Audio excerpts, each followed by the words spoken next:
Salam əziz və hörmətli dostlar, xoş gördük. Umaram ki, keyfiniz sazdır. Hər şey yaxşıdır.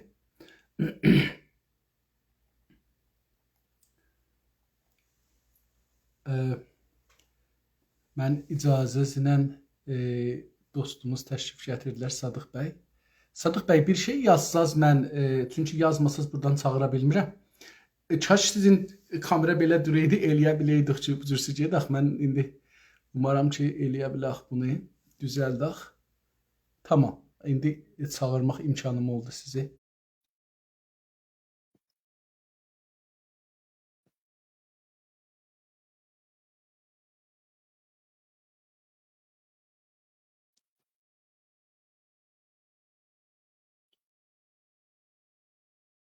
Bir daha çağırım cənabınızı.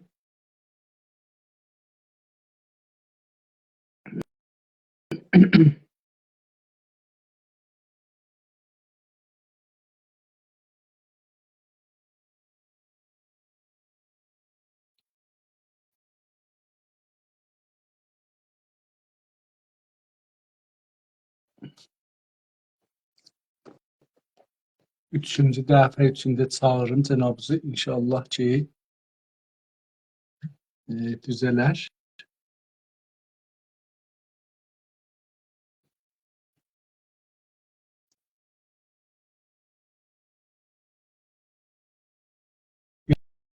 Yazdı ki, siz eləyə bilmirsiniz, gələsiz, qoşulasınız. Amma mən çalışmağımı çalışacağam.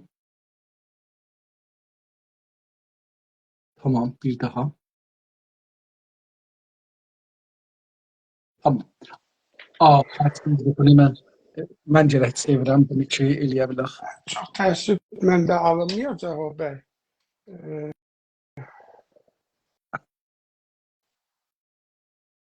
Tamam. Şimdi mən bunu da buradan düzəltsəm, bura. Tamam. Salam aleyküm. Hoş gördük. Mənim Xoş səsim var ya. Var. Gözəl səsiz də var, görünür, sizdə çox qəşəng. Var olun, sağ olun. Yaşayın. İcazənlə mən bir balaca müqəddəmə ilə başlayayım. Bəli, siz söhbətinizi edin. Tamam. Salam əziz və hörmətli dostlar. Mən İnsaf Əli Hidayət Düşüncə Bağı programını aparıram. Bu programda qərarımız belə oldu ki, Güney Azərbaycan və İranda yaşayan türklərin siyasi partilərinin, liderlərin və mənsublarını dəvət eləyək. Onlar düşüncələri ilə, fəlsəfələri ilə, ideolojiləri ilə, yol xəritələri ilə tanış olaq. Bütün partilərin oracan ki mümkün idi tapdıqlarımızın hamısına mesaj yazdıq, dəvət elədik və bunların bir çoxu qəbul elədi. İkisi dedi gəlməyəcəyik, biri dedi ki, biz soruşacağıq və içəridən eşidən üzvlərimizlə danışacağıq, sonra cavab verək. Salih bəy Yıldırım cənabları Güney Azərbaycan İstiqlal Partisi tərəfindən gəldi. 6 gün və 6-7 gündə qeyri-huzuri sorularımızın, o 500 sorumuza cavab verdi və 11 cələsənin 10-unda Milli Ərdəmli, birində Günaz TV-nin adını çəkdiyi üçün bir dərəcə azaltdıq və mənfi nömrə demək olar verdik, oldu ən Ərdəmli.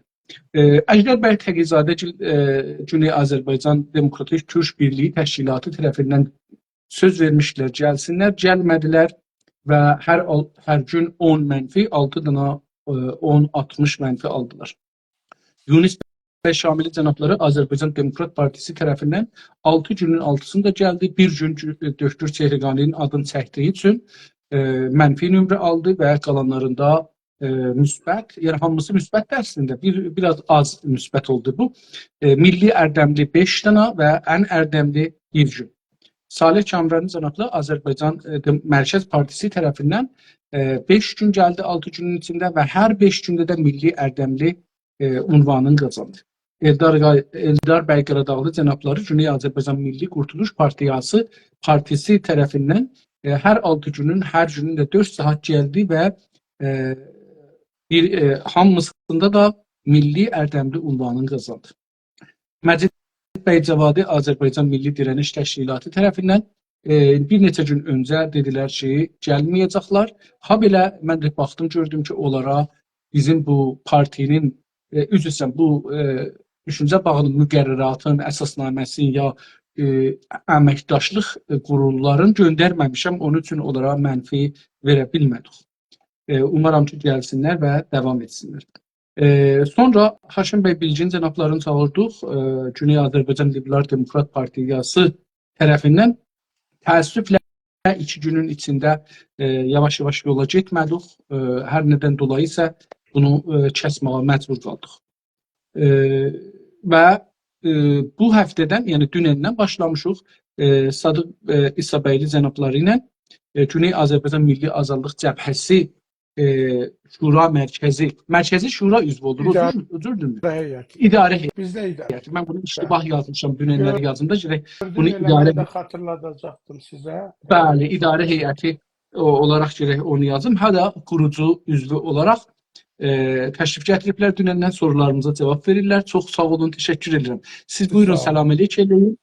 Sonra davam edin. Təşəkkür edirəm, ümid edirəm ki, bu söhbətlərimiz millətimiz üçün dəyərli təşkilatlar və milli fəallarımız üçün faydalı olsun. Sağ olun, var olun. Hətmən faydalı olacaqdır. Əslən mənim şəkkim yoxdur. Çünki bu bir düşüncə yaradacaqdır və yəni hər parti bir düşüncə daşır əslində. Hər kəlmədən bir tərifi olmalıdır. Bunu təbiətən böyük bir təsir buraxacaq. Xüsusən akademi səviyyəsində mən inanıram ki, universitetlər və o səviyyələrdə çox böyük təsir qoyacaq. İndi əgər icazə buyursanız, keçək dünənki bəhsimizin qalanına yetişdik ki, üyəlik bölümünə. Sizin təşkilat kimləri hangi şərtlər əsasında üzv götürür?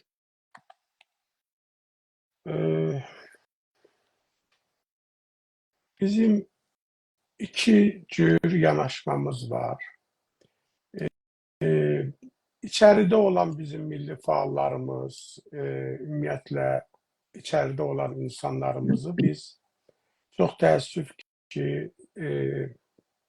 o əmniyyəti və təhlükəsizlik nədənlərə görə və o fəallara qarşı baskıların artırılmasına görə və hətta bir sıra bizim milli fəallara Güney Azərbaycan Milli Azadlıq Cəbhəsində siz üstsüz deyə ittihamlar vurmuşdular və o ittihamlar əsasında onları həbsə məhkum eləmişdilər.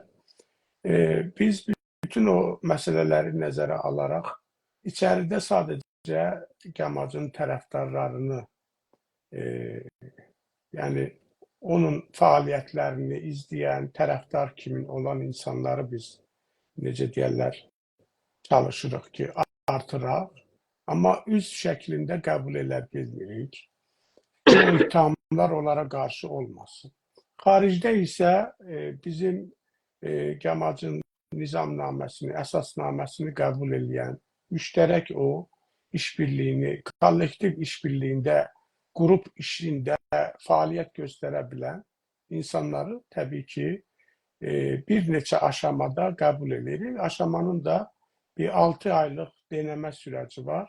Ondan sonra, o denəmə sürəcindən sonra onun üzvlüyü qəbul olunur. Sizin üzvlər təşkilatlardır, yoxsa bireylər, fərdilər də üzv ola bilir? Fərdlər və təşkilatlar da ola bilir. Tamam. Üzvlərin, sizin təşkilatın içində üzvlərin yüksəlməsi necə və hangi şəraitə bağlıdır? O təcrübəyə bağlıdır və bizdən o, necə deyərlər, o təşkilatın qoyduğu proqramla əyaxlaşa bilən, o fəaliyyətlərdə ola bilən, könüllü təşəbbüslərdə ola bilən. Belə deyək, nə qədər aktiv olursa, bir o qədər o aktivlik və onun o təşəbbüskarlığı səbəb olur ki, o zaman içində irəliləsin və daha, necə deyərlər, yaxşı hər halda o şəraiti yaradaq ki, daha çox işləyə bilsin, daha çox yardımcı ola bilsin. İçəridə yüksəlməsi necə? Məsələn, bir nəfər sıfırdan başlayır, 6 aydan sonra üzv olur, bu üstə gələ biləcəkmi, gələ bilməyəcəkmi? Nə müddətdə gələ bilər? İçəridə deyirsiniz. Bəli. Bizim içəridə nizamnaməmizin dediyim kimi şəraitinə görə o sadəcə o könüllü tərəfdar, yəni ona Yok yok, havadardır. İran'ın içinde yok. İran denilen yerde yok. Hı -hı. Partinin içinde bir adam ne tür yükselir? Partinin içində nə cür yüksəlir məsələsinə gələndə o qədər amillər vardır ki, yəni bizi o şəraitimizə uyğun olaraq amillər nə qədər vaxt qoya bilir bu məsələyə, nə qədər o məsələdə aktiv ola bilir, nə qədər qrupla işləyə bilir, nə qədər o məramın məsləki mahiyyətini dərk edir. Məsələn, insan var ki, təşkilata gəlir, amma zaman içində görürsünüz, 2 ildir təşkilatdadır, amma hələ tam o işin, söhbətin nədən getdiyini olduğu kimin başa düşməyib, şəraiti olduğu kimin başa düşməyib. O mənasız belə təvəqqülərin içində, belə istəklərin içində bulunmalar, niyə bu yoxdur, niyə o yoxdur, sanki məsələn hər şey göydən yağır kimi bir yanaşmalar. Yəni elədir. Amma sizin də dediyiniz kimi o necə yüksəlməsi məsələsi onun aktivliyindən qoya biləcəyi vaxtdan asılı olur. Əsas məsələ budur. Çok zor. Üzvlərin təlimi var mı? Bir nəfər içəridə ya eşikdə sizə tərəfdardır. İndi azarkeş deyirlər elə bir. Bunları ya onlar üçün rəsmən istəyirlər üzv olarlar xaricdə. Bunlara bir təlim var mı? Birincisi orada o forumdaki doldurulur. O forumda onun hansı bacarıqları var? Məsələn, hansı sahəyə yönəldilə bilər? Deyək ki, siyasi sahədə ola bilir, ya məsələn, insan haqları ilə bağlı fəaliyyət göstərə bilir, o hüquqi sahələrdə ola bilir, çevrə sahəsində. Birinci, onun o özünün təcrübələri, bilikləri, savadı o nəzərə alınır. Onun əsasında bir sıra o təşkilati davranışlar, təşkilati fəaliyyətlər haqqında zaman içində bizim müəyyən o iclaslarımızda, söhbətlərimizdə bir sıra məsələlər ortaya qoyulur və onun nəzərə alınması və o istiqamətlərin götürülməsi və yavaş-yavaş o təlimlərin verilməsi o istiqamətdədir. Amma özəl olaraq kadr yetişdirmə təlimi bizdə o 3 aşamalı bir prosesdir. Yəni kütləvi kadr deməyim də, fərdi qaydada biz çalışırıq. Daha faydalı ola biləcək insanlarımızla daha çox işləyək. Bu söhbətlərin o aparılmasında onlar daha çox vaxt qoyaq. İndi yəni sizdə işarə kütləvi deyil. Mən istəyirəm bunu bilim ki, məsələn, heç olmasa onlayn bir mədrəsə açmaq kimi. Yəni açıla və millət orada çünki məsələn gələ otura. Elə indi əlan biz danışırıq, hər kəs gəlsə burada otura bilir, qulaq asa bilir. Burada heç bir məhdudiyyət yoxdur, amma insanlar tanış olurlar gəzliyim. Acaba belə bir sistem heç olmasa tərif olubdur ki, məsələn buna bir dərslər tərrahlıq olunsun, buradan başlayacaq, bunu öyrədəcək. Məsələn, bir nəfər gəlib bizim 50 cələsədə baxanda bizim stratejilərimizi tanıyacaq, siyasətlərimizi tanıyacaq, məhfumlar, qavramları nədir işlədirik, hangi kəlməni, hangi qavramda işlədirik. Bunları məsələn öyrəşəcəkdir. Sonra da biləcək ki, biz nə cür bir yol seçirik məsələn, ya nə cür yol götürürük, ya nə cür hərəkət edəcəyik gələcəkdə. Bu cür bir şey var mı sizdə? Bizim dediyim kimi proqramı vardı. Biz o təlim kitabçası hazırlamaq üçün onun mövzularını da nə formada olmalıdır, onlar vardı. Sadəcə olaraq bu dediyiniz imkanlarımız ona əl vermirdi ki, ya əl vermir ki, biz deyək ki, onları həyata keçirək. Bir də bilirsiniz də, İnsaf Əli bəy, bizim eyni halda ki, maddi, texniki sıxıntılarımız hər zaman olduğu kimi vardı. Eyni halda da necə deyərlər, biz fəaliyyətlərimizi elə yürütməliyik ki, orada həm bir nəticə əldə edək, həm də insanlarımızın təhlükəsizliyini də qoruyaq, onların şəraitini də elə eləyək ki, nə qədər az, o qədər yaxşı onlara deyək ki, o təhlükəsizlik məsələsində yardımcı ola bilər. Amma sizin dediyiniz təbii ki, bu məsələ bizim də gündəmimizdədir, proqramlarımız vardır və inşallah imkanlarımız, maddi texniki imkanlarımız olsa bunu yola salmaq yaxşı fikir. Sağ olun. Hangi sahələrdə, qonularda üzvlərə təlim verirsiniz? İndi buyurdunuz ki, bireylərə təlim verirsiniz. Yəni bir adam yazılır, onu çalışırsınız ki, kadr becəriləsiniz. Ümumi təlim yoxdur. İndi bu bireylərə hangi qonularda təlim verirsiniz? Ümumiləşdirsəm qısa olaraq, birinci milli hərəkatın tanımı məsələsidir. Onun tarixi, onun ictimai siyasi durumu və ona necə yanaşılmalıdır. Yəni müxtəlif forma. Başqaları ayrısı bizə deyə bilər ki, bir söz var, deyir, qıraqdan durub deyir ki, lengeşkon. Farsların bu belə bir sözü var. Tut, çək, dağıt, vur, öldür, filan filan. Amma bizim hərəkətin içində bir məsuliyyət var. Yəni hamımız o məsuliyyətin dərkində olmalıyıq. Bir də o götürdüyümüz sorumluluğa cavabdehlik var. Yəni o məsuliyyəti götürürsənsə, onun cavabını da verməlisən. Milli hərəkətə yönəlik. Biz hamımız indi ya könüllü, ya hər nə. Biz bir məsuliyyət götürmüşük. Gəlib təşkilat qurmuşuq. Gəlib bir fəaliyyət eləyir, lap belə fərdi şəkildə. Əgər milli hərəkətin mahiyyəti ilə, onun gedişatı ilə, onun gələcəyi ilə ilgili danışırıqsa, onun həm sorumluluğu var, həm cavabdehsə.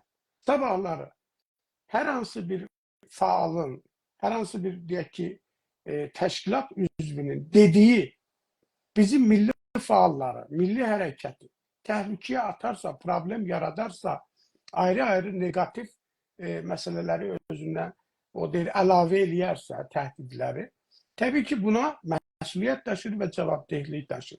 Bu anlamda bu kimi məsələləri, milli hərəkətin mahiyyəti, milli hərəkətə yanaşmaq, necə məsuliyyət almaq, o məsuliyyətin qarşısında, məsələ mən cavabdəyəm. Yeri gələndə məsuliyyətimi qoyuram, deyirəm ki, axıra kimi bunu mən deyirəm öz məsuliyyətimdən, ya təşkilatın məsuliyyətindən və buna mən cavab verəcəyəm. Bu anlamda bu məsələlər və eyni halda da o kollektiv işbirliyi, təşkilatda fəaliyyət, bu kimi məsələlər.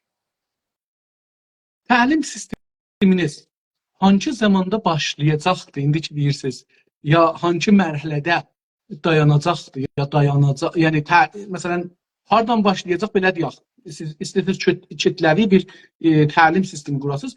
O təlim hangi mərhələdən başlayacaq insanları təlim verməyə, hangi mərhələdə o təlim dayanacaq? Biz ona zaman qoymuşduq, nə qədər zaman içində. Səhv eləmirəmsə 4-8 həftə arasında belə bir zamanlama planı var idi. Və indi mən demək istəmirəm, forması, bəzi bilgiləri çox təəssüf mən təhlükəsizlik nədənlərə görə verə bilmirəm ki, necə çalışırlar o prosesdə. Amma belə bir zaman içində bir sıra dərsliklər, həm ideolojik, həm insan haqları, həm o dediyim çevrə, mühit, Güney Azərbaycanın qarşılaşdığı sorunlar, o sorunların necə çözülməsi, təşkilatlanmanın, deyək ki, içəridə nə formada insanlar arasında təbliğatın, təşviqatın, təşkilatlanmanın aparılması və milli hərəkətin hansı fürsətləri var, hansı təhdidlər vardır, nə kimin fəaliyyətlərdə ola bilərsən ki, daha çox o fəaliyyət və daha çox belə deyək də, daha çox qorunsun, daha az təhdid yaratsın, daha az təhlükəsizlik məsələsi ilə bağlı daha çox belə deyək də, sənin təhlükəsizliyi qorusun və s. Yəni bu kimi belə bizim silsilə mövzular və onun da kimlər həyata keçirəcək, nə formada olacaq, o dərsliyin müddəti, kitabçaların hər mövzuya uyğun hazırlanması, bütün hamısı təbii ki, bunları bizdə vardır. Tamam. Sizin təşkilatın içində üzvlər üçün təşviq və tənbih ya cəza sistemi var mıdır? Nizamnameye uygun olarak bir sıra belə deyək də, üzvlərin əgər yanlış gördükləri işlər varsa, o nizamnamə qaydasına görə müəyyən xəbərdarlıqlar olur, sonra bir sıra deyək ki, üzvlükdən çıxarılma olur və bu şəkildə, yəni hər hansı bir qeyri insani cəzadan danışa bilmərik. Sizin təşkilatda uzmanlığa ya təxəssüsə necə baxılır? Bu bizim təşkilatın ən yaralı yeridir. Necə deyirlər, ən sevdiyimiz və mən şəxsən üstündə ən çox durmaq istədiyim məsələlərdən biri budur. Çünki hər şeyin olduğu kimi o professionallıq, uzman olmaq o konuda çox önəmlidir. Elə bil ki, bir futbol takımımız var, milli futbol deyək. O timin oynanması gərək, yəni o lig insan ya belə deyək, o ayrı-ayrı timlərdən B qrupunda, C qrupunda oynayandan mütləq fərqlənməlidir. Əgər istəyiriksə ciddi başarı əldə edək, bizə uzmanlar lazımdır, professional yanaşmalar lazımdır. Bu vaxtını könüllü yox, gerçəkdən də o vaxtının qoyulması, bütün gününü ona qoyulması məsələsi lazımdır. Onun support olunması lazımdır, maddi, texniki cəhətdən. Və mənə elə gəlir ki, əgər biz o uzmanlıq məsələsini həyata keçirə bilsək, biz milli hərəkətimizdə bəlkə bir çox məsələlərin həllində çox sürətlə hərəkət edə bilərik. Baxışımız budur, amma onu nə qədər həyata keçirə bilərik məsələsində çox təəssüf ki, ciddi sorunlar var. Sizin təşkilatın içində, hər təşkilatın içində bir uzmanlıq var, bir də ləyaqət məsələsi var. Siz ləyaqət konusuna ya ləyaqət qavramına necə baxır sizin təşkilat? Ləyaqət baxır, nədən ləyaqət? Yəni, məsələn, bizim o meyarlarla ləyaqət dediyimiz nədir? Məsələn, onun nədən layiq görürük? Təşkilatı meyarlar. Məsələn, bir var, mən özümə bir meyar müəyyənləşdirirəm. Mənim zehnimdə birinin layiq olub olmadığı. Bir də var, təşkilat bir meyar belə deyək də, ortaya qoyur. Mən hesab edirəm ki, uzmanlıq və eyni halda da o cəsarətli olmaq, sözünü deyə biləcək, sözünün sorumluluğunu daşıya biləcək, o yeri gələndə bəzi məsələlər var. Çünki bilirsiniz də, yəni bu milli siyasi fəaliyyət elədir ki, yəni başın da gedə bilər. Başı qoya biləcək qədər o, deyək ki, məsələyə yanaşa bilirsənsə, dürüstsənsə, bu hərəkətlə səmimisənsə, buradan alver peşində deyilsənsə, yəni bunlardır mənə elə gəlir ki, əsas o ləyaqətin, deyək ki, ümumi şeyi, əgər təşkilatı olaraq yanaşsaq. Çünki burada tək mənim sorumluluğum məsələsi deyil. Mənlə bərabər digər insanların da sorumluluğu və bir-birimizin taleyi bir-birinə bağlı olması məsələsi ortaya çıxır ki, bunlar hamısı ciddi məsələdir. Çox sağ olun. Əslində siz mənim sonuncu sualıma da cavab verdiniz. Ləyaqəti necə ölçürsünüz? O ölçüləri də qoydunuz ortaya. Ona görə ondan keçək. İcazənizlə keçək rant bölümünə. Rantlar. Sizin təşkilatın rant qavramından düşüncəsi nədir? Rant yəni nə? Rant yəni belə deyək də, özəl imtiyaz. Başqalarına verilməyən və birilərinə verilən imtiyaz. O imtiyazdan ki, o hər tərəfli faydalana bilər. Nüfuz qazana bilər, pul qazana bilər, mövqe qazana bilər, layiq olmadığı yerə gətirilmək üçün şərait yaradıla bilər və hansı ki, bu başqaları ilə paylaşılmır, başqalarına deyilmir, birinə və yaxud birilərinə. Hesab edirəm ki, rant yəni sui-istifadədir şəraitlərdən və birilərinə əlavə imtiyazın tanınması məsələsidir. Və məncə bu çox yanlış bir yanaşma olur. Yəni bunu heç bir təşkilatdan soruşmamışam, sizdən soruşum bunu. Təşkilatınız bunu tərif eləyibdir. İçəridə yazılı olaraq bu vardı ki, rant nədir? Yox. Yoxsa bu gün sizin burada dediyiniz bir şeydir. Heç məsələn təşkilatda bu mətrəf olmayıb. Yəni ideoloji sistemində mətrəf olmalıdır. Bu kəlmə, bu qavram var. Bu qavramdan bizim düşüncəmiz budur. Biz belə düşünürük. Elədir. İndi burada Doğrudur. Mən sizlə razıyam. O yəni detallar olaraq o bəzi proseslərdə ümumiyyətlə bunların hamısı dəyərləndirilməlidir, yazılı olaraq ortaya qoyulmalıdır. Elə deyil, sadəcə olaraq biz o nizamnamə olaraq, nizamnamədə üzvlərin hüquqları, vəzifələri, bu kimi məsələlərdə müəyyən qeydlər var, amma ümumi şəkildədir. Onun içindən o təfsirləri də, o məsələ çıxır təfsir söhbətinə, amma sizin dediyiniz o konkret təriflərlə o çox təəssüf ki, hələ yoxdur, o işlənilməlidir.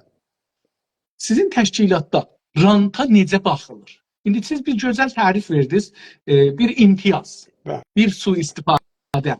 Gözəl, bu iki kəlmə çox gözəldir. Amma bunu indi necə baxılır təşkilatın içində? Fərdlər arasında ya ümumi təşkilatın təşkilatın içində. Təşkilatın içində, öz içində ya eşkiyə nisbət, məsələn deyirəm, mən təşkilatdan eşkiyəm, amma mən mümkündür, məsələn, sizin təşkilatın içində bir ehtiramım, hürmətim ola, ya acıqları gəlir. Bu ola bilər. Məsələn, bunu biraz çox duraq, ya bunu biraz çox hürmət eləyək. Məsələn, bu bir rantıdır da mənə, ya mənim tərsimə bir rant olur, yəni tərsə rant olar deyək, yəni budur. Məsələn, amma bir də təşkilatın öz içində rant vardır. Məsələn, cənabınız deyək ki, mən dostum, istəyirəm gələm təşkilata, mən Hidayəti tanıram, gəlsin, keçsin, məsələn, burada bizlə bir yerdə otursun, gəlsin, məsələn, o şura dedik, müdiriyyət, idarə heyətinə, məsələn, girsin. Məsələn, rant budur. Bu cür bir rantlara necə baxırsınız? Bizdə əlbəttə ki, xoş baxmırıq və bir də ki, bizdə qurultay var, qurultayda seçilir hər şey. Yəni seçim yolu ilandır. Bu mənim istəyimlə deyil. Hər kəs orada o qurultaydan qurultaya seçilir və idarə heyəti oradan formalaşır. Yəni bərabər insanların səsi ilə formalaşır. Biz çalışmışıq hər şeyi səslər üzərindən. Hamının eyni bərabər səsi olsun. O imtiyaz oradan çıxsın ki, birinə rant şəraiti yaratsın. Və yaxud belə bir baxış formalaşsın ki, məsələn, burada fürsət var, imkan var, mən bunu bu şəkildə istifadə edə bilərəm. Onu çalışmışıq ki, azaldaq və bizim o təşkilati, belə deyək ki, yanaşma sistemimizə onu az gətirir. Amma bundan nə qədər mən rastlaşmamışam doğrusu, şəraitimiz də bəlkə o qədər olmayıb, amma bu elə bir şeydir ki, hər zaman ola bilir. Yəni, hər bir halda rant məsələsi elədir ki, gəlir, soxulur işin içinə. Yəni, onu kəstirmək biraz çətindir. Çətindir. Onun üçün bu sualı soruşacağım ki, rantla ləyaqəti çox vaxt biz qatarıq bir-birinə. Yəni, çox da təşxis verə bilmərik. Ya, istəmərik təşxis verək, ayırt eləyək. Bəzi nədənlərdən dolayı. Bunu necə ayırt etməyi düşünürsünüz? Yəni, məsələ bayaqları danışdıq, o işin profesionallığına keçdikdə, gerçəkdən də biri bir işi bacarırsa, o işin deyil ustasıdırsa, və o iş onun, yəni burada bir başqası sadəcə sözdə gözəl danışır, amma işə gələndə, əmələ gələndə, vaxt qoymağa gələndə, bir zaman olub ki, Sayın İnsafəli bəy, biz 3 gecə, 3 gün yatmamış. Gecə gündüz çalışmış. Yəni, burada zaman qoyursan, vaxt qoyursan, işi qoyursan, aylığı qoyursan, pulu qoyursan, yəni o qədər şey qoyursan, qıraqdan baxan deyir, kefdədirləri. Amma gəl görüm o kefdə olma məsələsində 2 saat sən də vaxtı qoyarsan, problemler çıxır bu sürecin içinde. Elə belə deyir ki, insan sağlamlığını koyur bu yolda. Yani deməyim odur ki, eğer bütün bunları bunlardan vətən naminə, millət naminə bir tarihi mübarizədə o prosesi keçmək naminə qoymaq olursa, onu rantla, onu başqa şeylə əvəzləmək gerçəkdən də bu hərəkatın mahiyyətinə, özünə, bu millətin əziyyətinə həqarətdir, mənə elə gəlir. Yəni biz mübarizəni mən şəxsən yəni düşüncəm elədir. Mübarizəmizi müqəddəs bilməliyik və bu kimi mənfi hallar olmamalıdır. Siz demişkən tanımı da çətin olur. Adam deyir, çox ləyaqətlidir, amma o ləyaqət gəlir işin içinə girəndə görürsən hamıya badalaq qurur əslində. Çünki belə deyək də, qapını açmırsan, buyurun yuxarı başla. O yuxarı başla oturar oturmaz iş korlanır. Ona görə də birinci o şərait olmamalıdır, mühit olmamalıdır. Mənə elə gəlir. Mühit elə olmalıdır ki, biri birini tövsiyə eləyə bilməsin. Denetimlərdən keçsin. Biz bayaq dedik ya, üzvlər denetilir və o denetimə yəni nəzər verilir, səs alınır ki, onun gözünün yaşına da baxmır. Məsələn, bunu filan kəs deyib ya deməyib. Sayın Sadıq Bey, mən bir xatirə deyim. Sual deyil. Fəqət düşüncəmi o rant haqqında deyim. Bir zaman bizim bu Torontoda bir cəmiyyətlə tanış olduq. Bir iki üç xanımla tanış olduq. Təbrizli. Danışırıq. Dedilər ki, bizim bir cəmiyyətimiz vardı. Yetim uşaqlara köməklik yığırıq. Güney Azərbaycanlı yetim uşaqları saxlayırıq. Dədəsi, nənəsi zindanda olsa onlara biz bir köməklik veririk ki, dərs oxusunlar. Çox sevdik. Mən uşaqlarım özüm. Hərəmiz 2 uşaq da biz götürdük. Biz 4 nəfər idik, 6 nəfər idik, 12 dənə uşaq biz götürdük. Bizim ailə götürdü məsələn. Biz bu cəmiyyət yetişib 30 dənə uşaq saxlayırıq indi. Yəni bu cəmiyyət. Mən də burada rol oynadım. Bir rol verdilər mənə, oynadım. Bir müddətdən sonra biz bunu ələni elədik. Ruznamədə zətdə yazdıq, məqalə zət çıxartdıq filan. Ben fikir edirəm ki, Günas TV-də hətta müsahibə verdim mən bu haqda. Fikir edirəm, yadımda dəqiq deyil. 2008-2007 illərdə. Yavaş-yavaş üzvü çoxaldı. Üzvlər gəlirlər, cələsələrdə şirkət edirik filan. Bir dana xanım var, onun evinə yığışdırıq. Bir gün bunlardan biri taza gəlibdi. Bir aydır gəlir gedir. Pullu da görsənir. Xidmət əhli də görsənir. Gəldi dedi ki, Hidayət, sizin burada olmağınız bizə zərərdir. Dövlətə biz pul göndərəndə bizə müşkül çıxadarlar filan, bəhman. Siz buradan çıxın işyə. Burada olanlar idarə eləsinlər, biz idarə edirik. Siyasi adamlar olmasın, siz olun amma eşit olun da, adınız burada olmasın. Amma mən də bunu qəbul elədim. Biz də bunu qəbul elədik, çıxdıq. 2 həftə sonra cəmiyyət dağıldı, 38 dənə uşaq qaldıq yabanda. İstəyirəm ki, yəni biz bir dənə ranta qurban getdik, bir dənə rant verdik bir nəfərə. Ləyaqətlə seçmişdik, pulu var. 2 uşaq saxlayır. 2 uşağa ayda elirdi $60, bir şey eləmirdi. $60 ayda verirdi, amma biz $60 bir dənə cəmiyyət dağıtdıq, 30 dənə uşaq qaldı. Eləyə bilərdik onu, məsələn, indi yetirək 5.000 dənə uşağa. Amma istəyirəm ki, rant çox mütəəssifanə, çox ciddi buna baxmalıdır, xüsusən partilərin içində. Bəli, biraz da o necə sizin də dediyiniz kimi, bəziləri gəlir sənin qoltuğa qarpızı verir, amma sonra görürsən ki, niyyət başqadır. Yəni, o hər şeyin doğru olduğunu müəyyənləşdirir. Ona görə mən bayaq dedim ya, sorumluluq və cavabdehlik çox önəmlidir təşkilatlanma prosesində. Çox. Bizim onda tamam o qaynaqlar ki, bizə buradan pul aparırdılar, orada paylayırdılar bu pullar, onların hamısı da şeyə getdi. Yəni, loğa getdi də, yəni bilindi ki, məsələn, kimlər bu cəmiyyətdən pul alır, hara yetirir, kimlərə yetirir. Hər halda buradan geçək. İndi rant hangi şəraitdə və hangi sistemdə ortaya çıxa bilər ya da rant sisteminə dönüşə bilər? Bütün yenə də o qarma-qarışıq sistemlərdə belə bir söz var, deyir, rəvabət yox, zəvabət yox, Cavabı. rəvabət olan yerdə. Zabitə yoxdur, qayda yoxdur, qanun yoxdur, kural yoxdur, hər bir şeydə. Təşkilatlanmanın o özəl tərəfi budur ki, sən hər addımda bir kural qoyursan, hamı da o kurala tabe olur. Və bu zabitələr, bu kurallar, qaydalar səbəb olur ki, bu negativ hallar olmasın. Bir hədəf doğrultusunda iş kurulsun. Ona görə də yəni ancaq bu şəkildə bəlkə həll eləmək. Bir də ki, mən elə gəlir ki, o sizin dediyiniz kimi doğru tanımlama məsələsi də var.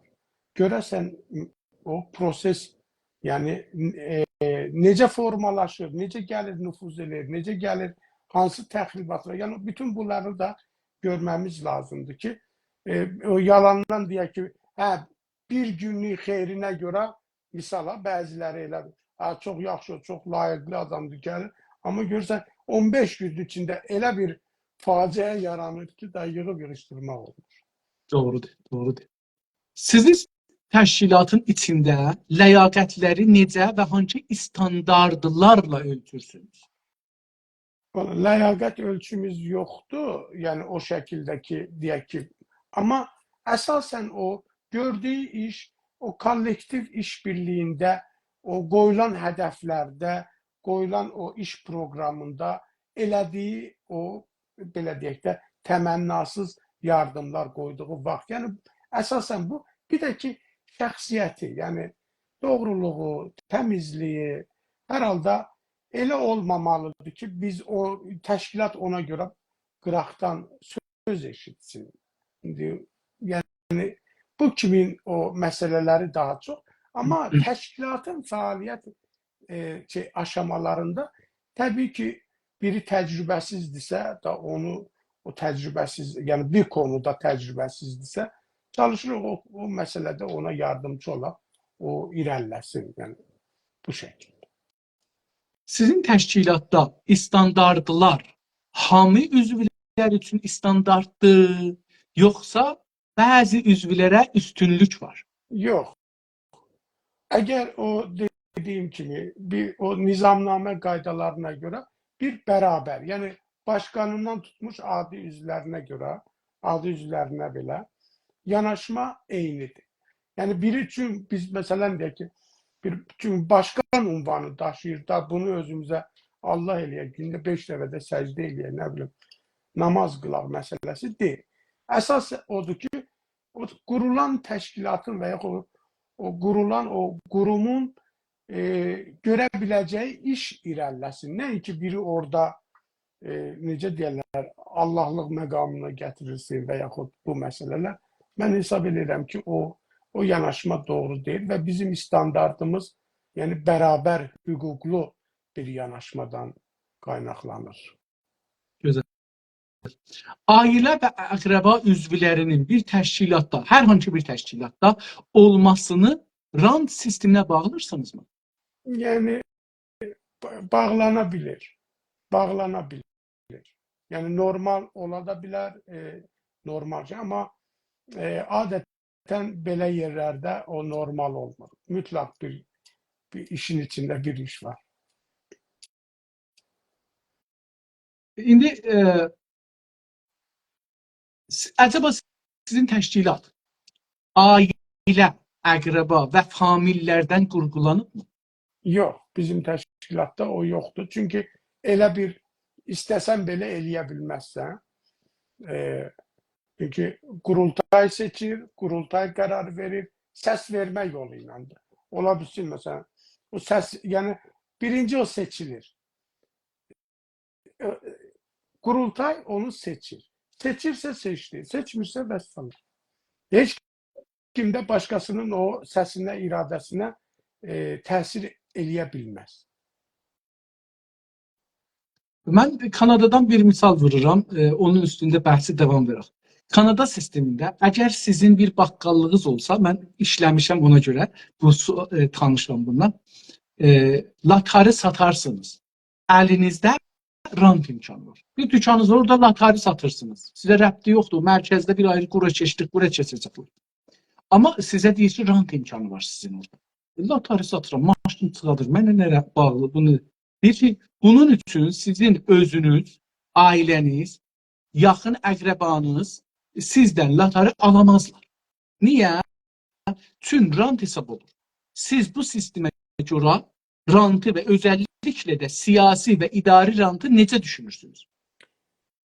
Məncə nə qədər ümumiyyətlə həm bugün üçün, həm gələcək üçün nə qədər bu məsələlərə biz özəl diqqət versə və demirəm o qədər, yəni bizim imkanımız vardı ki, məsələn o qadağaları qoyaq onu, amma mənəvi olaraq belə deyək də işimiz, gördüyümüz fəaliyyətlərin o doğru getməsi məsələsinə baxış açısı olaraq baxsaq, nə qədər bu halların az olmasına şərait yaradılsa, hesab edirəm ki, o çox yaxşı nəticələr verir. Çünki misal üçün biri qohumunu gətirir, çox da ləyaqətli ola bilər.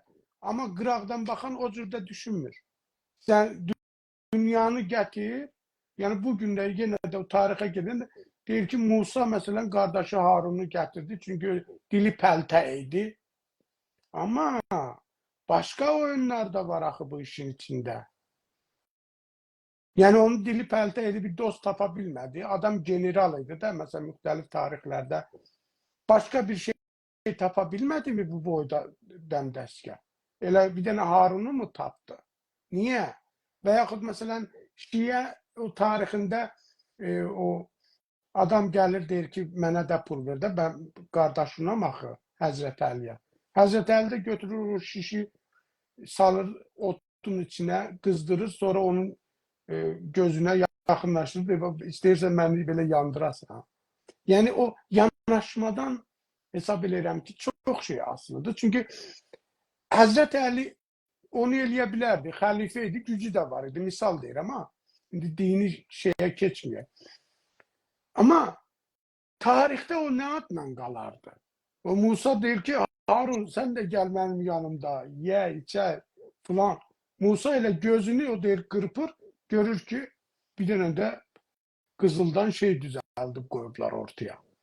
Yəni bu, bilirsiniz, o anlamda hesab edirəm ki, qıraqdan necə təsir eləyir məsələsini də nəzərə almalıyıq və ona o cür baxmalıyıq. Çalışmalıyıq, azaldaq yəni. Sağ olun. Toplumda Güney Azərbaycan təşkilatlarına ailə təşkilatı deyə bir söz var. Bu yaygındır, bilirsiniz. Hətta bəzən siyasi təşkilatların liderləri bu sözlə danışıblar bu haqda. Budur. Siz siyasi, idari və iqtisadi ailə təşkilatlarına necə baxırsınız? Təşkilat olaraq əlbəttə. Biri ailə təşkilatı qurursa, o yəni məsələn ailə şirkətləri qururlarsa, ailə təşkilatları da qura bilər. Amma nə qurduğunu deməlidir. Yəni həm ailə təşkilatı qur, həm də iddia elə ki, yox, bu o deyil. O insanların şuuru ilə dalga keçməkdir. İnsanları əzib keçməkdir. İnsanlar, yox, siz bilmirsiniz. Ona görə də deyilən varsa, deyir, ta nə başa çizə ki, mərdum nə qoyan çizsa, bir şey var da onu ya şəffaflığın elə, denən ki, bu ailədir, amma bu amaclara xidmət edir. Gəl bəri başdan qoy. Bizim imkanlarımız bunu əl verir. Ailədir, yığılmışıq, bacı, qardaş, o, bu məramı qoymuşuq. Siz də gəlin qoyun. Kim sənin qarşı alır? Mən gəlib, məsələn, deyək ki, o birisini, deyək ki, pulunu alıb bu işə xərcləmirəm ki. Amma gəlib ailə təşkilatı qurarsan, iddia eləyərsən ki, bağ belə, bostan belə, millətə nə bilim, cürbəcür şeylər. Təbii ki, millət də hesab kitab eləyir. Bilirsiniz, deyirlər, millətin gözü tərəzidir. Millət çünki qıraqdan baxır, vəziyyəti dəyərləndirir, nəticələri dəyərləndirir, ona uyğun davranır. Baxmır, sən daha deyək ki, nə deyirsən? Əcəba bir təşkilatda ailə üzvləri olursa, rant əsaslı təşkilata çevirə bilərmi? Əgər o dediyimiz şərait varsa ki, rantla gələ bilib, girə bilib, təbii ki, o elə bir şərait, elə bir ki, o bir yerə bir necə deyərlər, bir şey salırsan ki o rahat şekilde o öz içinden o bilmirəm o sözü deyim ya kurt deyir de böyle kurt öz içinden özünü yer o şeyi yer bitirir. Yani eğer öyle bir şəraiti formalaşdırırsa ki və yaxud məsələn səs vermə burada önemli değil, seçip seçilmə önemli değil, ləyaqət önemli, başka şeyler. Elə belə gəlibsə hətta o elə də gələndə də problemdir ha. Amma belə gəlirsə olur lap problem o işi çətinləşdirir.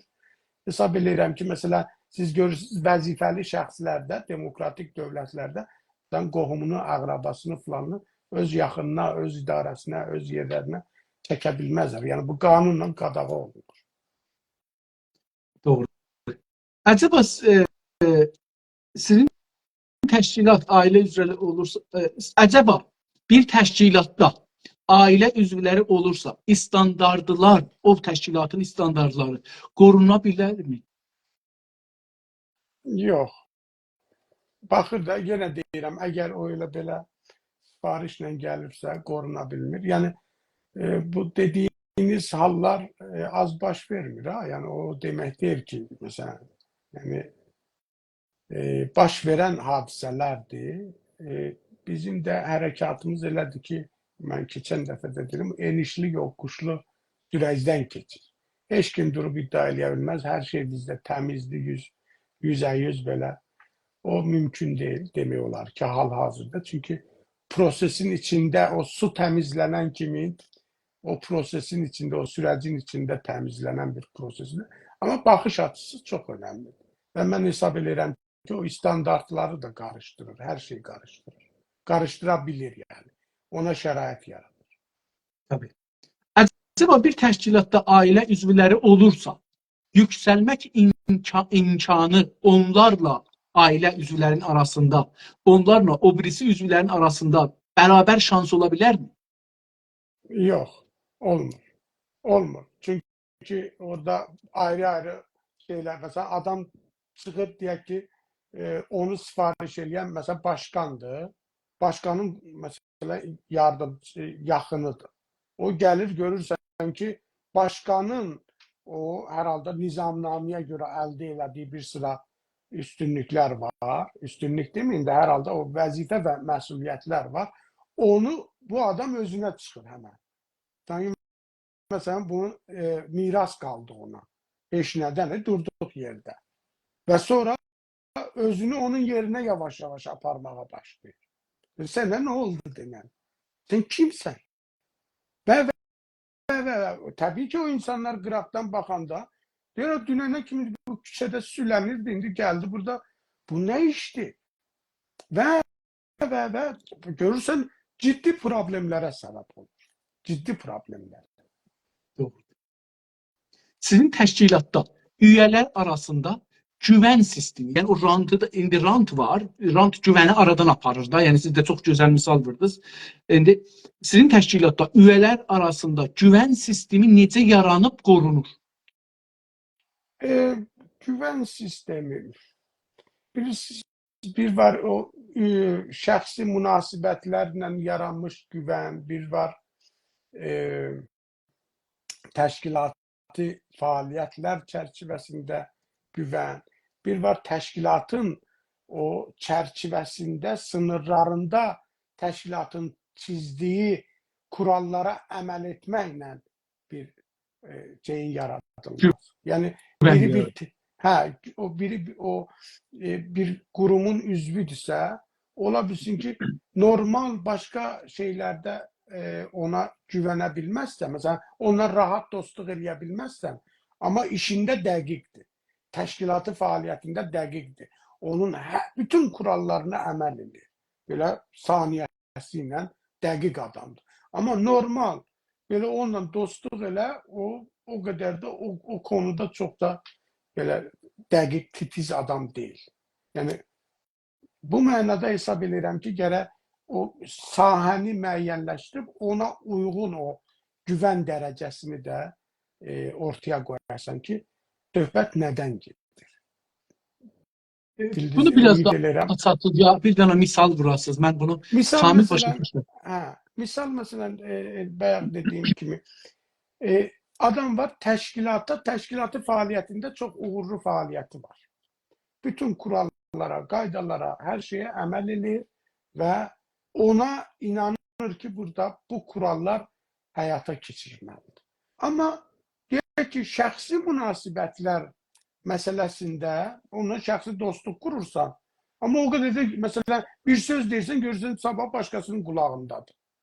Şəxsi söhbətlərdə. Yəni görürsən, o burada çox sıxı adamdır, burada o deyil. Yəni o sistemin içində istəyirəm bunu görürüm ki, güvəni nə cür yarada bilirsiniz? Yəni indi təşkilati sistemdə əsasnaməyə gedir filan, güvəni nə cür burada yaradırsınız ki, məsələn deyək, iki qardaş bu partidədirlər. Müdiriyyə heyətindədirlər. İki qardaş, ya bir ər-arvad, ya dədə-bala, nənə-bala, bu cür. Məsələn, burada nə cür bu güvən olacaqdır ki, məsələn, mən dədəmə səs verməyəcəm, xüsusən ki, gizlidir da, nə cür olacaq? Məsələn, bu güvən nə cür gələcəkdir ki, burada bu adam rantıdan istifadə eləməyəcəkdir rəy gətirmək üçün.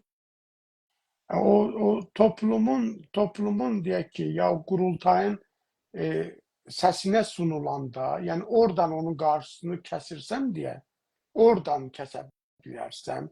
Amma ondan sonra oradan keçdi, gəldi, təzədən ayrı bir mərhələdə problem çıxdı, gərək oranı düzəldəsən. Yəni, harada problem yarana bilər, oranı düzəldəsən. Bilirsiniz, gərək düzəldəsən ki, o iş düz getsin. Olmur belə, siz demişkən, qarşısını gəlir də olur da, yəni hardan biləcəksən, niyyət də oxumaq olmur.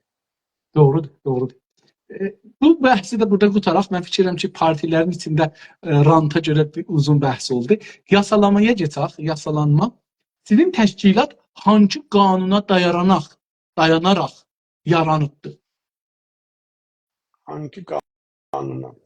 Ümumi yaranışını deyirsən, yəni ümumi yaranması bizim öz milli hərəkatımızın mübarizə fəlsəfəsindən, onun zərurətindən irəli gələn bir şeydir. Amma nəyə dayanaraq yaradılıbdır? Təbii ki, beynəlxalq hüquq dediyimiz o bir sıra dəyərlər. Yəni o dəyərlər ki, bizim də haqqımızı rəsmiyyətə tanıyır. Təşkilat qura bilərik, təşkilatı fəaliyyət göstərə bilərik. O təşkilatın içində bu dəyərlərin savunulması və ona uyğun fəaliyyətlərin göstərilməsi mümkündür. Və onların əsasında o, necə deyərlər, bu fəaliyyətlər yürütülür. Sizin təşkilat hangi ölkə qanunu əsasında qurulubdur? Qeydiyyatdan keçdiyi ölkə Almaniyadır və orada qurultay, orada keçilir, protokollar orada hazırlanır. Yəni ora şey verir.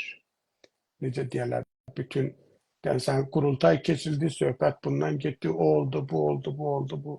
Yəni o macəranın o. Yəni Alman qanunları çərçivəsində qurulmuş bir təşkilatdır əslində. Alman qanunları çərçivəsində qurulmuş təşkilatdır. Amma məsələn deyək ki, burada istəyirik hansısa bir ölkədə onun bir filialını, nümayəndəliyini yaradaq. Yenə də o gərək oradan izin ala, buranın qanunu ilə o tənzimlənə və fəaliyyət göstərir. Gözəl. Sizin təşkilat hangi ölkə qanunları əsasında çalışır indi? Onu işarə elədiniz əlbəttə. Amma yenə də bir dəfə də desəz. Çalışması, yəni nə mənada çalışmaq deyəndə yəni ki, buyurdunuz, məsələn, mən bunu aldım cavabım əslində. Yəni, məsələn, bir şöbə qurursunuz Kanadada, Kanada qanunu əsasında çalışır. Amerikada Amerika, Sueddə qanunları əsasında, məsələn, belə bir şey. Yəni, bəli, yəni o qayda olaraq hər ölkənin qanunları çərçivəsində, o ölkənin qanunları çərçivəsində fəaliyyət göstərir. Doğru. Sizin təşkilat siyasətləri hangi ölkə və hangi qanunların əsasında dəyişə bilərmi? İndi istədiniz ki, dəyişdirəsiniz nizamnaməni, əsasnaməni filan. Hangi ölkənin qanunları əsasında dəyişdirəcəksiniz? qeydiyyatdan keçdiyi ölkədə necə qeydiyyatdan keçirdi? Orada da biz o qurultay keçiririk. Orada qurultayda təzədən baxılır bütün o yapılanmaya, nizamnaməyə, məramnaməyə, əlavələr, dəyişikliklər, planlar. Onların hamısı da həyata keçəndən sonra təzədən o yenə də o qeydiyyatdan keçdiyi ölkədə ki, bu dəyişikliklər olubdur, bu məsələlər də bu şəkildə həyata keçirilibdir. Onlar hazırlanır, o sənədlər orada yenidən o elə bir ki, güncəllənir. Çox sağ olun. Keçək məramnamə, düşüncə və fəlsəfə bölünə. Burada da, əlbəttə burada nə danışmışıq, bunların hamısı fəlsəfə hesab olur. Yəni ideoloji hesab olur. Çünki hər qavramdan, hər kəlmədən tərifimiz olur da. Müşəxəs tərifimiz olur. Bizim partimiz, insanımız, milli hərəkətdə hər kəs istəyir qoşulsun. Qoşulmayanlar heç, qoşulanlar heç, qoşulmayanlar bilsinlər ki, biz məsələn muradımız bu kəlmədən nədir? İndi sizin təşkilatın yazılı məramnaməsi var mı? Dünən soruşdunuz deyəsən bunları. Bir soruşacağım, elə qısa soruşacağım. Hey təkrar olacaq. Bunları bir çox yerlərdə təkrar olacaq. Buyurun. Yol xəritəniz var mı? Var. Tozih verərsiniz ki, nə cür bir şey, yol xəritəsi nə cür bir şeydir? Neçə aşamalıdır? Ya üç aşamalı bizim yol xəritəmiz var. Belə tam tez çəkirəm ki, oxunulmasın. Çünki həmən şəklini salıb oxuyurlar. Sonra bilinir nə yazılıbdır içində. Güney Azərbaycan Milli Azadlıq Cəbhəsinin 3 aşamalı iş strategiyası var. Burada müəyyənləşibdir. İran rejimi mərkəzi hakimiyyəti Güney Azərbaycanda o gücünün zəiflədilməsi istiqamətində işlərin aparılması bir aşamadır. Öz cəmiyyətimizdə, toplumumuzda demokratiyanı və onun proseslərinin aparılmasında şəraitin yaradılması, fəallıqların artırılması, milli siyasi mübarizənin o təsir gücünü o toplumsal sürəclərdə artırmaq və necə deyərlər, bizim millətə onu çatdırmaq ki, mübarizə istəyirsənsə, bunun əsasları budur. Təsir etmək istəyirsən, siyasi təsir gücü istəyirsənsə, budur və bunun tələbləri belədir. Mübarizə o metodları da bu formadadır. Və eyni halda da bizim müttəfiq qüvvələrlə və yaxud bizlə işbirliyi apara biləcək potensial qüvvələrlə iş proqramı hazırlamaq və ortaq fəaliyyət proqramları hazırlamaq. Bu 3 aşamalıdır, bunun detalları var, hazırlanıbdır və bu şəkildə davam edir. Çox sağ olun. Sizin təşkilatın məramnaməsi millətimizin oxumasına açıqdırmı? Bəli, açıq. Gözəl. Bizim Düşüncə saytımız olaraq var sosial mediada, yəni saytımız var, Facebook səhifəmiz var, Instagramımız var və saytınızın adresini verə bilər misiniz? gamac.info .com belə onu axtarsalar tapa bilərlər. Ya da Güney Azərbaycan Milli Azadlıq Cəbhəsi yazsalar tapa bilərlər. Gözəl. Düşüncə olaraq hansı düşüncə və fəlsəfəni və ideolojini mənimsəyir sizin təşkilat? Milli siyasi bir cümləlik cavabı yoxdur axı bunun. Bir cümlə deməyin, siz 10 cümlə, 50 cümlə. Bizim milli siyasi ideyamızın mahiyyətində azadlıq durur, mənim fikrimcə. Sizin fikrinizdə yoxsa təşkilatın fikrindən danışırıq? Yəni, mən indi öz fikrimi deyim də gəlim o təşkilatın şeyinə də keçəcəyəm. Və hər bir təşkilat da qurulanda, yəni Milli Azadlıq Hərəkatı təşkilatı ya cəbhəsi ki qurulur, bu boşuna o milli azadlıq sözünü götürməyibdir. Yəni bu səs çoxluğu ilə seçilmiş bir addır, səs verilibdir bu adın seçilməsinə. Və o azadlığın değerleri, insana sunabilecek değerler ve onun uğrunda savaş mənə elə gəlir ki, elə bir şeydir ki, həzinə verməyə dəyir. Ola bilsin ondan bizlər faydalana bilməyək indiki şəraitdə, amma növbəti nəsillərin faydalanması. Baxış açısı budur. Azadlıq və bir millətin özgürlüyünə, istiqlalına yönəlik belə deyək ki, baxış açısı. İndi bu özünün düşüncəsi idi, təşkilatın düşüncəsi. Mən dedim ki, azadlıq mənim üçün çox önəmlidir və mənim belə bu təşkilatda fəaliyyətimin də burada milli azadlıq kimliyi olduğuna görə mən buradayam əslində. Əgər o yoxdursa, mən də yoxam, yəni orada. Onu demək istəyirəm. Tamam, anladım. İndi təşkilatın fəlsəfəsi nədir? Təşkilatın özünün fəlsəfəsi nədir?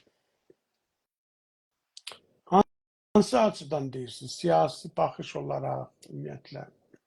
Yəni bir təşkilatın fəqət bir baxışı olmur ki, siyasi, iqtisadi, fəlsəfi, incəsənət, uluslar arası, bunların hamısı bir təşkilatın baxış açıları və düşüncə sahələridir. Yəni hansını desək olmaz ki, yəni İndi hansı ona görə də o deyir, gərək elə deyək ki, həm qısa olsun, həm də anlaşılan olsun. Çünki baxış açısı biz bayaqları mən ona görə onu konkretləşdirdim ki, azadlıq və özgürlük, yəni bu fəlsəfələrin içində onun hüquqi əsasları, siyasi əsasları, kültürel əsasları, psixoloji əsasları, ictimai əsasları o qədər dərindir ki, yəni bu iki kəlmənin içində sən sığdıra bilirsən, bir millət öz mübarizəsini, savaşı o iki kəlmə, bir kəlmənin içində sığdıra bilir. Və əlbəttə bilirsiniz da, yəni bu iki kəlməni hər kəsən öz anlayışı qədər tərif edər. Ya öz fəlsəfəsi, ideologisi qədər onu rəhlər. Rəhlirik da biz azadlığı özümüz şəkil veririk beynimizdə. Özümüz düşüncəmiz əsasında, inancımız əsasında rəhlirik onları. Onun üçün partilər bunu açıqlamalıdırlar. Yəni deməli ki, mənim rəngim, mənim partimin azadlığı belə rəhlirəm, beləsi görəcəksən. Mənim azadlığa baxanda. Yoxsa azad qoysaq, məsələn biz Xumeyni bu cür eləyirdi də, azad qoyurdu. Heç kəs bilmirdi ki, nədir? Azadlıqdan danışırdı. Gəldik gördük ki, azadlıqdan çıxdı. Ki var. Əslində Xumeyni danışmırdı. Ona dedilər ki, sən danışırsan, xəbərin yoxdur. Yəni bir o da ola bilər. öz Amma yox, aramızdır da, azadlığı yəni danışıb deyib ki, nəyi azadlıq danışırıq? nədir? Xanımlar Mən deyir, heç ehsas nədarəm deyib. Mən ehsasım zadım yoxdur deyib. O tərəfdən də onun nə deyibdi? İngilis dilində adamlar deyir ki, biz bunu bıraxdıq başına. Dedi, sən danış, biz istədiyimizi çevirəcəyik. Öz aramızdır. Yəni Fransanın onu hakimiyyətə gətirməsi roludur. Biz elə bilirik ki, Xumeyni bir iş gördü. Burası məni narahat edir məsələn. Biz yox, elə indi bilirik ki, Xumeynidən danışmırıq. Xumeyni bir iş Xumeynidən gördü. danışmırıq. Mən Bəli. Xumeyniyə qalsa mən Avropanın Məsihiyyət dünyasının o şeyidir, bir projesidir. Bəli. O bölgəyə. O cürsüdür. Yəni bizim Yəni heç o kəs Xumeyni tanımır. rəngləmə, bəli, üzr istəyirəm, Amma indi gəlsək sizin partiyə, yəni hər parti öz rəngin şeyə vurmalıdır, kəlmələrə. Mənim azadlıqdan, mən millilikdən düşüncəm budur və bu düşüncənin də məsələn deyirik, ekonomiyə gəlsə sizin düşüncədə liberal düşüncədir, İrandakı liberal iqtisad düşüncədir, marksisti düşüncədir, nə bilim, sosial marksisti, sosial liberaldır. Bunlar yəni hansını mən deyim? Yəni siz baxsaz azadlığı min cürə məna eləmək olar. Sizin partinin düşüncəsi önəmlidir. Bizdə mən o çalışıram, Çox üzr istəyirəm. Bu fərqlər ideolojiləri fərqləndirir. Yəni sizin partinin baxışı milli azadlığın bu iki dənə qavramın ayrı-ayrı nə məna verdiyinə, sizin zehninizdə nə məna verdiyinə, partinin düşüncəsinə, ha belə bu ikisi birləşəndə nə məna verir? O da önəmlidir. Çünki ayrı-ayrı bir ayrı məna verə bilər, amma birləşəndə partiya mən bunu murad edirəm. Yəni burada biz belə evrensel bir dəyərdən danışsaq ki, o dəyərlərin içində bir millətdən söhbət gedir. Yəni milli azadlıq deyirik və bir millətin azadlığından danışır. O millətin sizin də dediyiniz kimi azadlığa fərqli baxışı da ola bilər. Məsələn, biri deyir ki, hicabın yoxdursa, sən o azadlıq deyil ki. Yəni geyim haqqı sənə deyir ki, bu olanı sən mənim hüquqlarımı tapdaladın və yaxud sən filan şeysən. Onun gözündə onun geyim azadlığı bir böyük xəta, günah, cəhənnəmdə yanmaq, cürbəcür şeylər var da. Biz milli azadlıq deyəndə bir belə deyək də bu günlərin modern dünyanın qəbul elədiyi dəyərlər üzərindən bir azadlıq, hüquqi baxışdan deyirik azadlıq. Yəni hüquq olaraq ondan faydalanması, hüquq olaraq, qanun olaraq ondan faydalanması gereken bir azadlıktan, özgürlükten danışırıq ki, o mənim rəngləməmlə deyil. Siz dediniz ya rəngləmə. Düzdür, rəngli də bəlkə, rəng də qapsaya bilər. Amma bir var, mənim anlayışımda azadlığı gətirəm o rəngə, onun rəngi ilə boyayam. Deyəm, azadlıq deyəndə yəni bu. Bir də var ki, deyirsən, evrensel kurallar bu günləri budur. Sənin bu özgürlüklərin var. Təhsil haqqın var, yəni mülkiyyət haqqın var, seçib seçilmə haqqın var. Axı bilirsiniz, bunlar çox gözəl sözlər. Bunlar çox gözəl sözlər. Amma bu evrensel azadlıqlar hər məmləkətdə bir məna tapıbdır. Bir həddə əndazədə vardır. Və bunu partilər nümayəndəlik edir. Məsələn, bir parti deyir, mən gələcəm, məsələn deyirəm, medianı partilərin arasında medialar, məsələn, nə bilim, belə bir şeylər, mediası olsun partilərin, məsələn. Biri gəlir deyir ki, mən azadlıqdan bunu düşünürəm ki, hər kəs elə bazar azaddır, hər kəs neynir eləsin. Biri də deyir, yox, kontrol azaddır. Yəni nə cür, burada siz də misal vurdunuz. Bu, hər parti öz anlayışın bu kəlmələrdən, tək kəlmələrdən, elmi siz bilirsiniz də hər halda danışıqda oxumuşsunuz, bilirsiniz ki, biz bir dənə iş görsək, o kəlmələri dənə-dənə tərif eləməliyik ki, bax, mən bu cümləni qururam, bu fərzi qoyuram ortaya, fərziyəni, bu fərziyənin 10 dana içində kəlmə var, 10 danasını da tərif edirəm, sonra bunları qoyuram bir-birinin dibinə, deyirəm, bu mənim istəyimdir.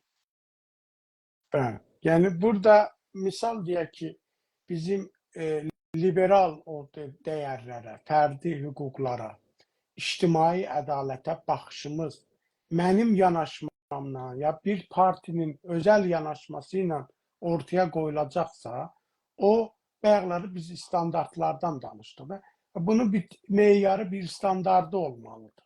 O standartlarla o ortaya qoyulmalıdır. Yoxsa ki, belə deyək ki, mən dünənlərdə söhbətimizdə, mənim ideolojimin tələbi azadlıqdan budursa, sən də ona məhkumsan, dayatma problem olur. Bu mənada mən deyirəm ki, sizin dediyinizlə bəzi şeylərdə ona görə razılaşa bilmirəm. Partilərin fərqi olmaz. Şimdi Güney Azərbaycanda 12 parti, 13 parti var. 12-13'ünde hamısı eyni sözü deyirlər onda. Heç fərqi yoxdur. O da bir azadlıq, o da bir liberal, bu da hamısı liberal. Amma gəl otur düşüncəyə, məsələn, danışırdıq, dostumuz deyirdi ki, bizim partidə əsasnaməni oxuya bilməzsiniz, nə bilim, məramnaməni oxuya bilməzsiniz, seçim yoxdur, azadlığı belə tərif edir. Yəni, nə deyim məsələn? Yəni, biriləri, neysə, ona keçməyim, çünki ya, istəmirəm keçəsin. Mən istəmirəm ki, yəni, çox fərqli azadlıqla məni eləmək olur. İndi belə deyək də, yəni biz bərabərliyi, sosial ədaləti misal üçün, bunun bir tərifi var, qavramı var, beynəlxalq hüquqda bir anlayışı var, bu anlamın necə həyata keçməsi proseduru var. Bax, bu prosedurda biz hamımız ortaq fikirdəyiksə, bu eyni olmaq anlamında deyil, onun həyata keçirilməsi məsələsi gəlir axı. Biri bu elə danışırdı. Onu həyata keçirək, iş orada başlayır. Yəni, mən fikirləşirəm ki, biz ne kadar deyək ki, misal deyir ama deyək ki, qanuna bizim hamımızın hörmət eləməsi. Hamımız deyir, qanuna hörmət eləyirik. Ama ne kadar riayət eləyirik. Ne kadar o piyada keçəndə maşınla gedirsən, o piyada keçəndə o piyadanın haqqını qoruyursan, onu ürkütmürsən. Mesela adam var, gəlir sürətlə piyadaya çatanda o da saxlayır. Biri var uzaqdan o piyadanı görəndə maşını yavaşladır, o bilsin ki mən saxlayacağım, arxayın keçə bilər. Ona stres vermir. Yəni o riayət olmanın belə növü var. O mənada onun həyatı, bizim əslində bu təşkilatlarımızın yanaşma olarak ortak fikirleri olması ve onun müşterek noktalarının çok olması, ben hesab edirəm ki, bu çok tarihi bir meseledir. Biz buna pis bakmamalıyız. Ama onu uygulama prosesinde, çünkü burada iktidar meselesi gelecek, siyasi güç kazanma gelecek, onu biraz da böyle birileri berraklaştıracak, temizleyecek, vitrine belə biri bunu koyacak, biri onu koyacak, biri onu koyacak cezbelemek için vesaire. Sonra program ne kadar verecek, ne kadar icra edecek. Bu meselelerde olur bir rekabet. Bir de var ki bütün bunlarda bizim tezadlı bakışımız olan. Adama deyəndə beraber hüquqlu, ne danışsın, ben kabul eləmirəm onu. Benim tərifimdə azadlık budur. Benim tərifimdə falan şey budur. Bu çok güzeldir. Bence yani tariflerimizi ayrı tarif eləsək qoysaq, insanlar, toplum baxar deyir, mən bunun tarifinə xoşum gəlmədi. Mən buna rəy vermirəm. İndi İranda müşkül budur da, bilmem 150 tane parti var. Mən axir amar tutmuşdum bir 2 ay bundan qabaq. 1000 neçə yüz dana cəmiyyət var. Siyasi cəmiyyət. Və talib də hamısının axirində bir İslamisi var. Evet. Ama diyeceğim buna, ama İslam'dan sen ne düşünürsen bunu bir tarif edeceğim. Senin İslam'ın o birisi İslam'dan ne farkı var? Herkes, çünkü hamı istir ki karanlıkta kalsın. Herkes bilmesin ben ne düşünürəm. Çünkü onda mesela dadğaha cevap verməlidir, molluya cevap verməlidir, ummiyə cevap verməlidir. İstəmir o cevap versin, elə ben adın altında geçin, mesela millətdə lazım mənə rəy versin. Ama o aydınlaşmır. Bizim burada Əlan bu programın, mən özüm bu programın təhsil yaxşılığı olsa bunu bilirəm ki, eyni sualı eyni təşkilatların hamısından soruşuram, amma cavablar fərqli olur. Niyə? Çünki adamlar görə, bunlar fərqli düşünürlər. Ona görə fərqli təşkilatdılar. Yoxsa bunların hamısı yığışar olar bir daha. Biz İnsaf Əlbəy, eyni də düşünə bilərik bir sıra şeylərdə. Ortak müşterek nöqtəmiz də ola bilər. Amma məsələ uygulamada deyirəm. Bax, biz hamımız ayrı seçkiliyə qarşıyıq. Düzdür mü? Doğru. Da o fərqli yoxdur, o ayrı seçkili tək da insanlara da deyir. Heyvanlara qarşı belə ayrı seçkili çalışırsan eləməyəsən. Mən məsələn əvvəllər öz fikrimi deyim. Bizə meymunlardan çox xoşum gəlməzdi. Baxmazdım. Kifirdi, eybəcərdi, filandı. Amma fikrimi dəyişmişəm. Ən belə dünyada mənim öncə məsələn fikirləşdim, ən belə xoşa gəlməz bir heyvan varsa, indi mənim xoşuma gəlir. Fikrimi dəyişmişəm. Çünki o bir canlıdır. Onun görünüşünə görə mən ona münasibət bəsləməm doğru deyil. O yanlışdır. Əxlaqi olaraq mən onu deyirəm ki, bu qəbul olunmazdır və onu dəyişirəm. Təfəkkür. Yəni deməyim odur ki, o ayrı seçkiliyi biz hamımız qəbul edirik. İndi onu uygulamaqda bəziləri heç onu qəbul edir, amma uygulamaya gələndə heç bilmir ki, o ayrı seçkiliyi ola bilər. Bir də o problemlərimiz var. Amma şeyində deyir, düzdür, o ayrı seçkiliyi olmamalıdır. Amma gəl uygula. Doğrudur. İndi məramnamənizin ən önəmli bir neçə konusunu burada deyər misiniz ki, nələr çox önəmlidir sizin üçün məramnamənizdə? Bizim məramnaməmizin əsas ən önəmlisi o hüquqlar, əsasən prinsipləridir. Ən belə önəmlisi odur. O prinsiplər, yəni bir sıra dəyərlər üzərində formalaşması və onun belə deyək də hüquq və fəaliyyətləri, yəni nələr içərir o fəaliyyət və hüquqlarında. Çünki orada bir sıra o fəaliyyətlərində qurduğu belə çox önəmli istiqamətlər var. Mən hesab edirəm ki, onların həyata keçirilməsi çox vacib məsələdir. Bir də bu idarə etmə belə deyək də orqanlarının formalaşdırmaq, onun daha şəffaf olunması, necə onlar bir-birindən inteqrə olunur, necə daha o verimli Bunlar halda fəaliyyət məramnamədir ya göstərir. əsasnaməni siz buyurursunuz? Mən indi bunu qatırışım. Bu nizamnamədir. Yox, mən məramnamənizin əsaslarını istirdim. Görürəm ki, mənə nizamnaməni buyurursunuz. Onu başlatdım elə. Gördüm ki, ürəkli bir şeydir.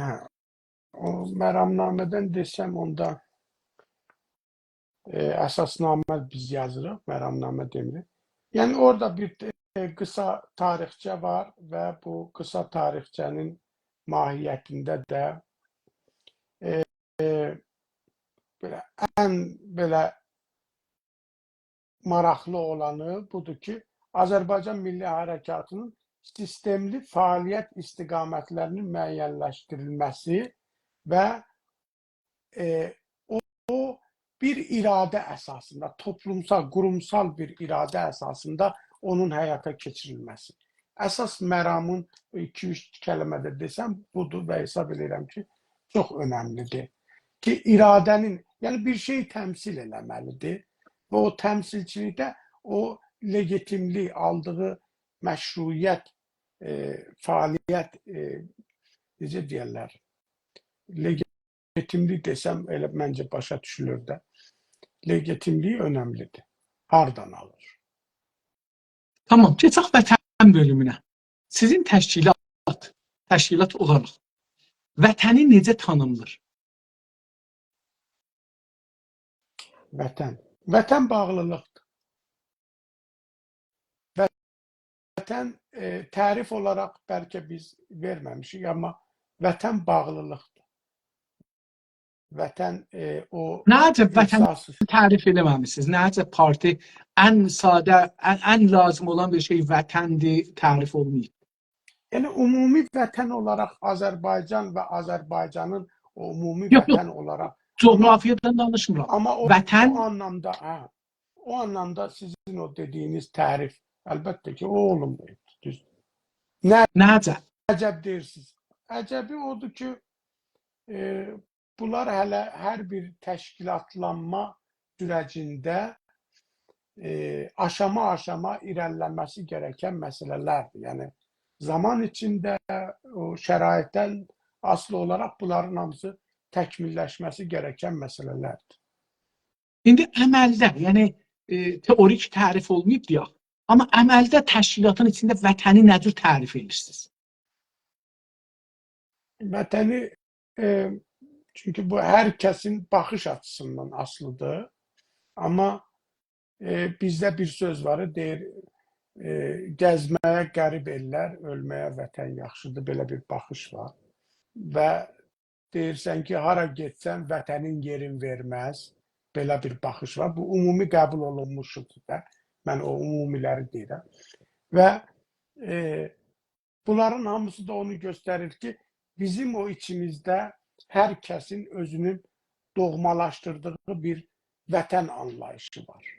Amma bunun o ümumi bir tərifə gətirilməsi, özəlliklə bizim Milli Azadlıq Hərəkatında Azərbaycan və Azərbaycançılıq məsələsi ona görə ortaya qoyulur ki, o ümummilli anlayışımızda vətən, onun qorunması, ona ehsası təəlluq, ona bağlılıq, ona sevgi, ona və məsələlər gəlir onun içində yerləşir. Yəni, istəyirəm bunu yetirim ki, əgər partidə rəsmi bir tərif olmasa, hər kəsin öz zehni ilə tərif elər. Partinin, məsələn, deyək ki, 1000 dana üzvü var, 5000 dana üzvü var, 50.000 dana tərif var. Yəni, burada bir partidə birlik yoxdur əslində. Çünki partinin bir dana zehni... Buyurun. Bəli, bunun üzr istəyirəm. Sözdə birdən fikrimə bu gəldi ki, Siz düz deyirsiniz. Amma bizim baxın, milli siyasi mübarizəmizdə biz bu vətənə münasibəti yaradırıq hələ. Amma tərif eləməsək yaradan var ki. Amma o tərifi gərək elə eləyəsən ki, hamı qəbul eləyir o tərifi. Mümkündür qəbul Yəni, eləməyəsiniz. Siz zaman niyə? içində qəbul elətdirirsiniz. Çünki parti Elə o- sizdə hamıya qəbul Ona görə elətdirmirsiniz ki. Azərbaycançılıqdan danışırıq da. Ona görə Azərbaycan deyirik. Baxın, biriləri deyir ki, Azərbaycana vətən deməyin. Deyirlər, demirlər. Biriləri israrla deyir ki, Azərbaycan deməyin. Azərbaycanı buraxın, filan şey deyin. Demirlər. Buyurun. Onda mən açıq da danışmayayım. Elə biriləri Yox, Kamil Azərbaycan bildim deyiblər. Yəni mən Hə, fəqət cavab verməyəcəm ona görə. Yoxsa sözünüzü demirəm. Bəzi biriləri- deyirlər ki, deyin biriləri Türkiyəli məsələ. biriləri demir ki, Azərbaycan. Niyə? Çünki vətən anlayışı milləti, baxın, vətən hardan başlayır bizdə? Bizdə hər bir birey olaraq şəxs doğulduğu yerdə, doğulduğu kənddə. Məsələn, bizə deyəndə vətən nədir? Birinci xatirinə gələn o kənddir, şəhərdir, oradır. Xatirələri, bağlılığı haradırsa oradan var. İndi bu birinci ora hoviyyət verməlisən. O kəndə, o şəhərə. Kənd, şəhər vətənini qəbul eləməlisən. O hoviyyətin üzərindən bir vətən qurmalısan. Sən eləyə bilməsən, onun kənddə doğulub o xatirəsini, onun bağlılığını o kənddən onu çəkib çıxardasan ki, buradan qop, bura yapış. İndi bizi Azərbaycandan qopardıb. İstəyirlər İrana yapışdırarlar. Deyir, bu sənin vətənin deyil, budur. Zorla. Axı hələ biz İran adlanan ölkəni vətən hesab edilənə qədər gərək kəndlə bağlılığımızı kəsək. Doğulduğumuz şəhərlə bağlılığımızı kəsək. Oradakı bütün xatirələrimizlə bağlılığımızı kəsək. Sonra Azərbaycanla bağlılığımızı kəsək. Ondan sonraki bu da aparır 100 il. Hələ də alınmır. Yəni elə belə kolay, asan deyil ki, gətirək. Ona görə də bax, bu 100 il içində niyə Azərbaycanı bölüşdürüblər? Hissələrə, ostanlara, nümrələrə. Çünki vətən anlayışını o Azərbaycanda bütöv olaraq Azərbaycan olmasın və o vətən o formada formalaşmasın. Çünki formalaşanda o ən birinci etapdan başlayır. Sonra onun üçün məsələn o vətənə qarşı bir hücum olanda o insan gedir canını koyur. Vətən uğrunda savaşır. Yəni bu anlamda sizin dediğiniz o söhbətə gəlsən, vətənin tərifində gərək doğru tərif verəsən və o doğru tərifin ortaya çıxması bir zamandır. Ona görə də bu günləri yurdum, yuvam, məskənimsən Azərbaycanım, anam, doğma vətənimsən Azərbaycanım. Anam, doğma vətənim Azərbaycan olanda artıq bu məhəllə, o məhəllə, onlar yerindədir ya. Onların hoviyyəti onlardan alınmamalıdır. Mən məsələn ona qarşıyam. Mənim şəhər hoviyyətim, kənd hoviyyətim mənimdir. O mənim vətənimdir elə. O deyir, bünövrəsi odur. Amma o gəlir, böyüyür, olur. Yurdum, yuvam, məskənim, Azərbaycanım, ana doğma vətənim, ya anam doğma vətənim. O analıq statusu qazanır, olur vətən. Onun uğrunda deyir, sevə-sevə gedirsən, təhlükə olursa savaşırsan, can verirsən və o necə deyirlər, heç fikirləşmirsən də, hələ arzu da eləyirsən. Deyirsən, ilahi ya Rabbi, mən bu yolu ona görə gedirəm ki, vətənim düşmənin tapdağı altında qalmasın. Vətənim düşmənin tapdağı altında əzilib, mənim millətim onun içində əsir qalmasın. Bilirsiniz, mənim düşündüyüm budur ki, bir dənə parti tapılır, bir dənə alternativ vətəndən məna verir. Buna fəqət o parti inanır. Məsələn, milli hərəkət fikri bir 30 il bundan qabaq, istiqlal bir 30 il bundan qabaq, azadlıq bir 30 il bundan qabaq. Bu mənada ki, bugün düşünürük ki, Bunu bir parti, bir nəfər oturub, bunu tərif eləyib, zaman içində bunu millət mənimsəyibdir.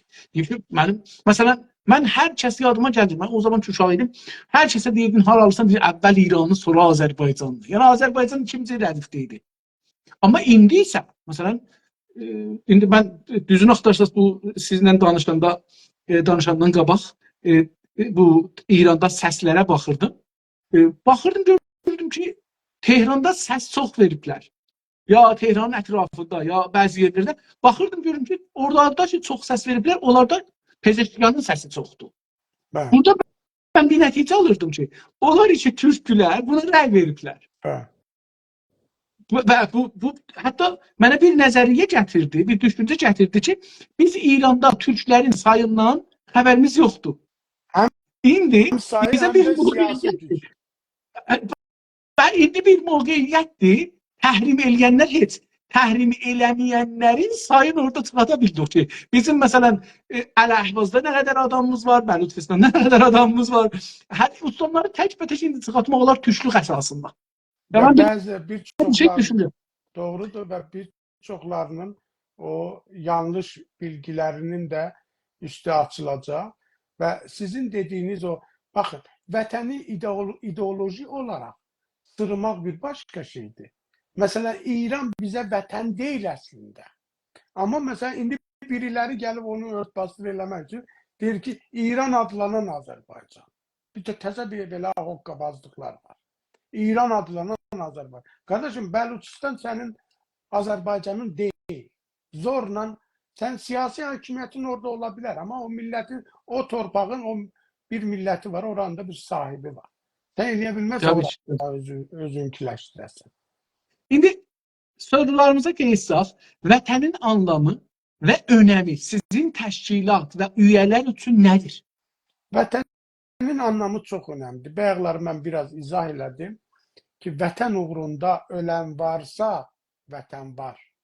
Biz vətən uğrunda ölə biləcək qədər varıqsa, onda vətən var. Və bu mənada mən hesab edirəm ki, biz buna çox önəm verməli. Çünki biz vətən Azərbaycan deyəndə o dirənə bilir, duruş gətirə bilir, savaş apara bilir, müqavimət göstərə bilir. Onun işğal olsa belə, o işğalçılıq dönəmində belə özünün müqavimət hərəkatını yarada bilir. Hamısı vətənin varlığından asılıdır. Olmayanda heç nə olmur. Və çalışırlar bunu bizdən alsınlar. Ya bilirsiniz, vətəni tərif eləsək biz, mən indi beləsi düşünürəm, yəni siz danışa bu mənim zehnimə gəldi. İnsan zehnini kontrol eləyə bilmir, təəssüfənə. Siz danışa mənim zehnim getdi ki, məsələn deyirəm ki, Güney Azərbaycan Azadlıq Cəbhəsi vətəni tərif eləsə, desə ki, mənim vətənim Bəluçistan deyil, Kürdistan deyil, məsələn, ya ora deyil, onda nə olar? Onda mənim bu əskərlər ki var, türklərdən farslara əskər aparırlar. Bu gedib Bəluçistanı, filanı vətən bilərək orada savaşmaz, orada adam öldürməz. Doğrudur. Ya da sərbəstlikdən qoyan qaçar. Yəni, bir milli düşüncə deyir, mənim vətənim Azərbaycandır. Mən ya Azərbaycanın əskəri olacağım, ya da qaçacağım əskərlikdən. Bu dul deyil. Yəni, baxın, biz partinin belə bir vəzifəsi ola bilir. Yəni, ideoloji dediyim budur. İdeoloji dediyim budur. Vətəni tərif edirsən, sən öz tərif et. Yəni, Güney Azərbaycan partisi, Azadlıq Cəbhəsi, Milli Azadlıq Cəbhəsi vətəndən bir tərif verir, sonra da əskərlikdən bir tərif verir, sonra da vətən üçün ölməkdən bir tərif verir. Bunları bir-birinin dibində qoyanda mən deyirəm ki, tamam, mən bunu sevdim, gedəcəm, bu yolda öləm. Mümkün sizə hizmət üzü olmuyor ama o bayaqları dedim ki məktəb, mədrəsə, online. Orada da gəldim, bunları eşitdim. Sonra dedim, mən əslən üzv olmuram. Amma çox gözəldir. O yad eləyək o Kuzey Azərbaycanda, Azərbaycan Cumhuriyyətində o İbrahim idi, nə idi o cavan oğlan getdi, 40 nəfər ermənini öldürdü. Bəli, İbrahim. Allah rəhmət eləsin. Onu bir xatır, məsələn, o vətənə inanır. Canına durur, gülləni, tüfəngi götürür, gedir, neçə nəfər orada erməninin gecə sübhəcanı öldürür, sabah özü şəhid olur. Niyə? Çünki bir vətəndən bir tərif verilir buna. Mənim vətənim burada işğalda da olsa mənim vətənimdir. Bilirsiniz, yəni bu adam bir vətən anlayışının o düşüncəni, o fəlsəfəni, o ideolojini mənimsəyibdir. Dövlət sırılsa da mənimsəyib, sırılmasa da. Biz məsələn İran savaşında, İran Əraqa savaş açanda biz getdik orada savaşdıq. Mən getdim savaşdım. Mənim qardaşım məfqudələrə əsər düşdü. Ha? Niyə? Bizim zehnimizə vətən soxmuşdular ora. Həm də biz çox Ama dinciydik o vətəncə, amma yani bu o bak görürsünüz orada o mesele de gelir. Yani dinçi daha çok. Din amili sizi mən buna daha ərz edirəm ki, teşvik tərif verməliyik da. Biz tərif versək, o tərifin qabağında durar. Bizim əskərimiz, məsələn, dədənənə bunu bilər. Məsələn, fərz edin, Günas TV-dən indi mən bunu deyərəm daimən, Günas TV bir kültür deyildi. Daha bunu şey eləmək olmaz. Yəni, çətdə onu eşidir, oğlum sərbaz geçsin, əskər geçsin, o onu düşünür ki, mənim oğlum, bunu indi burada düşünəcək, ha, mənim oğlum kimə gedir xidmət eləyə? Bunu biz onda yaratmalıyıq. Hangi torpaqdan gedir difa eləsin, qanı hangi torpağa töküləcəkdir? Bunu partilər yaratmalıdırlar. Hər parti ifratlı, təfritli nə cür düşünür da, deməyək ifrat. Ola bilər. Hər parti öz düşüncəsini qoymalıdır, öz xəritəsini qoymalıdır, məncə. Məncə doğrudur. Sadəcə olaraq mənim o əsas dediyim məsələ odur ki, yəni o basedə, o əsasda, o təməldə hər insanın özündə bir vətən anlayışı var. Təbii ki, təbii ki. Hə, onun üzərində, o base'in üzərində qrup və vətəni o gətirəcəksən, anam deyir, doğma Azərbaycan eləyəcəksən ki, o zaman da biri Azərbaycana yan gözlə baxsa, doğru. Necə deyərlər, yanaşma fərqli olur. Sizin təşkilat vətən sərhədləri necə təyin edir? Bizim doğrusu bizdə o tərif var. Tarixi Azərbaycanın sərhədlərini biz Azərbaycan bilirik. Orada yazılıbdır, indi mən dəqiq hangi tarixi? Yəni tarix deyəndə Səfəvi dövrəsi var, Nadirşah dövrəsi var, yəni istənilən Qacar o dövrəsi illərdə var, Pəhləvi dövrəsi var, İndi dövrəsi, Cumhuri dövrəsi var, Cumhuri İranistan. İndi bilirsən, o hansı tarixi deyəndə, məsələn, deyək ki, ən son Qacar dövründə Məmalik Məhrusə dediyimiz Azərbaycan məmləkəti var idi. Və orada da o müəyyənləşmişdi. Məsələn, hardan haradır bu məmləkətin sərhədləri. Məsələn, onu biz base götürsək, onu əsas götürsək, orada o Azərbaycanı deyək ki, sən o sərhədlərlə qəbul edib, onu, necə deyərlər, öz fəaliyyətində vətən olaraq ortaya qoyursan. Amma deməyim, tarixdən ona görə deyirəm ki, yəni bizim tarixi əsaslarımız var vətənimizin varoluşuna. Kimsə onu bölüşdürə bilər, biraz ona verə bilər, biraz buna verə bilər.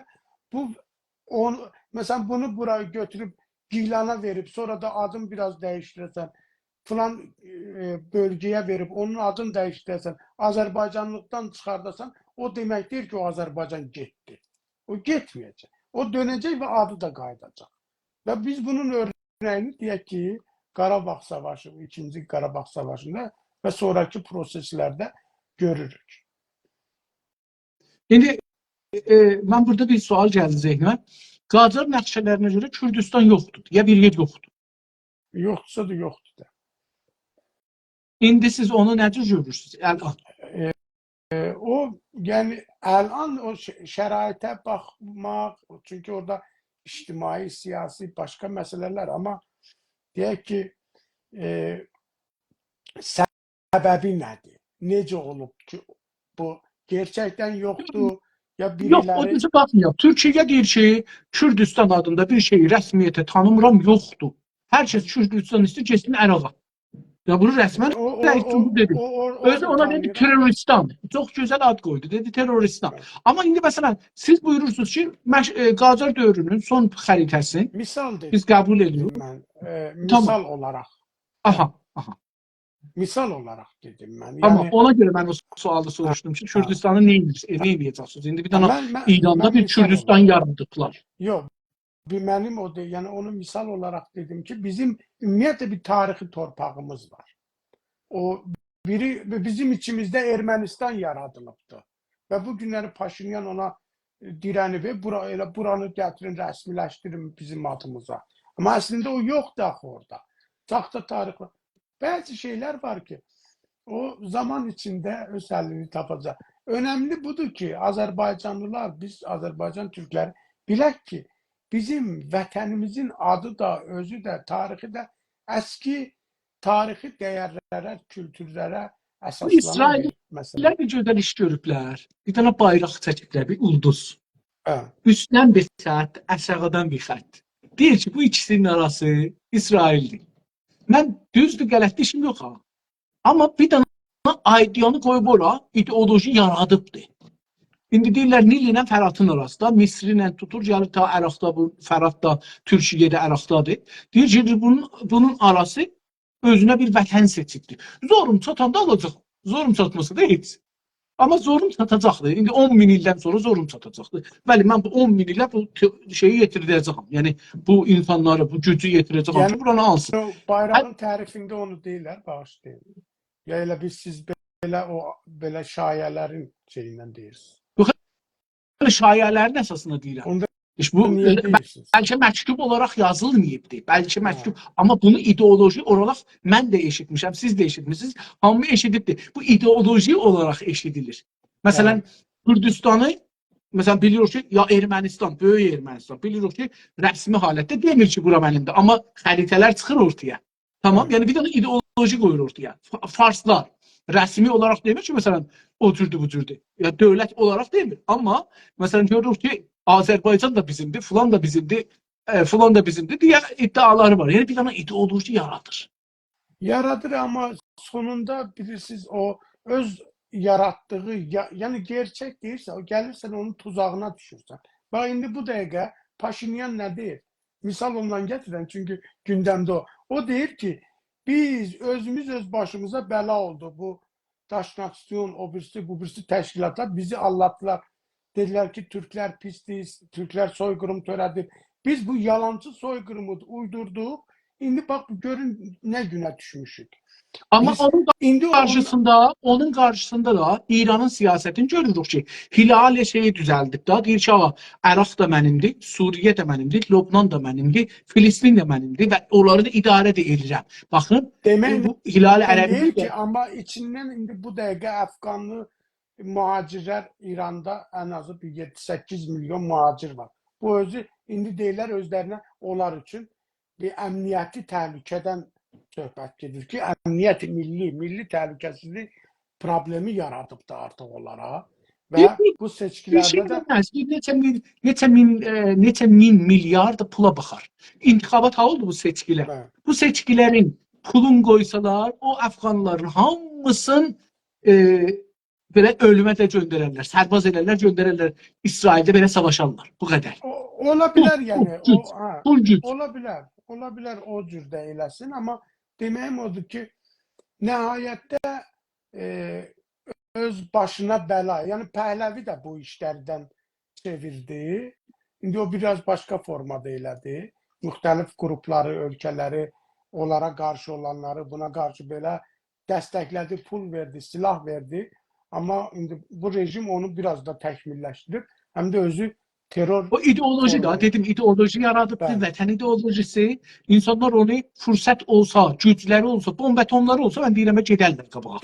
Yəni amma məncə o sonunda onların sonuna çıxacaq. Ola bilər. O sonu düşünmür ki, imperatorlar hamısı yıxılıblar da tarixdə, onu da bilirik. Sizin təşkilat vətən qorumanı necə düşünür? Vətəni qorumaq. Vətəni qoruyan onun millətidir, onun siyasi gücüdür, onun iqtisadi gücüdür, onun hərbi gücüdür. Biz hansı aşamada, hansı qorumadan danışırıq? Bu günləri biz vətənin mənəvi dəyərlərini, varlığını, kültürünü, daşını, torpağını, sərvətini, yeraltı sularını, meşəsini, bunları qorumağa çalışırıq və savaşımız budur. Bunun uğrunda gedir. Bu dəqiqə biz o işğalçılığa qarşı gerçək bir savaş nə qədər ortaya qoya bilirik, görürsünüz, nə qədər suallar çıxır burada. Hələ o aşama öz yerində oturmayıbdır. Ona görə də vətənin qorunması indiki şəraitdə onun insanların qorunması ilə, dilinin, kültürünün qorunması ilə, sərhədlərinin müəyyən olub yaddaşlarda qalması ilə və dediyim kimi o milli mənəvi sərvətlərinin qorunması ilə həyata keçirilir və sonraki mərhələlərdə də ayrı şərait. Vətən üçün sizin təşkilat savaşa girərmi? Lazım olsa əlbəttə. Əlbəttə. Bu dəqiqədə savaşırıq. Sadəcə savaşın anlamı əgər sadəcə silahla savaşmaqdırsa, o da bir savaşdır. Amma bu günləri biz həyatımızı, ömrümüzü, vaxtımızı, cavanlığımızı, hər şeyimizi qoymuşuq və indi deyir, inanan inansın, inanmayan inanmasın. Amma bunun qarşılığında nə bir maddi mükafat var, nə qarşılığında mənəvi mükafat. Yəni heç bizə bir sağ ol deyən də yoxdur. Elə biz deyirik ki, vətən uğrunda. Hər şey vətən üçün. Hər şey vətən üçün. Zaman da vətən üçün, ömür də vətən üçün, gəncliyimiz də vətən üçün. Savadımız, biliyimiz, pulumuz, bacarığımız, hər şeyimizi vətən üçün qoymuşuq. Və bu bir gerçəklikdir. Buna təvazökarlıq eləməməliyik. Hamımız bu uğurda bədəl ödəyə gəlirik. Və hesab edirəm ki, bu qiymətləndirilməlidir. Hamımız tərəfindən, toplum olaraq, millət olaraq. Çünki hər şey vətən üçün və bu vətən üçün canın qoyan insanlar yetişirsə, bu insanlar dəyərlidir. Kimliyindən asılı olmayaraq dəyərlidir. İndi bu bəhsi də burada qutarırıq. Əlbəttə bir dənə sorum qaldı, üzr istəyirəm. Yox, soruşmuşam.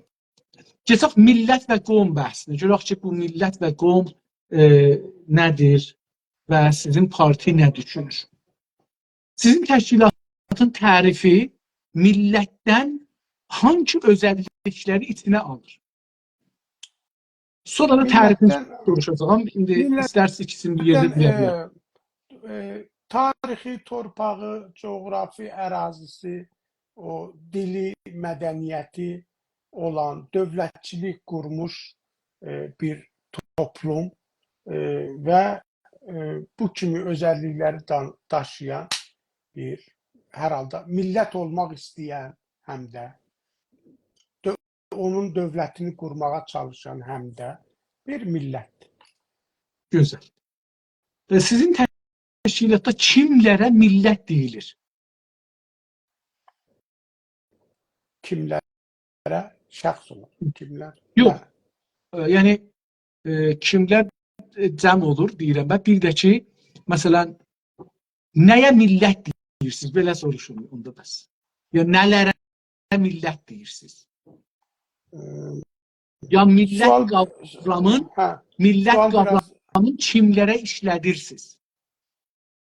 Bayaq dediyim kimi, yəni o dediyimiz özəllikləri və millət olmaq özəlliyini özündə hiss edən hər bir toplum, o necə deyərlər, millət kimi ola bilər, amma o bəzi o millət olma şərtlərini də ortaya qoymalıdır, o tələbləri də ortaya qoymalıdır. Yəni ola bilər bir millət var, amma o tələbi ortaya qoymur. Deyir ki, mən millət birinə sığınım. Yəni məsələn deyir ki, gəl mənə, məsələn Avropada bəzi kiçik ölkələr var, yalvarır, məsələn Hollandiya, Almaniya, onlar da onu heç boyuna götürmürlər. Deyir ki, biriz məni alın da, mən sizdən hesablanım. Deyirlər istəmir. O həm ondandır, həm ondandır. Nə ondandır, nə bundandır, qalıb ortalıqda. Belə bir vəziyyətlər də var. Yəni, mən hesab edirəm ki, ancaq bu şəkildə, yəni onun o özəllikləri ilə yanaşı, həm də istəyi olmalıdır. Güzel. Sizin təşkilatın, indi burada bir təzadda deyəcək sizin bu cavabınızda, amma qalsın sonra onu bəhs edərik. Tamam. Görək ki, sizin düşüncələriniz nədir olacaqdır. Sizin təşkilatın düşüncəsi qovm sözündən nədir? Biz qovm sözünü ya qəbilə sözünü çox əskidə qalmış bir yanaşma kimi görürük və zaten bunu təhqir üçün bu dəqiqə işlədirlər İran adlanan ölkədə. Təhqir də o mənada ki, yəni bunlar heç vaxt millətləşə bilməyəcək toplum olaraq və belə bir haqları da yoxdur bunu istəsinlər. Ona görə də siz seçki təbliğatlarına əgər baxsaz o güya bu dırnaq arası İran, nə bilim İran belə gəldi, İran elə. Orada göstərilən ərəblər, bəluçlar, Azərbaycan türkləri, Qaşqay türkləri, türkmənlər, onları görürsünüz, ya üz istəyirəm eşeğe minib gəzirlər, ya təndir qalayıblar orada məsələn çörək pişirirlər, ya ağac daşıyırlar, ya nə bilim çiynində hələ də səngdə su daşıyır. Üz istəyirəm belə fəlakətli bir vəziyyətdə göstərirlər ki, deyirsən ilahi ya Rabbi, hələ bu yerlərə mədəniyyət deyilən bir şey getmir. Orada yəni maşın, villa, ev, şərait, mühəndis, danışqa, məsələn deyək ki, modern bir teknoloji, modern bir zavod, modern heç bir şey yoxdur. Məsələn, bunlar mühəndis kimi görürsünlər, doktor kimi görürsünlər. Məsələn, bir çox belə uzay mühəndisliyi ilə bağlı, məsələn, burada bir işlər getsin, burada göstərsin ki, Azərbaycanda belə bir tibbi sahədə, elmi sahədə böyük bir inkişaf var. Niyə bu bədbəxt oğlu bədbəxtdir? Həm qom deyirsən, həm türk deyirsən, həm də eşeğe minib, arkasındakı eşeğde yükləyibdi yoncanı və yaxud qabağında məsələn 100 dənə qoyunu sürüyür aparır. Niyə belə göstərir? Ona görə də o baxışdan irəli gələn qom, qəbilə qəbul olunmazdı. Təbii ki, o da bir millət olmağın bir sürəcidir əlbəttə ki. Qom da deyə bilərsən, amma zaman içində o millətləşə də bilir. Amma bunlar onu inkar edirlər. Bilirsən, millətləşə bilməzlər. Və sonra da deyir, qovmi benamı fars nədarı.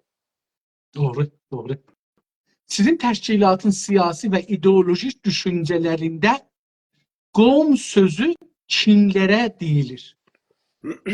Qovm sözü yəni kültürel olarak bir dil olarak kiçik və bəlkə bir bölgesel məsələn deyək ki, bir yaşam tərzi olan bir topluluq, ortak şeyləri olan. İndi o böyük də ola bilər, balaca da ola bilər. Məsələn, yüz istəyirəm, Afrika qəbilələrində məsələn, yüzlərlə qəbilə balaca bir yerdə yaşaya bilirlər. Ayrı-ayrılıqda 100 nəfərli, 300 nəfərli, 200 nəfərli, 50 nəfərli. Məsələn, kətlərimizdə vardı da, məsələn, tayfalar, kiçik tayfalar, bir kətdə görsə 10 dana tayfa var, 5 dana tayfa var. Hə, məsələn, o tayfa şəklində də aysa ola bilir, yaşayırlar. Mesela ona da qovm deyə. Bizdə onun adı var da, tayfadır zaten. Deyirik tayfa. Amma o tayfa özünü bir böyük, o deyək ki, şeyə bağlayır. Yəni o kültürdən ayrıdır, o böyük kültürdən ayrıdır. Onun bir parçası özünü hesab edir, o kültürdən bəslənir, o kültürə katkıda bulunur və s. Yəni həm də yəni o tayfa anlamında onun özünün bir, hem de bir özüne məxsus bir dünyası var, anlayışı da var. Yani o da var. Bizi o səthdə saxlamaq istəyirlər. Yəni bəğud qovm məsələsində deyəndə onların düşüncəsində odur. Sizin təşkilatda millətlər ilə qovmları hangi meyarlar və ölçülər əsasına birbirinden ayırt edirsiniz? Yani birinci deyək ki, məsələn, bir millət o dövlət olmaq istəyini də ortaya qoyur. Dövlətləşir. Vətən anlayışı genişdir. Millət anlayışı genişdir. Onun toplumsal dəyərləri, ictimai, siyasi dəyərləri, kültürel dəyərləri genişdir və ortaqlıqları daha böyükdür. Yəni eyni halda ki özəl amma o ortaq dəyərləri oluşturan bir topluma çevriləndən sonra olur millət və onun dövlət sistemini kurur və bu yanaşma ilə yəni o məsələn qəbilə ya qovm ya tayfa desək bəlkə bu özəllikləri daşımırlar və yaxud tələb də eləmirlər.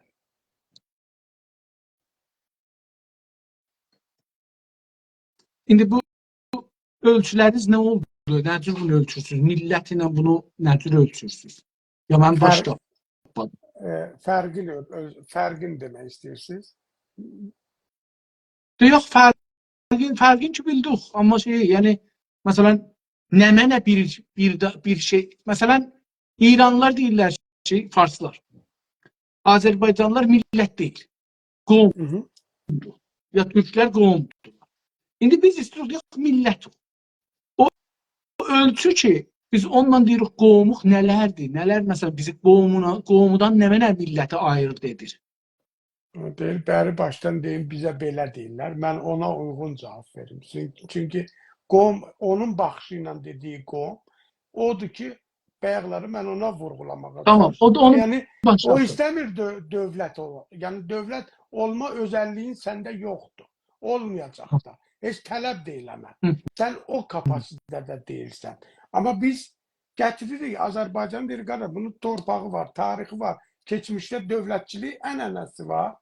Və bu özəllikləri də var. İctimai, siyasi birlik, kültürel birliyi, digər məsələləri bunu özəl edir və bu bir millətdir və bu millətin dövləti olmalıdır. Yəni fərqi burada. Yaşa. Siz Azərbaycanlıları, Qaşqayları, Türkməənləri, Ərəbləri, Bəluçları, sizin parti qovm hesab edir, yoxsa millət? Millət. Siz farsları millət görürsünüz, yoxsa qovm? Yoxsa farsların və farslığın başqa bir anlamı var sizin təşkilatda? Vallahi dünənə kimi onlar nə olduqları bəlli deyildi, indi də bəlli deyil. Bu dəqiqə özlərini inkar edir. Bu yüzyılda bir şey istədilər, fars və farsçılıqdan qoysunlar. Böyük tarixi olan, böyük kültürü olan, digər kültürlər də onlarda, kültürlərin qaynağı olan bir millət kimi istədilər, o anlayışı versinlər, tarix yazdılar, kitab yazdılar, filan. Amma nəhayətdə iş elə yerə gəlib, indi adamlar deyir ki, I am not Iranian, I am Persian. Belə bir şeyləri atıblar ortaya. Sonra o tərəfdən təzədən Persian'a gələndə deyir ki, yox edir, fars yoxdur. Belə bir həmçinin qovmi nədir? İndi deyəndə bu İran nədir? Ağayın Fəraq qovmiyə. Deyəndə İranın özü nədir? Onu bilmir. Deyəndə məsələn Səfəvilər dövründə sənə tat deyirdilər. O nə oldu? Sən onda küçələrdə deyir, mütrüflü eləyirdin. Qabal çalırdın. Hələ də nə bilim bu Firuzdur, Qara Firuzdur, nədir? Hacı Firuzdur. Hələ də onunla məşğulsan. O odur, bax sən olsan. İndi ya onu qəbul elə, ya bunu qəbul elə, ya onu, yəni bilinmir. İndi ona görə də biz onların, məsələn, fars deyəndə deyir, ağa, biz yoxuq tək başına. Sizlə varıq. Amma onların dedikləri, sizin parti nə deyib başlara? Bizim yanaşmamızda fars da özü üçün bir millət ola bilər, istəyirsə. Onun da özünə görə bir coğrafi müəyyənləşdirib o ortalıqda, o belə deyək də, o İranın mərkəzində müəyyən coğrafi formalaşdırıb yaşaya bilər. Hər halda bir azdan çoxdan bir yaram yapalaq dilləri də var. Özlərinə məxsus kültürləri də var və s. Yəni ola bilərlər. Bizə ziyanları olmasın da. Farsların vətəni var mıdır sizin təşkilata görə? Mənim təşkilata görə biz bunu tərif eləməmişik, amma məncə yəni mən öz fikrimi desəm, onların gerçekten tarihsel müəyyənləşdirdiyi vətən anlayışları yoxdur. Tarihsel vətən anlayışları olsaydı, qondarma İran adı ilə bir məsələni ortaya qoymazlar. Başqa millətlərin vətənini, torpağını, tarixini mənimsəmə eyləminə girməzdilər. Yoxdur deyə ortada və o necə deyərlər, sadəcə ona görə də o siyasi təsirlərin, başqa dövlətlərin təsirləri maalesef Türk dövlətlərinin, imperiyalarının aradan götürülmə siyasətlərinin nəticəsində ortaya çıxan bir toplumdular və hər halda bugün özlərinə müəyyən yerləşdiyi yerləri var ki, oranı özlərinə vətən bilə bilərlər. Sizcə Azərbaycanlılar, Qəşqailər və Türkmənlər Türkülər yoxsa başqa bir kimliklər var? Mən bildiyim qədər özlərini Türk deyirlər.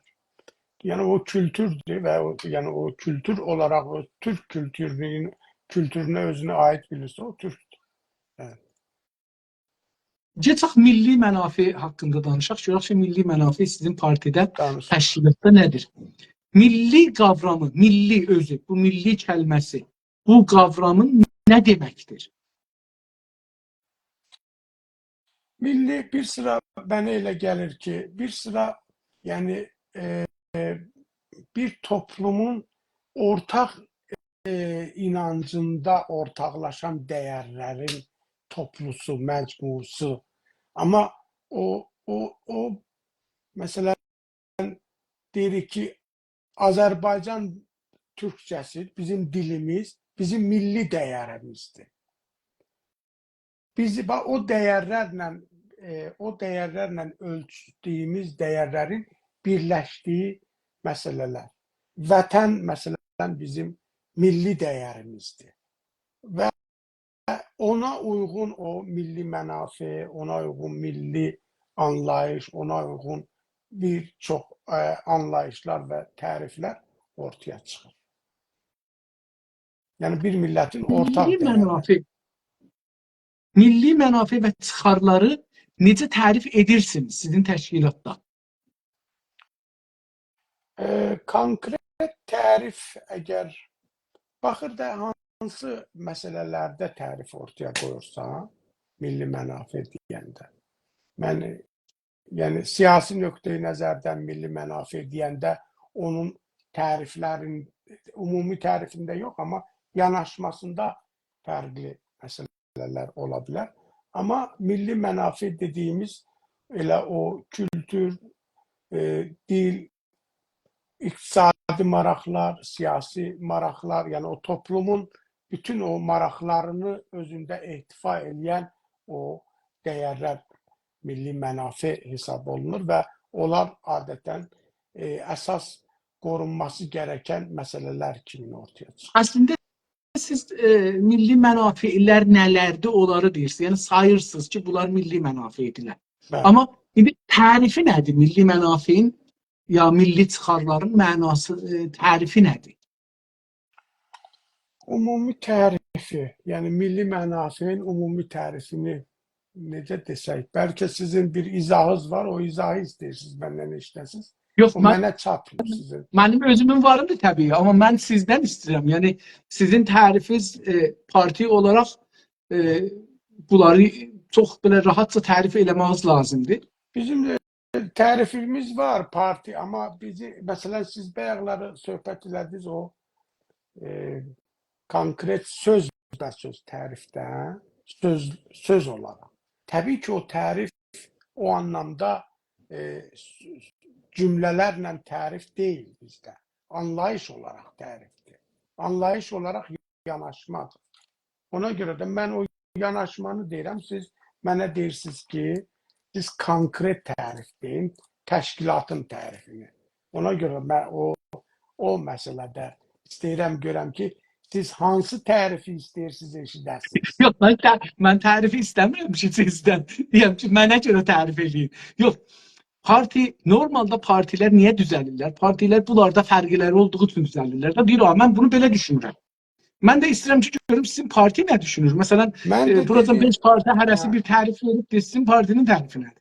mən də dedim, yəni mən dediyimdən əgər siz tərif çıxartmırsınızsa, Bir demək dəfə ki, də deyin görək nə başqa dediniz. Bir işin dəfə də deyin. peşindəsiz. Bir Ona görə mən dəfə də deyirəm. deyin. Mən onu dedim ki, bir millətin ortaq dəyərləri, vətən anlayışı, kimlik anlayışı, bağlılıq anlayışı, kültür anlayışı və digər anlayışlar, o ortaq dəyərləri, onun sərvəti, onun hər şeydə öz içində kapsayır. Onlar hamısı bir milli dəyər olaraq. Məsələn, deyirlər ki, məsələn, bir zamanlar dedilər ki, neft milliləşdi, yəni hamıya aid oldu. Misal deyirəm, ha. Yəni o şey ki, hamıya aiddir, hamının maraqları oradadır. O ortaq maraqlar və ortaq sərvət deyimmi, ortaq hər halda bir anlayışla desək ki, maraq olaraq, o bütün millətin mənafeyini kapsayan anlayışlar və maraqlar olur onun milli mənafeyi. Yəni Tamam. Teşekkür ederim. hər şey onun içine giriyor. Yani güzel. Mən Milli çıxarlardan vazgeçer misiniz sizin təşkilat? milli çıxarların içində əgər vətən anlayışı varsa, mən vətəndən vaz keçərəmmi? Mən soruşuram sizdən. Yəni vaz keçmirik. Dilimiz orada əsasdırsa dilimizdən vaz keçərikmi? Yox. Onun üçün zindanlar çəkir insanlar. Ömrünü qoyur. Sürgünlər görür. İşdən çıxarırlar. Yetər ki, mənim dilim rəsmi olsun. Yetər ki, mən öz dilimdə oxuya bilim. Bizim hoviyyətimiz, bizim Türk kimliyimiz o deyir, ondan vaz keçə bilərik mi? Onun uğrunda savaşmırıq mı? Yəni ona görə də bütün bu məsələlər onun içindədir deyə və biz bunların heç birisindən vaz keçmək istəmirik. Hamısının uğrunda da savaşırıq. Milli çıxarlardan hangi durumlarda ya hangi şərtlərə əsasən vazgeçərsiniz? Ya vazgeçməyə məcbur qalarsınız? Mən yenə siz o milli çıxarlar deyəndə sizin gülüşünüzdə mən başqa şey sezirəm. Siz demək istəyirsiniz milli çıxarlar əgər bir şeyə münasibətdə deyirsinizsə, Yox. orada ayrı. Mən gülürəm buna görə ki, Əgər mənafelər, ortaq mənafelər münasibət, bunlar vaz keçilməzdir. Milli çıxarlardan necə vaz keçmək olsun? Vaz keçilməz məsələlər. Məsələn, sabahları biz sərhədlərdə torpaqlardan danışırıq, ha? Torpaq, vətən. Kürtlərlə, Şumallılarla, Lorlarla müşkülümüz olacaq, Farslarla müşkülümüz olacaq. Acaba burada vazgeçəci yox, məsələn, bir qarışdan. Yoxsa illər boyu mümkündür savaşa. Yox, onun məsələn müzakirə eləyək, sülh eləyək, tamam. Bir beləni verdim sənə. Var ki, yəni belə ya bu tərəf deyir ki, ya sülh, ya savaş şeyində yoxdur. Onun ortağı da var, başqa cürü də var, əməkdaşlığı da var. Məsələn, bu Avropada elədir, bir dənə xətt çəkirlər. Xətt deyir, bir dənə xətt. O deyir, 2 millimetr də deyil onun ölçüsü. Bir dənə xətti qırmızıya hərlə. Heç onu da çəkməyirlər bəlkə. Bu tərəf məsələn Hollandiyadır, o tərəfi məsələn Belçikdir, məsələn deyirəm. Bu tərəfi filandır, bu tərəfi Kanadadır, o tərəfi Amerikadır. Tullanı deyir, Kanadaya keçdim, Amerikaya keçdim. Yəni, görürsünüz nə qədər rahat həll yolları var. Yəni, məsələn, bizlərlə Kürtlər belə bir vəziyyətə gəlmişik ki, belə bir vəziyyətə yetişdik, yəni belə bir durumuna həll edək. Yox, yəni deməyim odur ki, o variant da var. Yəni, illa ki, məsələn, hər şey savaşla bitəcək, illa ki, hər şey savaş belə şeyi ilə həll olunmalıdır, məsələsi deyil. O bizim zəkamızdan, düşüncəmizdən, digər güclərimizin necə ortaya qoyulmasından və o prosesi doğru həll eləmə bacarığımızdan asılıdır. Yəni bir yol yoxdur, bir qapı yoxdur ki, ancaq bu qapıdan çıxmalıyıq. Nələr milli mənafe deyil indi? Neler milli mənafidir. Baxır, yəni çox şey ola bilər ki, o milli mənafi kimi olmaya bilər. Yəni mənim şəxsi maraqlarım milli maraqları ifadə eləmir. Mənim məsələyə baxışlarım, mənim deyək ki, istəyirəm bir şeydən daha çox faydalanım, o milli mənafiyi əks etdirmir. Məsələn, misal vurum. Mənim bir dənə xüsusi şirkətim var. Mis alıram, satıram, neft alıram, satıram. Hı O -hı. birisi məmləkət bunu tutur, malın müsadirə edir. Bu dövlət o birisi dövlətə savaş elan edir. Bundan belə ki, mən bir dənə şirkətdir, neft alır, satır, amma müsadirə edir. Bu da savaşa girir. Fikirsiz burada məsələn o milli maraqdır, yoxsa nə? Bunu necə oxursunuz? Misal üçün siz bir vətəndaş olaraq əgər o dövlət sizi bir öz milli maraqlarının, milli təhlükəsizliyinin əsas amili bilir ki, onun insanı sülhdə, rifahda və təhdidsiz yaşasın və sizi qoruyur. Dövlət olaraq onun öhdəliyini alıbdır. Bəli ki, məsələn, bəzi bu xarici dövlətlərin hər halda pasportunda yazır ki, mənim bu vətəndaşıma bir şey eləsən və ya hər hansı bir şey olursa, bir təhdid olursa, savaşa qədər gedər bu təhdid. Bir problem çıxarsa. Yəni pəs onda özəl mənfəətdə, özəl şəxslər, bireylər milli mənfəət hesab olur. Milli mənfəət, mən dedim ki, baxın, mənim baxışımda, şəxsi olaraq mənim baxışımda milli. Amma dövlət olanda, dövlətin baxışında bir birey nə qədər önəmlidir, o artıq dövlət də var, üz istəyirəm. Adam ürəyini satır, böyrəyini satır, uşağını satır bu dəqiqə. Baxın, burada indi mən birey olaraq cənabınızla danışmıram ki, cənabınız bir təşkilatı təmsil edirsiniz. Mən o təşkilatla istəyir dövlət quraq. Yəni istəyir ki, hakimiyyətə keçə, dövlətin başına keçə, dövləti idarə edir. Yəni o cür bir düşüncəsi olmalıdır. Deməlidir ki, məsələn 40 milyon Azərbaycanlını, 50 milyon Azərbaycanlını gələn ildə məsələn dövləti qurandan sonra idarə edir. Təbii ki, bu o cür bir cavab istəyirəm sizdən. Yəni mən İnsafəli Hidayət olaraq cavab versəm, təbii bu şeydir. Amma bir parti olaraq dövlət istəyir. Bir parti olaraq əlbəttə ki, dövlət baxışı ilə, dövlətçilik anlayışında onun bireyi də, onun vətəninin bir qarışı da, onun bir çınqılı da, onun bütün sərvətləri onun necə deyirlər, milli mənafi kapsamına girir və dövlət onun üçün yeri gələrsə savaşa da girər. Mən Türkiyədə bir şey gördüm. Çox bəni təəccüb gətirdi. Türkiyə bir dənə muzə düzəldib yer altında. Heç kəsə də açıq deyil. Yəni açıq bir yer deyil ki, muzə deyil gedib baxasan. Bir dənə bir məxzəndir. Özləri fikir edən deyirlər ki, xəzinə. Yəni xəzanə. Məsələn, buğdanı gedirlər o kətlərdən buğdanı toxul şey edirlər ki, ora məsələn, kud getməyibdi, səm getməyibdi, nə bilim, nə getməyibdi. Deyirlər, bunun genetiki dəyişməyibdi. Onları gətirirlər, orada saxlayırlar, yer altında. Neçə 100 metr yerin altında bir təşkilat qurublar. Bu cür, hətta gülləri, şeyləri. Məsələn, bu onu milli mənafi bilir. O buğdanı, bir dənə buğdanı, filan kətdən bir dənə buğda tapdıq ki, bu məsələn, şey olmayıbdı, bunu gətirir, qoyur oraya, məsələn, bunu saxlayacaq. O nə qədər ağıllı olursansa, nə qədər məsələyə gerçəkçi baxırsan, nə qədər məsələlərə daha çox önəm verirsənsə, o təbii ki, o məsələlər ondan məsələn bu Avropa ölkələrində səhv eləmirəmsə, Norvegiyada dünyanın bütün bitkilərinin, dünyanın bütün nə varsa, hər şeyindən o deyir, dağın altını elə eləyiblər, orada hamısını yerləşdiriblər və onları saxlayırlar, qoruyurlar. Məsələn, Finlandiyada onu eləyir. Yəni, o vətən, məsələn, burada birdən atom savaşı olsa Finlandiyada, vətəndaşlarını harada yerləşdirəcək?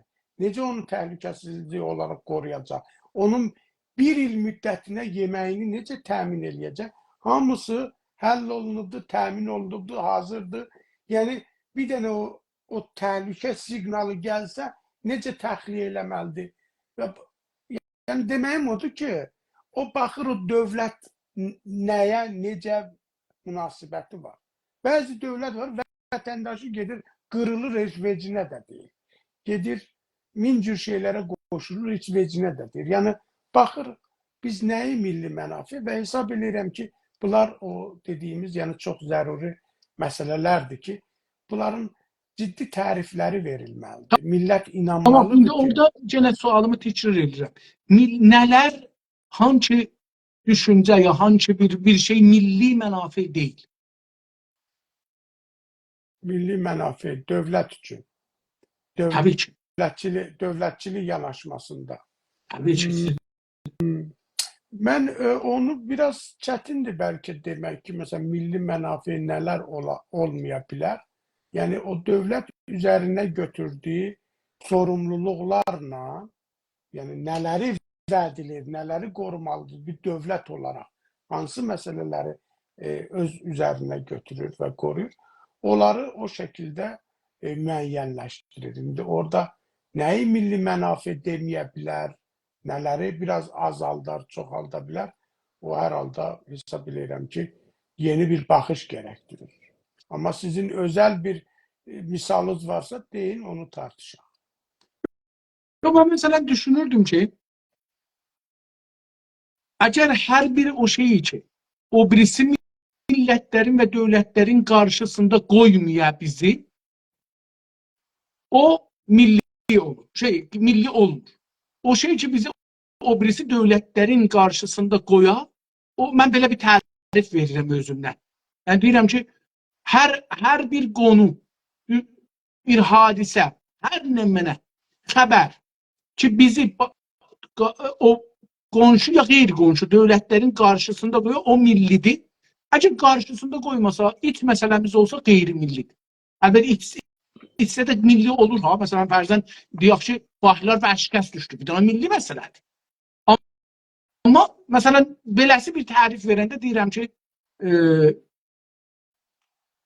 bahlar vərşikəs düşdülər. Bir iddə insanlar vərşikəs düşəcəklər. Ya sərmayədarlar vərşikəs düşəcəklər. Məsələn deyirəm. Amma burada lazım deyil ordum geçsin və səfər savaşa çıxaq. Amma bir dənə insanımı girovqan tutsalar, bu milli məsələdir. Məsələn, mən ordum çıxacaq savaşa. Mən belə bir tərif verirəm. Məsələn, özümdən. Partidə deyiləm, amma belə bir düşüncəm var. Hər halda tartışılır düşüncələrdir və hesab edirəm ki, yəni ola da bilər, olmaya da bilər. Sizin yanaşmanız biraz fərqlidir. Mən onu hörmətlə yanaşıram. Acaba milli mənafe olmayan indi bunu soruşmuşdum da. Yəni bunlardan vaz keçər misiniz? Milli mənafe olmasalar, onlardan vaz keçər misiniz? Məsələn, dedik, şikəst düşdü, amma milli mənafe də deyil məsələn. Baxır ki, yenə də deyirəm, o qanunlarda o bank necə tənzimlənir, məsələ onun təsirləri nə qədər ola bilər? Məsələn, deyək ki, Amerika kapitalist bir dövlətdir. 2008-ci il idi də o bankların çöküşü. Yəni, əgər o bir sıra banklara dövlət pul verməsəydi, faiz dərəcəsini aşağı endirməsəydi, digər o önləyici planları həyata keçirməsəydi, ona baxmayaraq ki, kapitalist bir dövlət, amma gətirdi bir neçə milyard dolar pul. Mən məsələn ona ayrı cür baxıram. Mən orada deyirəm ki, milli mənafe deyildi. Orada bir təbəqənin mənafeyi üçün bir millətin mənafeyin qurbanlıq verdilər bahlara. Yəni mən də onu demək istəyirəm. İndi burada çelişki buradan yaranır ki, aya onun təsirləri o vərşikəst olsaydı, neçə milyon insan evsiz, eşiksiz qalacaqdı. Digər iqtisadi proseslərdə çox mənfi təsirləri olacaqdır. Qlobal bir böhrana dönüşəcəkdir. Mən məsələn onu vaqəən çox sizdən fərqli görürəm. Məsələn mən görürəm ki, bahlar bunu gerçəkləri baxıram da, gerçəklərə baxanda görürəm ki, bahlar bir təbəqədir, sərmayədar təbəqəsi, puldarlar təbəqəsi. Gəldilər bir dənə böhran yaratdılar. İnsanlar Amerikada evlərini qoydular, qaçdılar. Dedi, mən getirəmirəm bunun aylıq qısdı. Koydu qaçdı. Bank onları aldı, dövlətdən də aldı. Hər iki tərəfdən aldı. Tazaşdan indi biraz dəyişdirdi durumu. Yok, Tazaşdan həm onları satdı millətə. Yəni dövlətdən pul yok, yok. almışdı. Millətin də evini almışdı əlinə. İndi Tazaşdan həman evləri qoydu Yok. satdı. Bence o sizin fikrinizde o biraz teoriye totuya gelir o. O cür değil. Ben yani o işi belediyede azdan çoktan biraz malumatım var diye deyirəm. Orada yani bankların o kredit verme meselelerinde bir sıra oyunlar ve yaxud bilerekten hatalar olabilir ve yaxud bilmeyerekten. Ama netice olarak bir iktisadi böhranın yaranması ve bu iktisadi böhran zəncirvari böyük böhranlara səbəb olma təhlükəsi nəinki Amerikanın milli maraqlarını, iktisadi maraqlarını, eyni anda qlobal maraq boyutda bir faciənin məsələsidir ki, məsələn Amerika kimi süper dövlət təkcə Amerikadan sorumlu deyil. O həm də dünyadan sorumludur. Çünki onun pulu, onun siyasəti, onun təsir imkanları bir çox məsələləri dünyada həll edə bilər. Bu mənada məsələn deməyim odur ki, onu bir milli məsələ olaraq ortaya qoydular. Bu iş həll olunmalıdır. Yardımlar elədilər və o bilirsiniz də məsələn bir zamanlar var idi ki, deyirlər Amerikada dövlət pulu helikopterlə paylayır. Yəni gedir belə o qədər faiz dərəcə aşağı, o aşağı. Yəni iş elə yerə gəldi. Məsələn o vaxt euro məsələn 1.70, 1.80 deyək ki, yəni 1 euro 1.80 dolara qədər şeydi. Yəni dəyər qazanmışdı. Sizin təşkilat milli mənafeyi hangi siyasətlər ilə və necə təmin etməni düşünür? Dövlət. Milli mənafeyin təbii ki, milli azadlıq hərəkatı birinci aşamada millətin maarifləndirilməsi, təşkilatlanması yoluyla bizim o mənəvi milli dəyər dediyimiz dəyərlərin qorunması məsələsində. Bu çevrədən tutun, insan haqları, digər məsələlər, o şeylər ki, bizim gələcəyimizə çox vacibdir. Milli sərvətlərimizin qorunması və. Bunun üçün bir sıra fəaliyyətlər də aparır. Amma nəhayətdə bu bir dövlətdir ki, dövlətçiliyini, dövlətini qurmalıdır və özü o necə deyirlər, o məsələləri dövlət səviyyəsində qorumalıdır. Dövlət proqramı ilə qorumalıdır. Milli çıxarlar yolunda savaşa girər misiniz? Gərəkirsə. Gərəkirsə. Yəni o böyük bir məsələn bizim millətin və yaxud bizim vətənin deyək ki, bir parçasının əldən getməsi, millətimizin deyək ki, soyqırıma uğradılması, böyük bir fəlakətlərə yol açılması məsələsi artıq qaçınılmaz məsələdirsə, orada savaşa girirsən və savaşla önləyə bilirsənsə, onunla önləyirsən. Yəni nə ilə önləyə bilirsən, nə ilə onun qarşısını ala bilirsən, təbii ki, o aracıları belə deyək də hazır tutmalısan. O aracıların hazır olmalıdır. Milli mənfəətdən bir neçə misal vurun, siyasətlərinizi onların haqqında açıqlayın lütfən. Təşkilat olaraq milli mənfəətlərin bir neçə misal. Məsələn, deyək ki, vətənin mən vətənin o deyir şeyini biraz istəyirəm burada biraz danışaq. Buyurun. Vətənin qorunması gərəkliyini və vətən bizim hamımız üçün vacibdir məsələsini ortaya qoymaq. Bunun uğrunda mübarizə aparmaq. Yəni bunu bugünkü vəziyyətimizdə necə təmin eləməliyik? Bu özü bir ciddi məsələdir ki, məsələn hesab edirəm ki, hər bir təşkilatın o təşkilatı planında o olmalıdır. Çünki vətən olunca onun dili də, mədəniyyəti də, onun digər o məsələləri də onun içində qorunub, mühafizə oluna bilir, saxlanıla bilir və s. Yəni birinci aşamada budur. Və eyni halda da məsələn deyək ki, bizim vətənimizi həm də simgələyən dilimizdir, dil amili. Məsələn deyək ki, bunun qorunması üçün nələr eləyə bilərik? İndiki mərhələdən danışıram, təbii ki, örnək olaraq deyirsiniz. Yəni bu kimi məsələlərə önəm verəndə o belə deyək də ortaq gücün formalaşdırılması, ortaq milli gücün formalaşdırılması sürəci də daha tez yetişir hesab edirəm və o milli siyasi mübarizəmizdə daha əlverişli şərait yaradır. Bu iki Çox sağ örnəklə olun. gedə bilərik. Çox sağ olun. İstiqlal bölümünə keçirik. İstiqlalı necə düşünürsünüz təşkilat olaraq?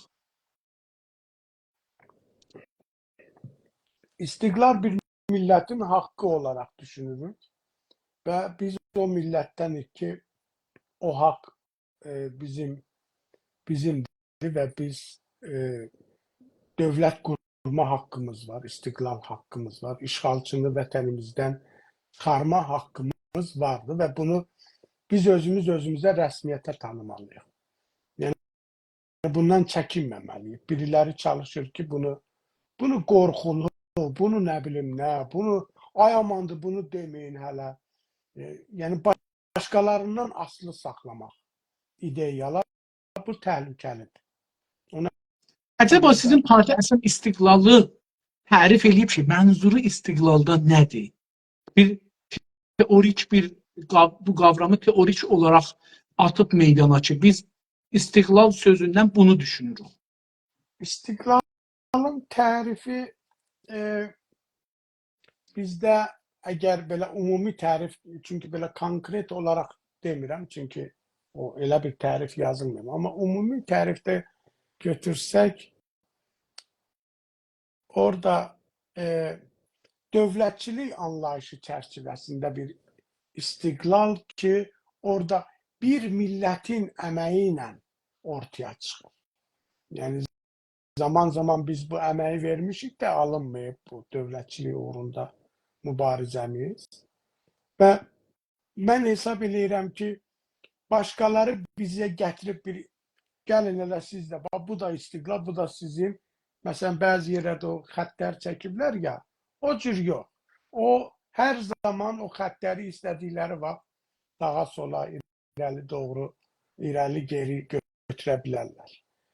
Ona görə də biz gerçəkdən hak etdiyimiz istiqlaldan danışırıq ki, o bizim millətimizin iradəsi ilə ortaya qoyulmalıdır və biz yəni onun həm də qədrini, qiymətini o mənada bilə bilərik. Və yəni başqalarının bizə vəd etdiyi bir şey kimin deyil. Özümüzün qazandığımız. Yəni biz istiqlala o şəkildə baxırıq. Milli azadlığın sürəcində bir istiqlal. İstiqlal hangi sahələrdə görürsünüz istiqlalı? Yəni indi bunu soruşacağam əlbəttə. Mütləq istiqlal var, yoxsa nə bilim filan sahələrdə biz istiqlal görürük, filan sahələrdə də yox. İstiqlal dedikdə mütləq istiqlal yoxdur. Olmamalıdır məncə. Çünki təamüllər var, qarşılıqlı əməkdaşlıqlar var, qarşılıqlı münasibətlər var. Sən onun istiqlal kimi məna eləyə bilərsən, məsələn, Kore Şimali olarsan. Ki, sərhədlər bağlı, yəni onun adı istiqlaldır, o istiqlal deyil. Yəni, sırf sərhədlərim olsun, adım bir dövlət olsun və onu deyim, mən istiqlalım var, müstəqil. Bu deyil. Bu dəqiqə yəni münasibətlərin qurulması özü o istiqlaldan doğan bir yanaşmanın nəticəsi olur. Yəni sən istiqlalı o şəkildə ortaya qoyursan ki, 50 ölkə ilə də diplomatik, siyasi, iqtisadi, ictimai, kültürel münasibətləri şey edirsən, o sənin olur dövlətçilik və müstəqilliyi həm də möhkəmləndirən bir amil. Yəni o baxış açısını anlamında demək istəyirəm. Yəni mütləq olaraq o şəkildə mütləq elə bizim dəmirdən pərdə olsun. O istiqlal məncə yanlış düşüncə. Hangi sahələrdə görürsünüz onda istiqlalı?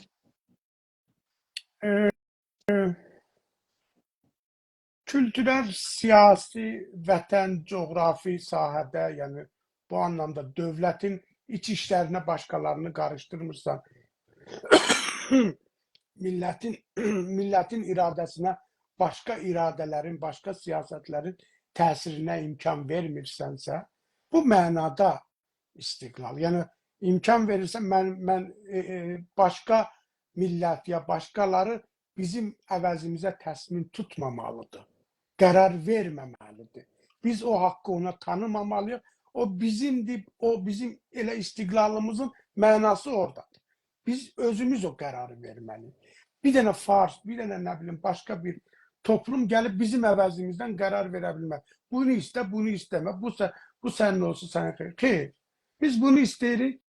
Bunun üçün də bu iradəmizi qoyuruq. Yəni o iradəmizə mənfi təsir edici hər bir sahədə məncə qəbul olunmazdır. Sizin təşkilatın yol xəritəsi Güney Azərbaycanın istiqlalına yürüməni necə tərsim edir?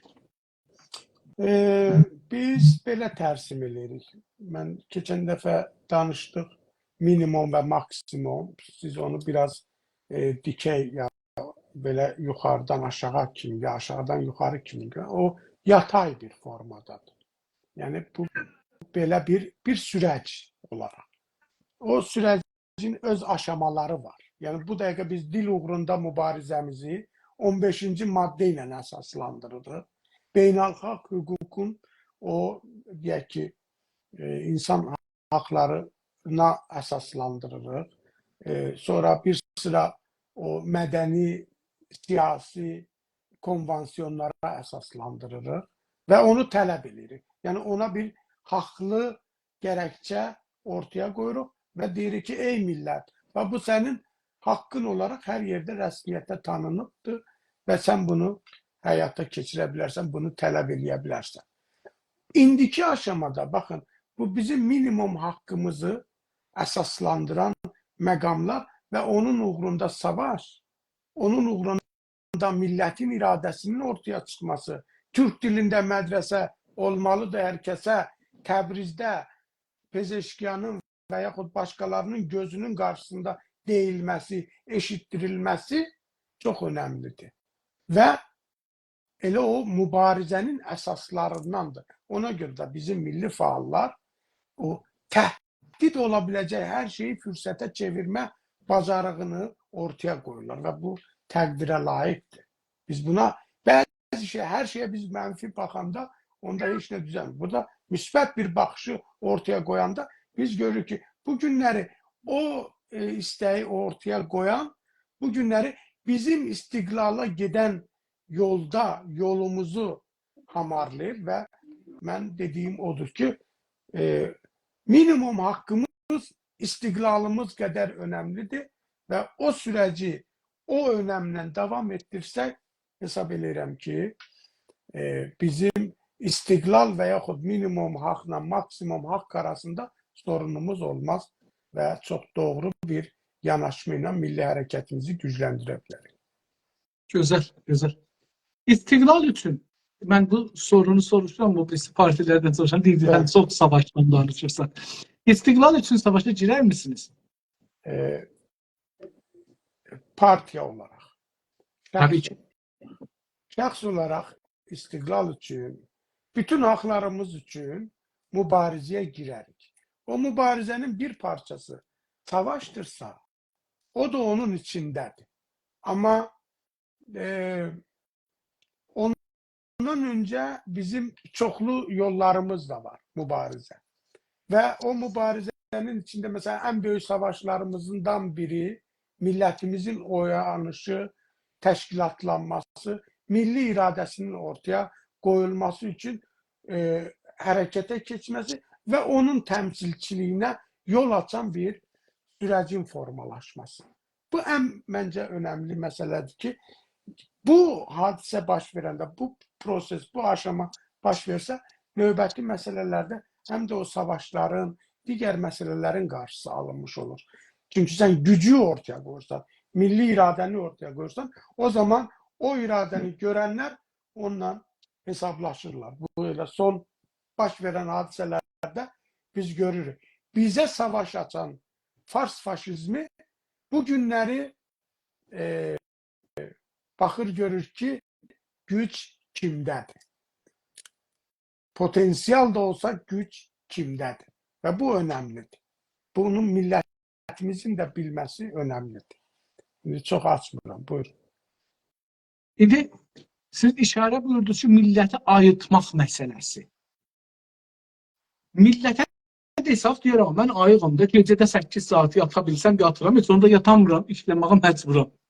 Biz milləti ayıtmaqdan danışırıq. Nə cür ayıdırıq milləti? Nə ilə ayıdırıq? İmkanımız nədir?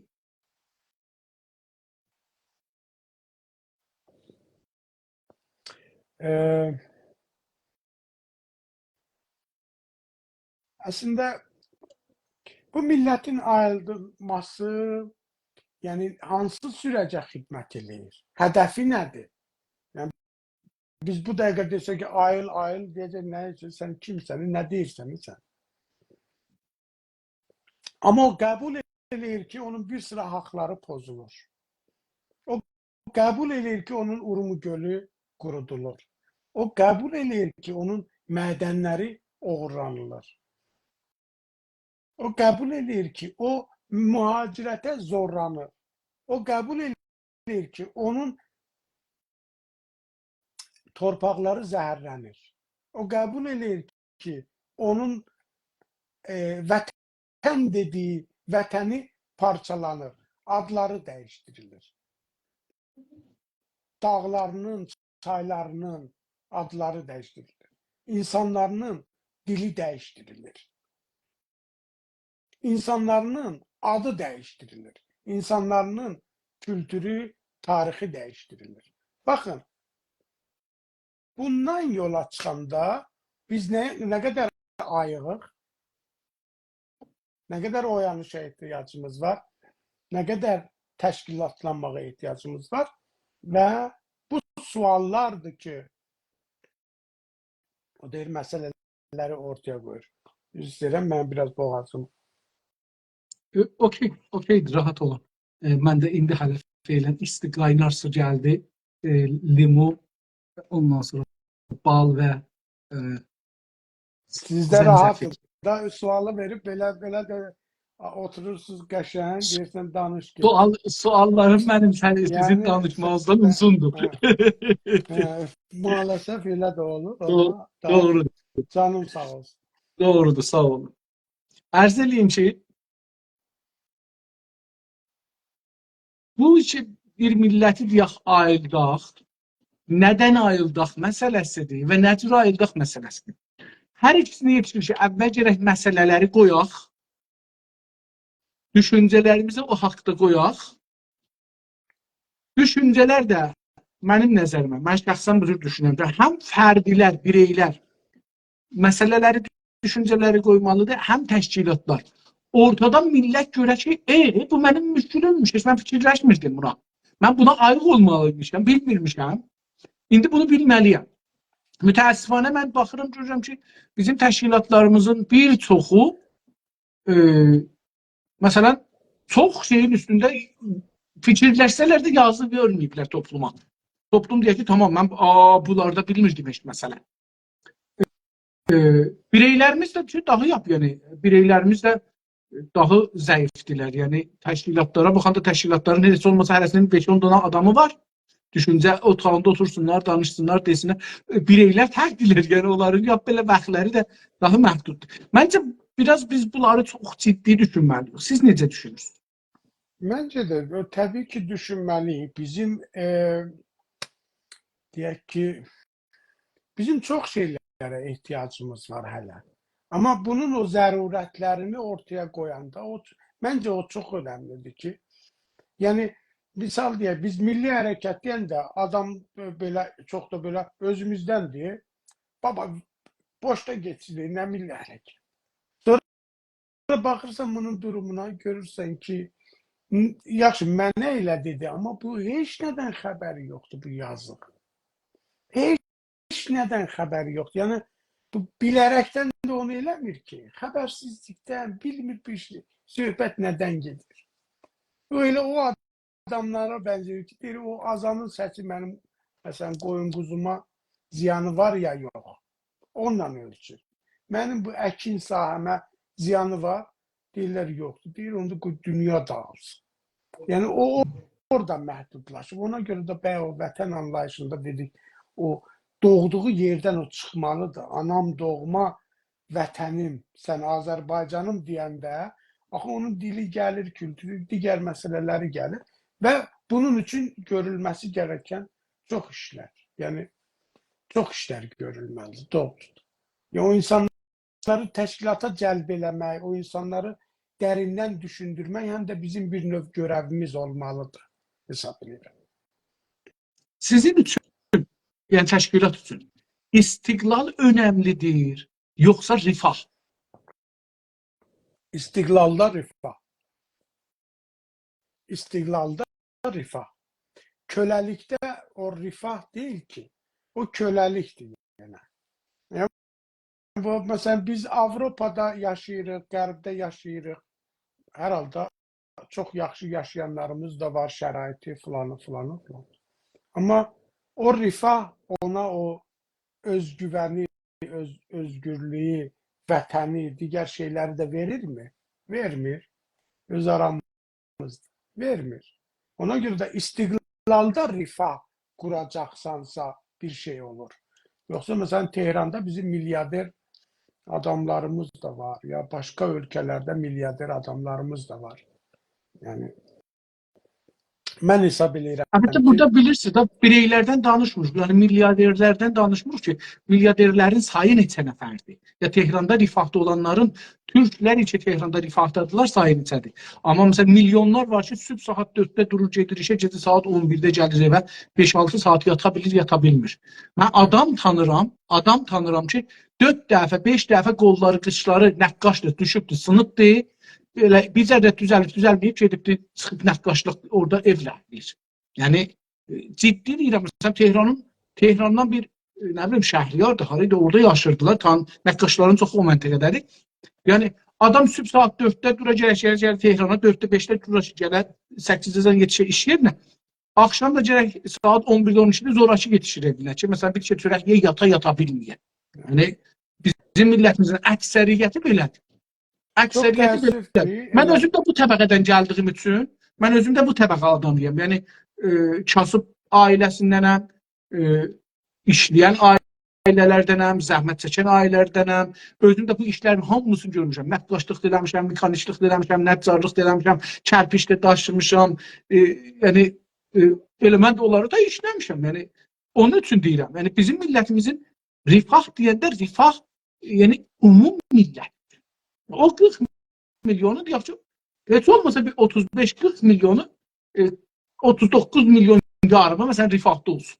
Onlar da ki, əla rifahdadılar, onlar milyarderdirlər, o başqa bir şey. Əgər hər halda o rejimdə, o anlayışda, o İrançılıq adı altında, Farsçılıq adı altında nə rifah verir, nə bir şey, sadəcə köləlik verir və sənin bütün sərvətlərin mənimsənizib, işi elə yerə gətiriblər, elə minnət də qoyurlar.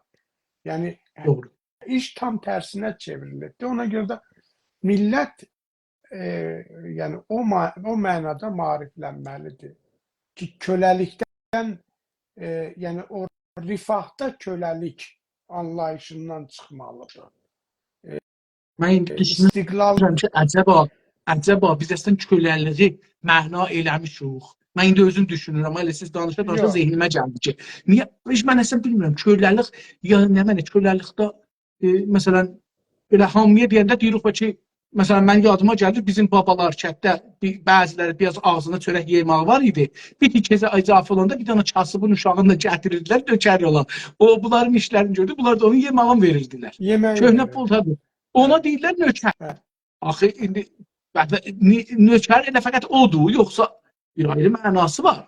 Ayrı Ya düşüncə o yani var bunun o, arkasında da o ayrı en bunun. pisiydi. O en da o değil şeydi. Ama elə belə biraz işi böyüdəndə görürsüz Azərbaycanın nökər kimi istifadə edirlər də. İsrail Yəni niyyətləri yani odur, anlayış siyasi. koymuşuq mu? İstirəm bunu deyəm. Məsələn, indi biz deyirik ki, nökər, millət nökər kimi yaşır. Azərbaycanlılar ya Türklər İranda farsların nökəridir. Bunu deyəndə adam deyir ki, necə ki mən farsın nökəriymiş. Məsələn, bilir, yəni o qavramı aşmamışıq. Ya mən özüm Evet, elədir, doğrudur. düşünürəm ki, mən heç olmasa özüm məsələn yazılarında bir 200 dəfə burada yazım nökər, nökər. İndi düşünürəm ki, əslində bu nökəri yazmışam, bunun mənası nədir? Elədir. Bunun Elədir. içində nə var? Doğrudur. Bunu oxuducu bundan nə düşünür? Mənim muradım nədir? Bunu hangi müşəxxəsələr var, hangi boyutlar var, hangi tərifində bunun nələr içinə girər, nələr içinə girməz, nələr nökər hesab olur, nələr olmur. Doğru. Niyə? Niyə nələr hesab olur, niyə nələr hesab olmur? Bunları biz tərif eləmişdik. Görürəm ki, mən oxumamışam heç yerdə bir belə tərif. Siz oxumusunuz? Yox. Fikir edirəm ki, cənabınızla mən bu toplumun, Azərbaycan Türk toplumunun kitab oxuyanı yox, yazı oxuyanı yox. Yəni özümüzü belə bilirik heç olmasa. Yəni o Biz oxumasaq yanaşma mesela ayrılıkta bir şeyler, bilgiler falanlar ama sizin dediğiniz o sistemle sistematik bir yanaşma yoktu maalesef. Bu bizim birçok meselelerimizde ciddi problemdir. yəni düşüncə Çox hardan məsələdir. çıxacaq burada? İnsanlar nə cür ayrılacaqlar? O zaman ki mən insafəli olaraq 57, 58, 59 ildən sonra hələ bilmirəm nökərçilik nədir? Məni nə cür ayırtmaq olar? Yəni mən qavramın mənasını bilmirəm. Düşünümünü bilmirəm. Zehnimdə olan nökərçiliklə də tutmur sən dediğin nökərçilik. Mən nə cür ayırda bilərsən məni? Tərif eləyəcəksən, açacaqsan, yazacaqsan, diskursu, bəhsi tökəcəksən eşiyə elmi olaraq. Mən də danışıqda bunu oxuyacağım, gələcəm, deyəcəm, danışıqda da oxumasa, belə evimdə bunu oxuyacağım, deyəcəm, nökərçilik buymuş bana. Falan hizbin düşüncəsi nökərçilikdən budur. Mən heç bunu yaşırmışam, bilmirmişəm nədir. Doğrudur, doğru. Yəni, Doğru. mütəəssifانə Belədir. Yəni onun bilirsiniz necədir? Sadəcə təriflə deyəndə onun həm kültürel iş görülməlidir. Yəni elə olmalıdır ki, o millət özünü o problemi anlamalıdır. Amma o problemi həm də təhqir mənasında anlamamalıdır. Yəni anlamalıdır ki, belə bir sorunu var. Elmi, akademik Bəli. bir iş görməliyik. Biz istəmiş ki, birini təhqir eləyək, birini yekəldək, birini kiçildək. Bəli. Yox. Amma insan bilsin ki, aha, mən toplumda vəziyyətim nədir? Durumum budur. Mən bu Mən- durumdayam. Mən məcburen Yaşa- fars dilində danışacağım. Bu nə deməkdir? Niyə? Bu məni hara götürür? Nətər Hə? olur? Yəni bunlar aşmalıyıq, aşmalıyıq. Mən indi cənabınıza fars dilini deyən kimi birdən zehnimə gəlib, bax bura ağalıq, nökərlik belə olar da mən öz dilimdə danışamıram. Ağanın dilində danışıram. Bəli. Amma bu Yəni yetərli deyil. Buna yeterli gedəcəksən- değil ama o taraftan üzü istəyirəm. Məsələn deyək ki, bizim pulumuz Təbrizdə, Ərdəbildə, Azərbaycanda pul orada banklar yoxdur ki, pul orada qala, orada o banklar van verə, o pulla işləyə, şirkət qura, şirkətləri idarə edə, tikinti işləri zavod, neysə də yəni yoxdur. Deyirlər, bir həftə içində o pul mərkəzə getməlidir. Çox Mən ittifaqan bu günləri dostlarımla danışırdım birinə, Azərbaycanda, Güneydə. Dedim ki, Pezeşkiyan indi çıxmaya. Bu mərhələdə 3 dənə əsasi bir şeyi içəridə başlayın, üstündə işləyin. Məncə biz də eşikdə işləməliyik. Ana dilindən önəmli 3 dənə mühüm mənim nəzərimcə var. Bir dənə müsəlləsin 3 tərəfidir. Mən bir zaman tirajkar idim. Orada elmas deyərlər. Elmas 3 tərəfli olar. Onu qoyarlar dəstgaha, dəstgah dəmiri yonaraq yantar. İstədiyiniz şəkilə dəmirə verə bilərsiniz. Bu tirajkarın işidir. Yox. Mən indi düşünürdüm ki, bir dənə belə elmas yontalarının üçleri. Bir tane bank lazımdır. Azerbaycanlıların İran'daki Türklerin bir tane bankları olmalıdır. Azerbaycan Milli Bankı olmalıdır. İranın başında işləməlidir. Çünkü Türklerin pulları burada gəlsə, burada sərmayə olsun, mənfəəti bura gəlsin. Bu bir mali gücdür. İkincisi, bir tane radyo, televizyon 24 saatlıq Türk, gözəl Türkçədə. İran Türkçəsində, Təbriz Türkçəsində yox, gözəl Türkçədə, elmi Türkçədə. Bir tane o bunun gücüdür. Üçüncü ise parti. İçeride partilerin azad olması. Bu üç tane olsa siz istediğiniz neticeni alarsınız içeride. Pezeşkan olması Xameneyi olsun. Bu üç taneni alabilseniz, çünkü iktisadi kolunuz elinizde, medya kolunuz elinizde ve parti, siyasi düşünce, beyin öz elinizde. Eyni halda bu parti ve bu iktisad ve bu milleti yola, xiyabana da gətirə bilər. İstədiyi zaman. Çünkü mali güc, medya gücü ve parti beyin gücü. Ben mesela düşünürəm ki, bunları eğer biz içəridə indi apara bilsək və hətta əgər Pezeşkiyan çıxa, xüsusən çıxa, bu üç dananı biz o ta özünə gəlincə bunu alabilsə içəri bunu alabilsə dövlətdən, məncə çox böyük iş görür. Tamam belə işlərin bünövrəsini düzəldir. O güc İstiqlala ortaya, geçen yolda bəli. buradan gelir. Yani Elə bence istiqlala da yol, içeriden istiqlala, eşikten istiqlal yok. İçeriden istiqlal da buradan gidebilir. milli, Ama bəli. bunları tərif eləmək lazım. Bunları yani o güc amillerini danışsa, o güc amilleri esaslı. Yani biz bir teşkilatlanmadan danışırıq ya, bu teşkilatlanmanın özü eğer güc amili yaratmağa xidmət edə bilməyəcəksə, 2 qrana dəymez. Yani boşuna iş. Gerek o güc amillerini formalaştırsın.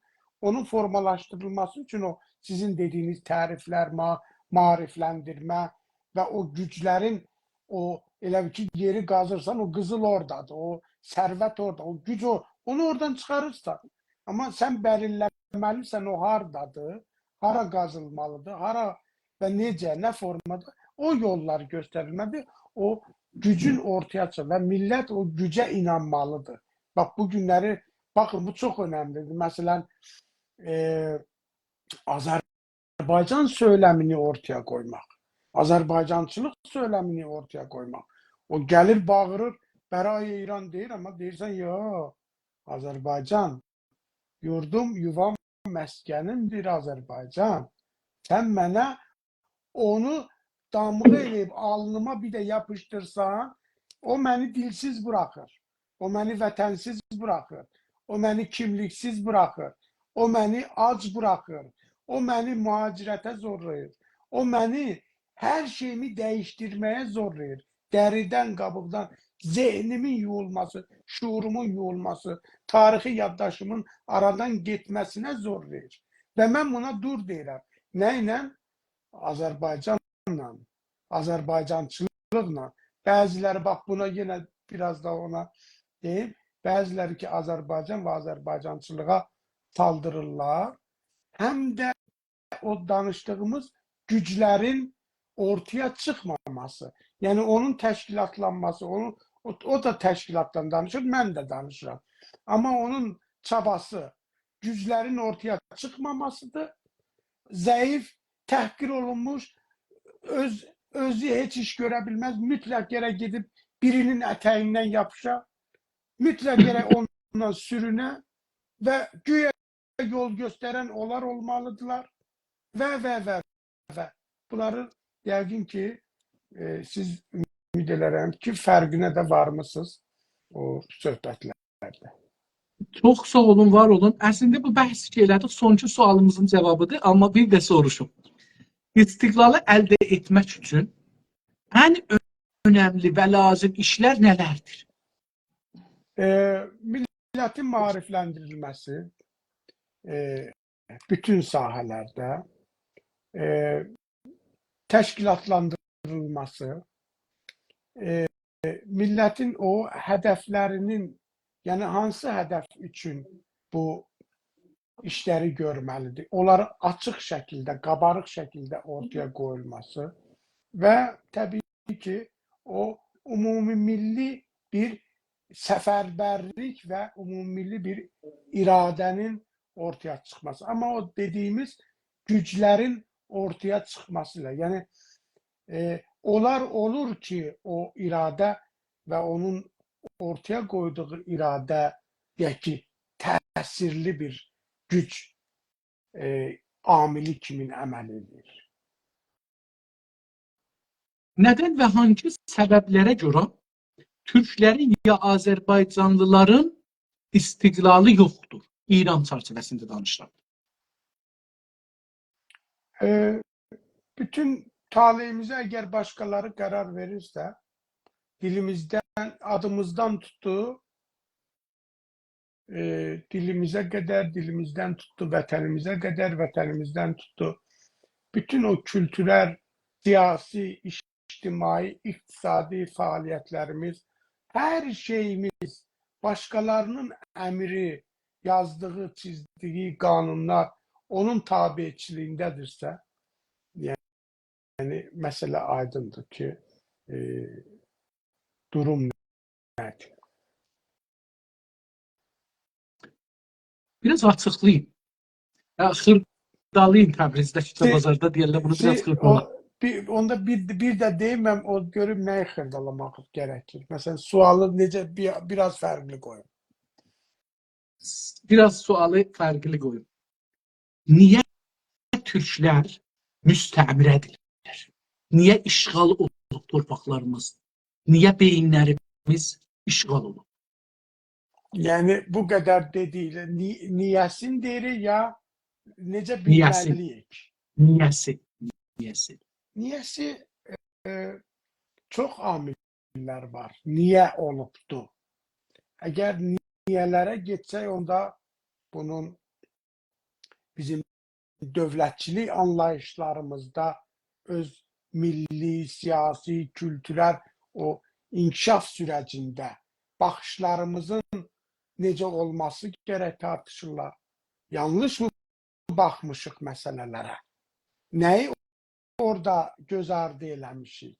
Özümüz öz əlimizlə o deyir, nələri vurub kəsmişik? Və yaxud kimlər ona səbəb olubdur? Hansı güc amilləri, hansı niyyətlər, hansı məqsədlər? Və bu çoxlu şey gəldi, tarixdən gələndə bu kimi məsələlər və niyə bu duruma gəldik, düşdük? Niyə bu duruma? Və burada tək, məsələn, Fars və Farsçılığı, İran və İrançılığı, İrançılıq düşüncəsi, elə bütün günahlar onlardadır. Biz deyir, elə deyil, bizdə heç bir günah yoxdur məsələsini deyir, nə deyirlər o dütdən çıxmış qaşıq kimində özümüzü göstərməməliyik. Yəni bir çox gerçəkliklər var ki, Tərəfləri danışaq da, indi onları deyin. Yəni mən istəyirəm sizdən onlara eşidəm ki, niyə bu vəzdir? Yəni və o günəcən də bu vəzir kamil düşünməmişik, bu davam edəcəkdir. Yəni ölü verərik, tamam, zindana gedərik, amma o günəcən ki bu açılmayıbdır, təkrar eləyəcəyik. Yəni gəldik sabah dövlət qurduq, bir gün yenə yıxarıq. Əgər özümüzdə irad varsa. Çünki o iradı bilmirik axı. Qardaşın sabahları yenə həmanı təkrar hardan eləyəcəyik? Deyəcək ki, yox, biz bunu təkrar. Doğrudur. O iradın, yenə deyirəm, məsələn, istənilən bir irad haqqında danışırıq. Onun nə qədər payı vardır, yoxdur. Məsələn, məşrutə tarixindən danışırıq. Bizim bu vəziyyətə düşməyimizin məşrutənin nə qədər rolu olubdur? Mənfi, müsbət, qeyri-müsbət, biraz orta və onu necə aradan qaldırmaq olar? Başqa amillər nə olubdur? Məsələn, görürsən, yeri gəlir biz, bəziləri var, məşrutəni tamamilə pisdir. Biz öz dövlətçiliyimizi, onun o tarixi sürəcinə bir balta vurdıq öz əlimizlə. Məsələn, məsələni belə qoyurlar. Başqa güc amillərinin oyuncağına çevrildik.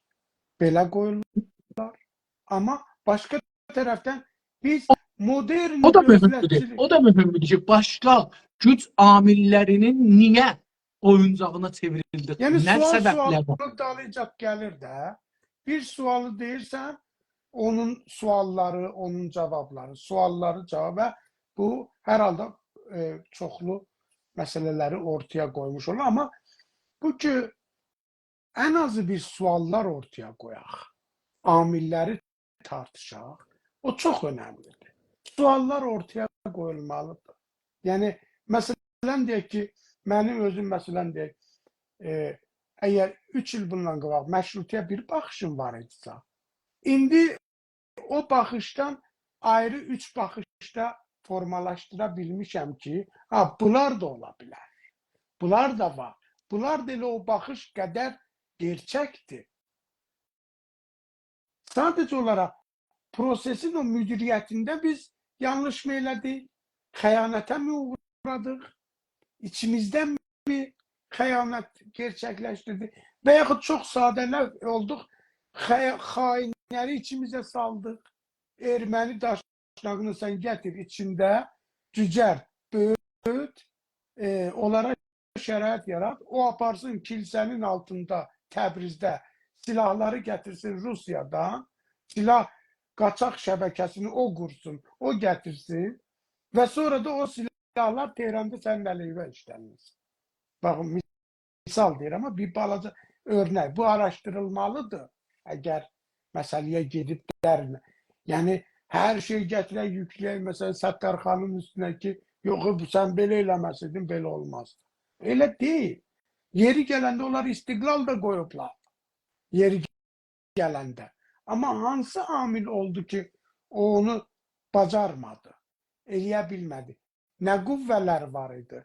Başka sapkın qüvvələr kimlər idi ki, məsələn, o Azərbaycanın modern məşrutənin qurulmasına qarşı çıxırdılar. Məsələn, mollalar. Məşrutə yox, məşruə lazımdır. Şeyx Fəzullah Məzullayev də, düzdürmü? Fəzullah Nurilər. Sonra da onun məsələn iki Nuriləri çıxdı. Biri elə, biri də belə. Yəni demək odur ki, cürbəcür amillər, cürbəcür məsələ, amma doğru qiymət verilməklə. Yəni biz doğru qiymət verməliyik ki, özümüzü təhqir eləmədən, özümüzü suçlamadan bütün proseslərə elə baxmalıyıq və o qurtuluşumuzu sağlayacaq bir də o milli özgüvənin formalaşmasıdır milli mübarizədə. Mən indi belə düşünürəm ki, sizin bu fərmayişlərinizdən bizə bir fikir otağı lazımdır. Fəqət bu suala cavab verməyə çalışıram. Bəlkə bir 50 nəfərlik bir elmi adam lazımdır ki, fəqət bu suala soruşur ki, biz niyə istiqlalımız yoxdur? Hangi amillər, iç və dış amillər və hər sahədə səbəb olubdur biz istiqlalımız yoxdur və verilmiş vədə.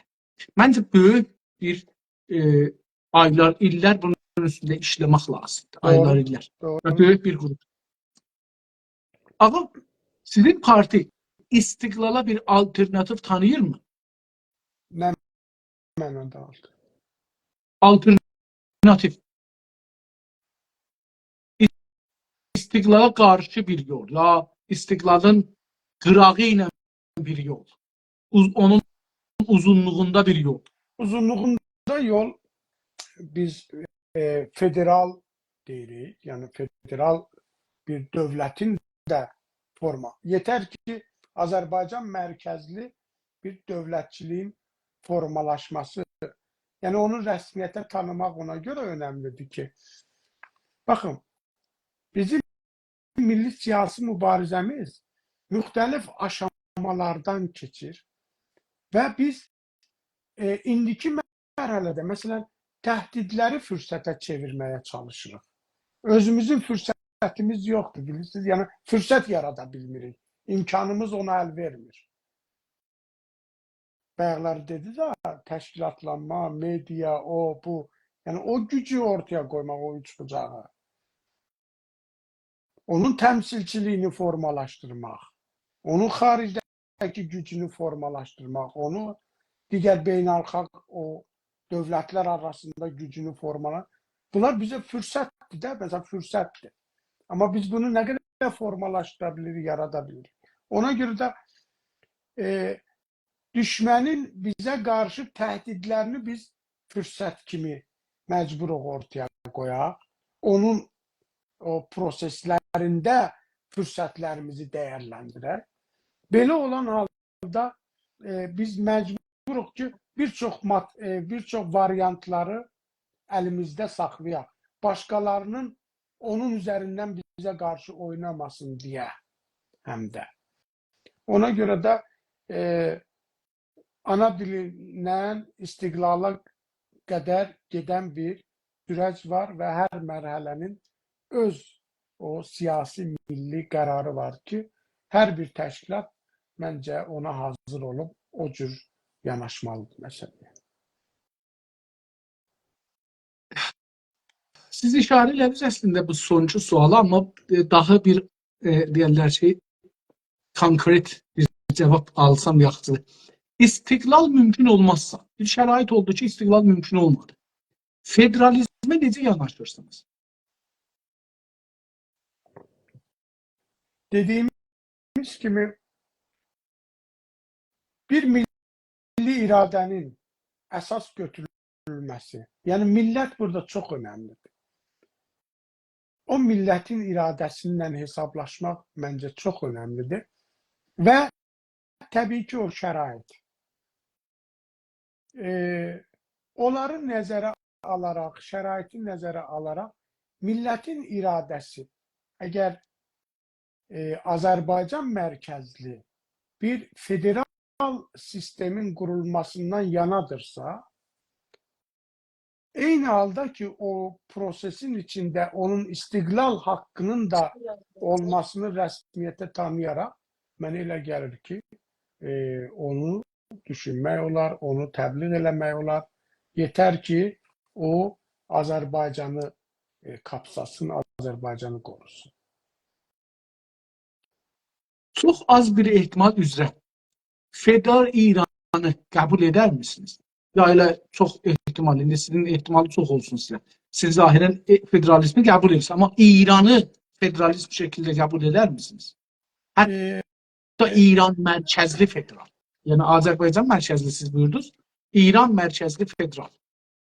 Yəni gedən proseslər, sürəclər onu göstərir ki, İrançılıq Azərbaycançılıq qarşısında durubdur və İran adı altında gerçəklik budur ki, federal deyil də heç bir şey qurula bilməz. Qurulsa yenə də bu vəziyyətin başqa bir formata dönüşdürülməsi, amma bu vəziyyətin davamı kimi ola bilər və ona da görürsünüz uğraşırlar. Yəni deyirik, bostanlara dəyməyəcəyik, yəni sənin torpağın hara gedib cəhənnəmə gedib, necə dəyişib cəhənnəmə dəyişib, filan şeyə də dəyməyəcək, bəhmən şeyə də dəyməyəcək, heç nə dəyməyəcək. Amma orada bu belə olacaq, o da elə olacaq. Şəhər şurasını məsələn sən seçəcəksən, orada da bir yerli parlament quracaqsan, orada dilin məsələn filan olacaq. Qalan şeylər yox, orada da onlara da çox. Xarici siyasət məndə, o məndə, bu məndə, o da səndə, o da səndə, silah da səndə, güc də səndə. İndi gəl bu işin içindən çıx. Nə fərq elədik? Və bəziləri gəlib bizə bunu önərirlər. Təbii ki, bu şəkildə köləliyin başqa formata keçirilməsi nə adından olursa olsun qəbul olunmazdır. Yəni, orada onu çözəcəksən, bu adla o deyir, sərçəni bülbül adı ilə dırırlarsa, onu da biləcəksən bir sərçədir, bülbüldür, nədir, sənin milli mənafi, milli maraqların, vətən anlayışın, millət anlayışın, torpaq anlayışın nə qədər təhlükəyə düşür. Yəni, bu məsələlərin hamısı amildir və hesab edirəm ki, biraz gerçəklikdən uzaqdır. Yəni, İran adlanan ölkənin bu gedişi ilə biraz məsələlər çətinləşir.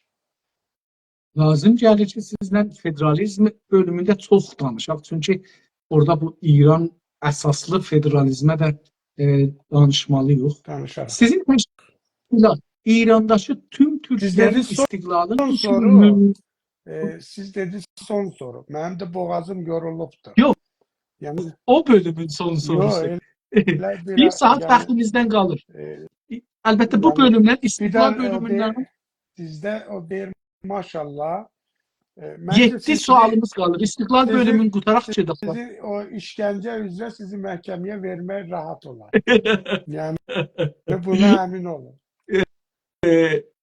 Bu bölümü Çünkü sizin qutaraq heç olmasa sizin o İstiqlal bölümünü biraz qutaraq böyle da bunu başlamışıq. Yarı qalmayaq. yani dediğiniz bu biraz sual cevaplar bazı porsiye daha çok okşuyor. İstintak şeydi. Yani müsahibeden Əslində çıkıptı. Öz aramızda. Əslində mən hələ müsahibə eləmirəm. Məgər mən Amerikada bəzən bir ciddi bir müsahibə eləsəm, burada məsələn partiləri mümkündür bir ayrı vəziyyətə salam. Mən istəmirəm bu vəziyyətə müsahibə eləmirəm əslində. O Mən əslində müsahibeler de olar ama orada gene onda karşılığını da kabul ediyorsunuz da yani terk demeyesiniz.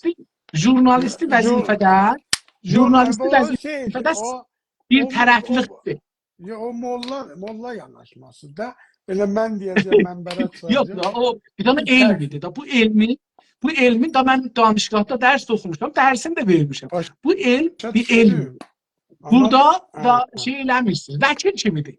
Vəkil ya Dağıstan fəqət sual soruşur. Dağıstan şey eləməz ki, adama icazə verməz səndən sual soruşsun.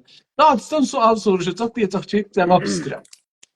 Bizim də bəzi yerlərdə düzün axtarsınız, bəzi yerdə xəbərnigarlardan da belə tərif var ki, xəbərnigarlar bir növ bazcudurlar. Bu əslən rəsmi kitablarda var. İranın özündə də bazcı var da, yəni bu bizim yox, o İranda deyilən xəbərnigar bazcı olardılar ki, İranın dövlətinə işləyirlər.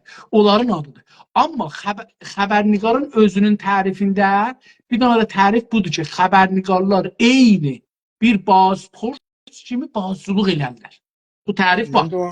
Bəli, vardı və həm də bayaq onu deyirəm ki, biraz da onun üstündə işləyəndə, biraz da belə o deyir, titizliklə imkan vermişsiniz ki. Mən biri gələ məni eyni indi mən cənabınızı burada sincimə çəkirəm amma mən hazıram, məni aparsınlar bu cür sincimə çəksin. Axı sincimə çəkmə bir şey, amma siz elə bir ki, məsələn, bir kələməni deyirsiniz, sonra deyirsən bundan bir fikir yarad, özdə mən deyən olacaq.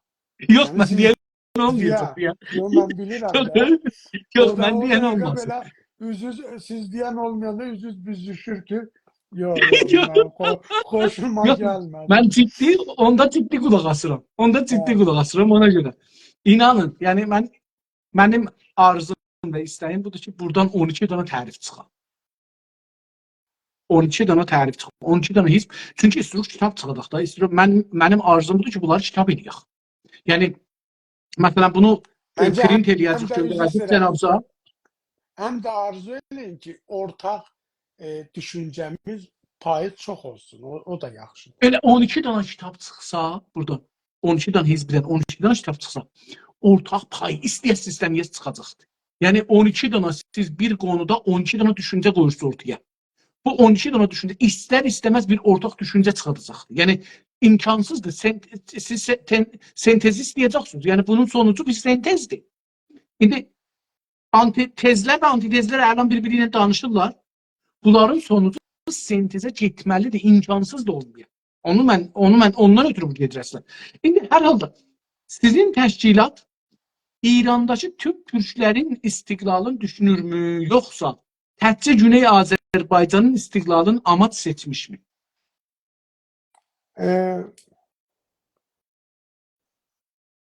Bizim məsələmiz Güney Azərbaycanda milli dövlət qurmaq və o istiqamətdə prosesləri aparmaq.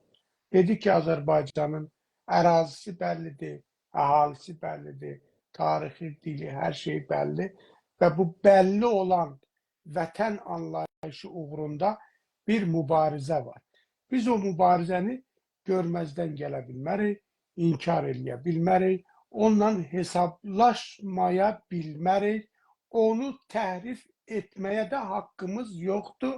onu başka ad altında başka oyunlara kurban etme hakkımız yoktu ve belə olan halda Güney Azərbaycanda bir müstəqil cumhuriyyətin qurulması, digər bölgələrdə siz gedin, məsələn, Xorasan türklərinə baxın. Xorasan Türk'ü orada kültürünü, dilini yaşadır, milli geyimini yaşadır ve onunla da mutludur bu dəqiqə. Başka bir şey istəyirsə, başka əlavə nə istəyirsə, o onun istəyindən, yəni onların istəyinin hansı səviyyədə olacağı məsələyə gələcəkdə, bugündə və yaxud bu proseslərin içində baxmaq olar.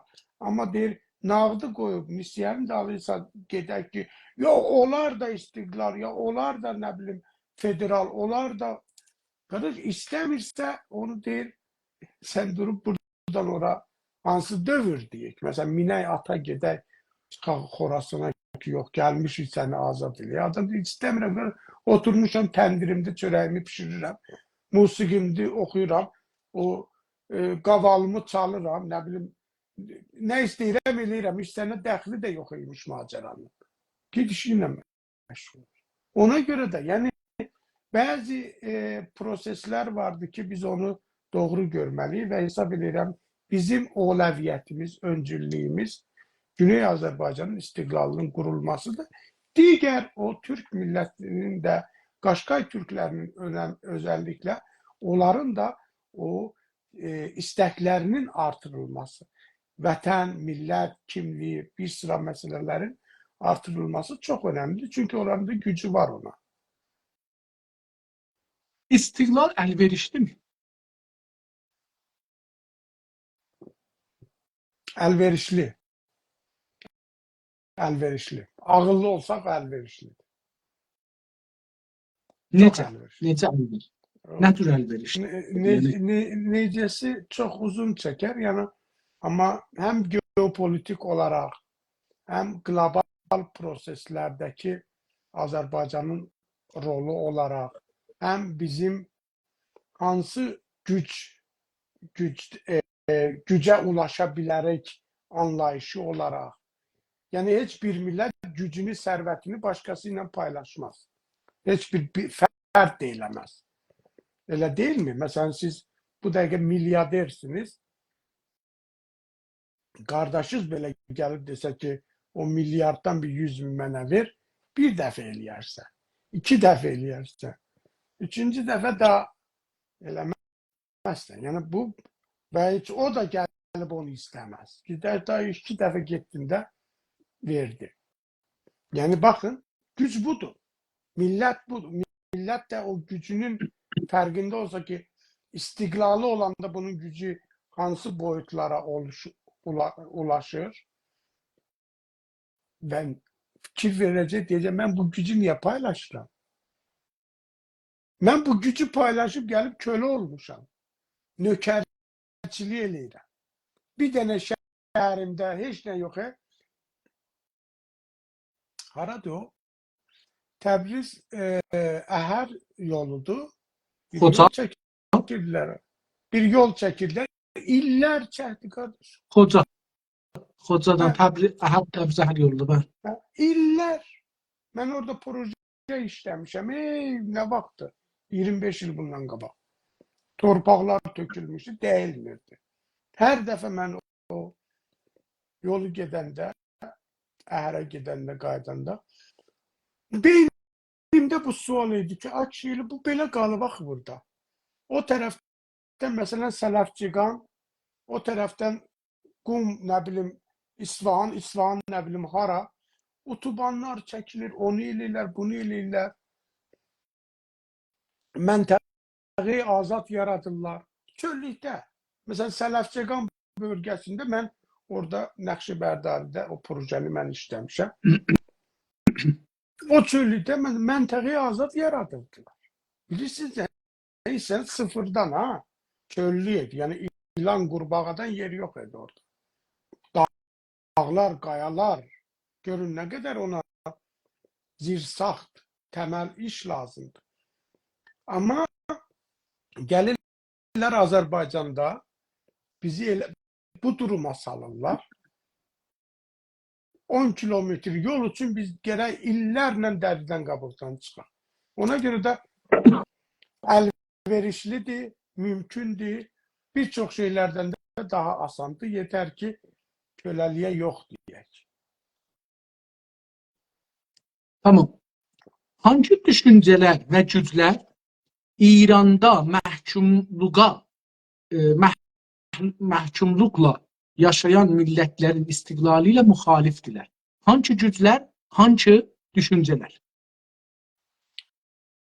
Hangi güc, hangi düşüncələr, hardan məsələyə necə baxmaqdan asılıdır. Yəni, dış gücləri deyəndə, təbii ki, dış güclərin öz maraqları var. İstəyirlər təsbit olunmuş bir siyasi mühit olsun, iqtisadi mühit olsun, ondan faydalansınlar, dəyib toxunulmasın, o işləri yağ kimi getsin. Daxildəki müəyyən maraqlı qüvvələr var, hakimiyyətin, rejimin özüdür, o mərkəz sistemin özüdür ki, onun yaşamı bunu tələb edir. Yəni, o mərkəz nə qədər güclü, qüvvətli olursa və o başqalarından belə deyək də, təğziyə olunursa, Əhvazın neftindən, bizim qızılımızdan, misimizdən, insani gücümüzdən, iqtisadi təbiətimizdən, ağacımızdan, hər şey çox rahat faydalanır, gəlir onu sərvətə çevirir, siyasi gücə çevirir, digər şeylərə çevirir, bizim əleyhimizə. Təbii ki, o istəməz ki, bizdə hər hansı bir dəyişiklik, hər hansı bir şey olsun və əgər belə bir təşəbbüs də var, onun qarşısında həmən deyir, sökür silahını, gücünü, itilatını, polisini, nə bilim, cürbəcür o fitnəsini, fisadını, nə varsa da, yəni bir yerdən işləmir ki, deyəsən, ancaq bu işi görür. Çoxlu o maneçilik törədən siyasətləri ilə ortaya çıxır. Ona görə də müxtəlif amillər də, yəni müxtəlif dış və iç amillər desək, vardır ki, bu məsələləri əngəlləyə bilir. Hangi düşüncələr, hangi səbəblərdən, o düşüncələr hangi səbəbdən millətlərin istiqlalı ilə müxalifdirlər? Maraqlar. Maraqlar. Heç kim dediyim kimi maraqlarını və gücünü paylaşmaq istəmir. Nəhayətdə o bir gücdə və yaxud bir gücün kaybedilməsi, itirilməsi məsələsi kimi dəyərləndirsə, mən çalışıram da belə deyək də şeylə deyim ki, və elə olanda heç kim istəməz gücü itsin. Qırılırsan da deyir qırılsın. Mənə nə? Cəhənnəmə ki. Sən kimsən? 40 dörsən 80 ol, 80 da getsin, qırılsın. Yəni, o cür baxın. Onun gözü tikilibdir sənin oradakı, məsələn deyək ki, meşələrinə, misal deyirəm. Sənin qaz, yeraltı qaz sərvəti, yeraltı qızıl, yeraltı... Məsələn, Afrikada olduğu kimi, Afrikanı görürsünüz də, yəni orada biraz çılpaqdır o şey. 6 yaşında uşaqları qızıl mədənlərində Fransa işlədir, kölə kimi bitki çörəyə. Dilini də ona sırıtdırır və onların o deyir, yəni vəziyyətlərinə baxanda, görürsünüz, nə oldu bu Fransa, ay mən belə, ay elə, ay elə, amma ən azı Afrika ölkələri, ən azı o dəniz aşırı, o adaların 14'ünü öz əsarəti altında saxlayır. Adamlar deyir, qardaş, biz öz haqqı təyin istəyirik, öz müqəddəratımızı təyin eləmək istəyirik. Götürür, görür, onun qarşısını ala bilmir. Qanun çıxardır ki, kim 10 il burada yaşayıb bu adada, onun da səs vermə haqqı var. Orada tökübdür, Əl-Cəzirədən, Əl-Cəzairdən, Fransızdan, itdən, qurtdan üz istəyirəm. Və nəhayətdə deyir ki, sənin yerli xalq olaraq öz müqəddəratı, seçmə haqqı yoxdur. Və yaxud seçəcəksən, bu da olacaq. Sonra onu eləyib 50-40, 60-40 çalışır o cür eləsin. Oldun səs çoxluğu səndə. O yenə istəsə müqəddəratını təyin eləyə olmayacaq. Yəni, baxın, görün, nə qədər belə məsələləri biz özümüzə gətirib, necə deyərlər, uygulayanda ya öz şəraitimiz kimi bizdə o qədər mürəkkəb məsələlər qoyublar ki, bunların hamısını dəyərləndirməkdə, yəni doğrusu başqa amillərin rolu da az deyil. Yəni o güc dediyimiz gəlib öz içimizdə də bir, məsələn, o kölənin necə də ağanın köləsinin, bir də köləsinin köləsi və belə bir silsilə məratib də gedəndə bir də gərək o köləyə necə deyirlər, o ağaya köləlik eləyən təzədən o ağa ki, o birisinin köləsidir, ona belə bir o zəncir var, o xətti digəri qırasa, məsələn, gəlin desəm belə, nə deyirlər ona?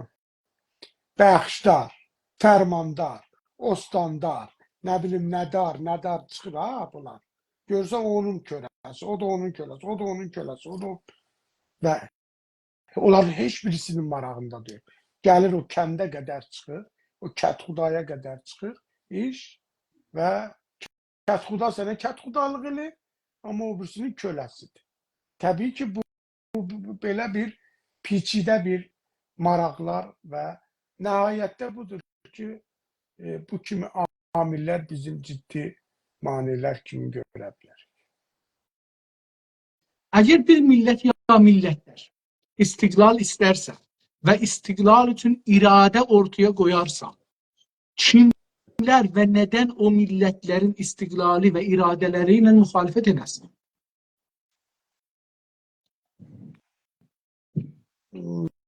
Yəni biz istiqlal istirik və iradə də qoyuruq ortaya. Niyə bununla müxalifət edəsinlər? Əgər birilərinin o gücü təhdid olunursa, müxalifət edəcək. Çünki o başqalarında onu tapa bilirsə, o güc toxunulmazdısa, niyə o gücü sənə versin ki, onunki təzif olsun?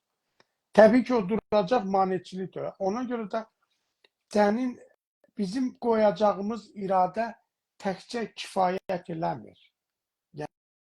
Yəni, o iradənin təsbiti də, başqalarının da ondan hesablaşması iradəsi də ortada olmalıdır. Onu məcbur etməlisən sən ki, o mənafiindən vaz keçdi, yəni keçmək zorunda bırakırsan. Məsələn, deyək ki, Ermənistan Azərbaycan ərazisini işğal eləmişdi və o ərazini artıq özününkiləşdirmək üçün dəridən qabıqdan çıxırdı, adını dəyişdirirdi, tarixini dəyişdirirdi və Paşinyan gedib orada yallı gedirdi, rəqs edirdi, viski içirdi, çaxır içirdi, Azərbaycana yanmışlıq da verirdi hələ. Amma o, necə deyirlər, tutdular qulağından, attılar eşiyə, indi deyir ki, əgər deyir biz Azərbaycanla hesablaşmasaq, İrəvanda da bizim yerimiz yoxdur. Bax, demədin, deməyin deyir, demədi. Öz vətəndaşlarına deyir. Bax, deyir, amma xəbəriniz olsun. Niyə? O gücü. Yəni, səni milli iradənlə hesablaşacaq gücü gərək ortaya qoyasan ki, o qüvvələr də hesablaşsın. Yoxsa mümkün olmur. İstiqlal iradəsi istiqlali etmək bir uluslararası əxlaqi, siyasi haqq mıdır? Bəli. Haqdır.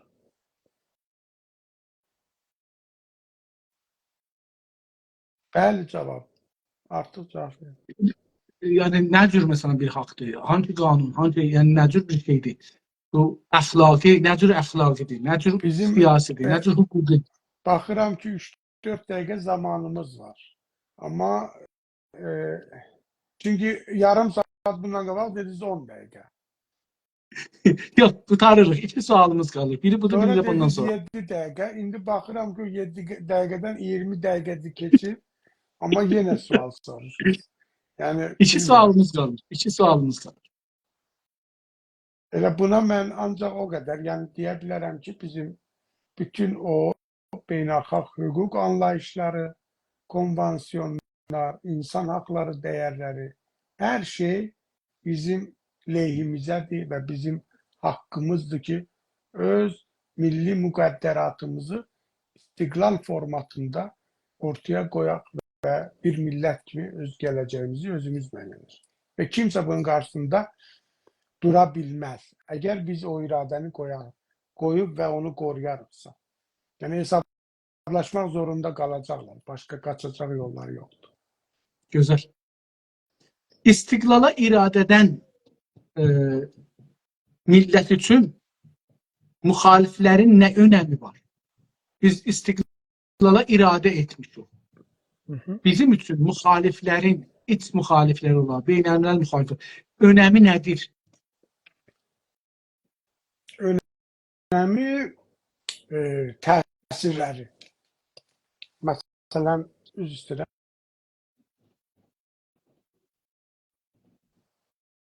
Önəmi məsələn, nə qədər təsirləri var onların? Beynəlxalq gücləri, nə qədər təsir imkanı və biz o təsiri necə öz lehimizə çevirə bilərik, əleyhimizə yox. Varmı bizim variantlarımız? İşləmişikmi? Ki, məsələn, elə eləyək ki, o baxsın gözün yox, onun lehine, əleyhinə yönələcək bir şey də yoxdur. Bir sıra proses bu aparıla bilər və s. Ona görə də o təsirləri də gərək doğru qiymətləndirəsən, iç, dış, digər məsələlər və onları necə yumuşaldasan, necə aradan götürəsən hətta. Yəni şəraitə uyğun olaraq da gücün varmı məsələn bir sırasını ümumiyyətlə məsələn deyək beynəlxalq təsir və yaxud bir ölkənin təsiri bir amilə görədir. Bir amil var orada. O amili sən götürmə gücün var. Onu götürsən iş bitir. Da onda o əlində o imkan olmur. Onu sıfırlamış olursa. Məsələn deyək ki, Fransanın Azərbaycanından imtiyaz alması, Azərbaycana baskılarının artırılması Qarabağ məsələsi üzərindeydi. Minsk qrupu belə gəldi, ay Minsk qrupu elə Azərbaycanı 30 il oyaladılar. Azərbaycanın milyarlarla dolar ziyan verdilər. Amma Azərbaycan dedi, yəni bu baskıların hamısı Qarabağ işğal amili değil mi? Bu amili aradan kaldıracağım. Öz ərazimin içindədir. Ondan sonra Şilləni tərsi ilə Macron'un və Fransanın o deyək ki, işğalçını dəstəkləyən siyasətinə vurdular və indi Macron gah belə deyir, gah elə deyir, gah çalışır Rusiyanın üzərindən müəyyən oyunlar oynasın və s. Yəni deməyim odur ki, olayın mahiyyətini çox dərindən bilməliyik. Maneələr, çıxış yolları və digər məsələlər hamısını doğru, düzgün və ciddi düşünmək. Ona görə mən o söhbətimizdə üzr istəyirəm, uzun çəkir. Dünən dedim ki, milli hərəkətimizin boyutunda bir beyin. Yəni o boyutu idarə edəcək beyin bizə lazımdır.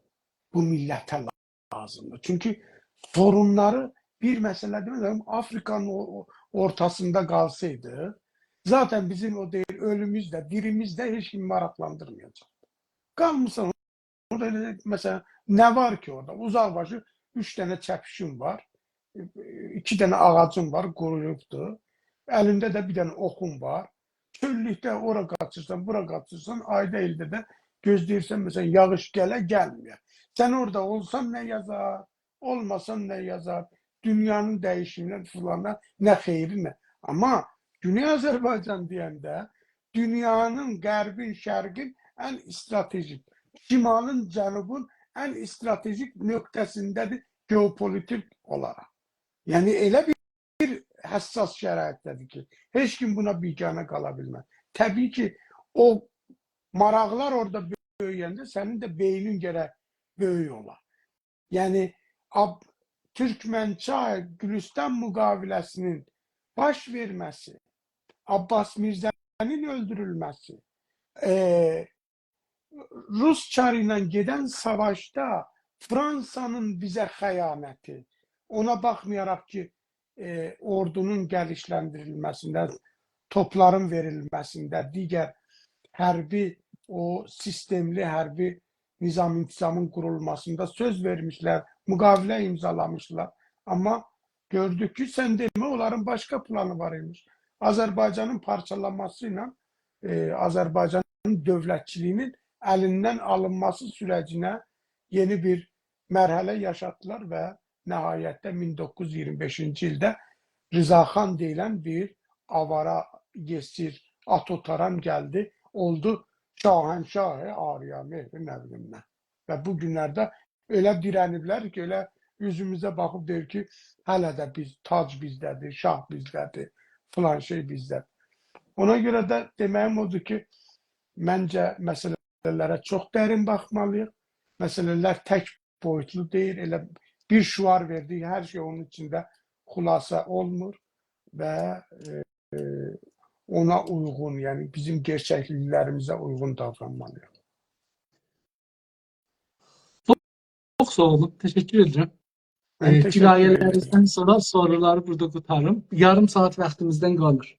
Mən Düz yarım teşekkür saat vaktimizden ederim. kalır. Çok Siz sağ olun. maşallah çok ama nəzərə alın ki, mən Günas TV'ye bir gün çıxmışam. Orada veriliş aparmışam. Ondan önce müsahibə vermişəm. Yani bu günləri mənim 6-cı gün həftədə o deyir bir tətilim olur. Onu da bu cür belə deyək ki, buna qoymuşam. Yani sözümün canı bu ki, Sağ olun, biz var olun, var olun. səsimizi Teşekkür ederim. çıxartdıq.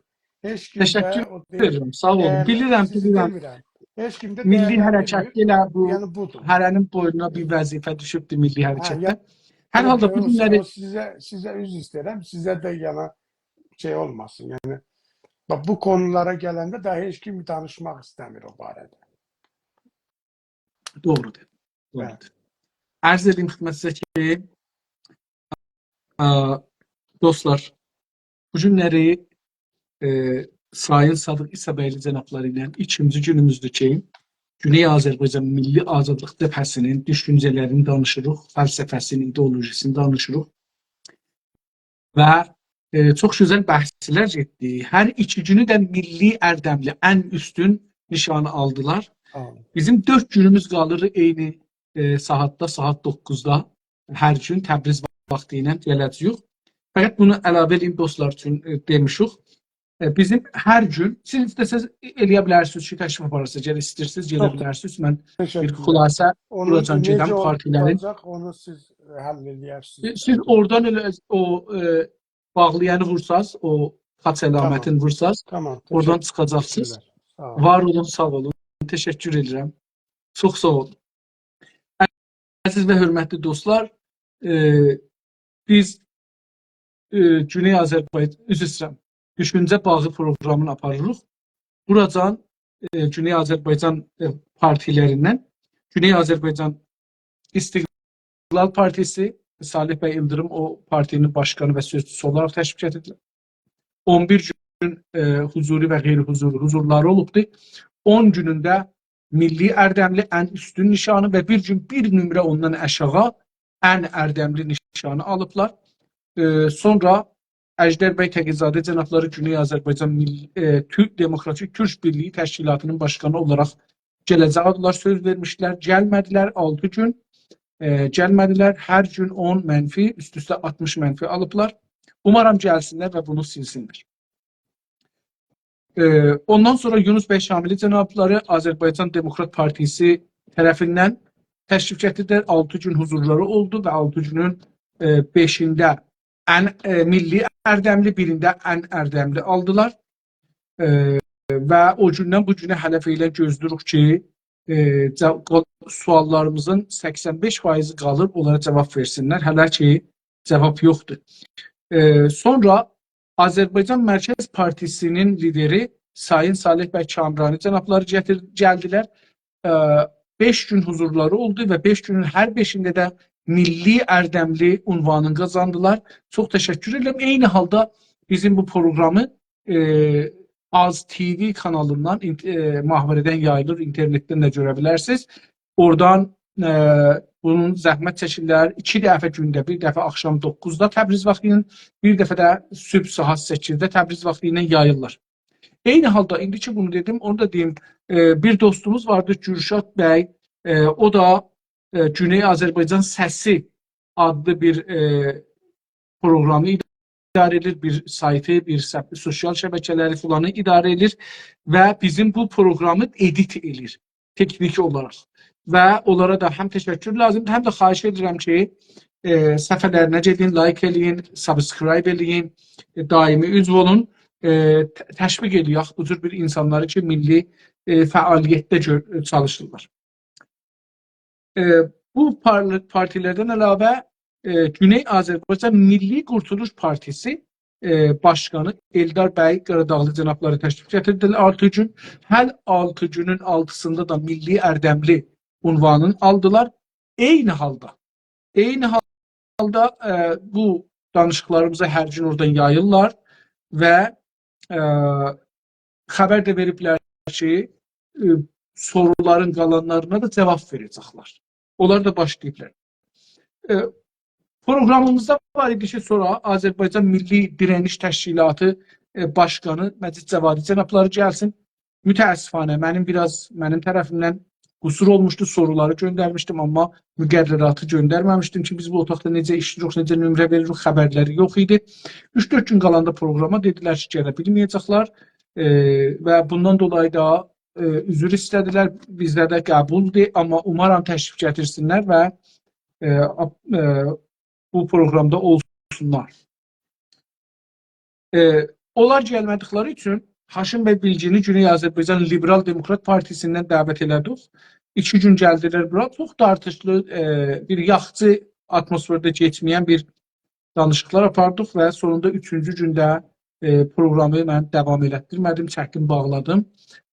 O ədəb və hörmət sədləri sınmaq üzrə olduğu üçün onu çəkib bağladıq. Hər halda 2 gün bunlara fikrim yetərlidir. Özləri bilərlər. İstərlər sorular kətbi olaraq göndərmişik, onları cavab verərlər, göndərərlər. Biz də istəməzlər də ki, özləri bilərlər. Amma dünəndən Güney Azərbaycan Milli Azadlıq Cəbhəsi İdarə Heyəti üzvü və qurucularından olan bir üzvü Sadıq bəy İsabəyli cənabları təşrif gətirirlər programa. Hər 2 günün hər ikisində milli ərdəmli nişanını alıblar. Bununla belə ki, bilirik, bu günlər də özləri də işarə elədilər.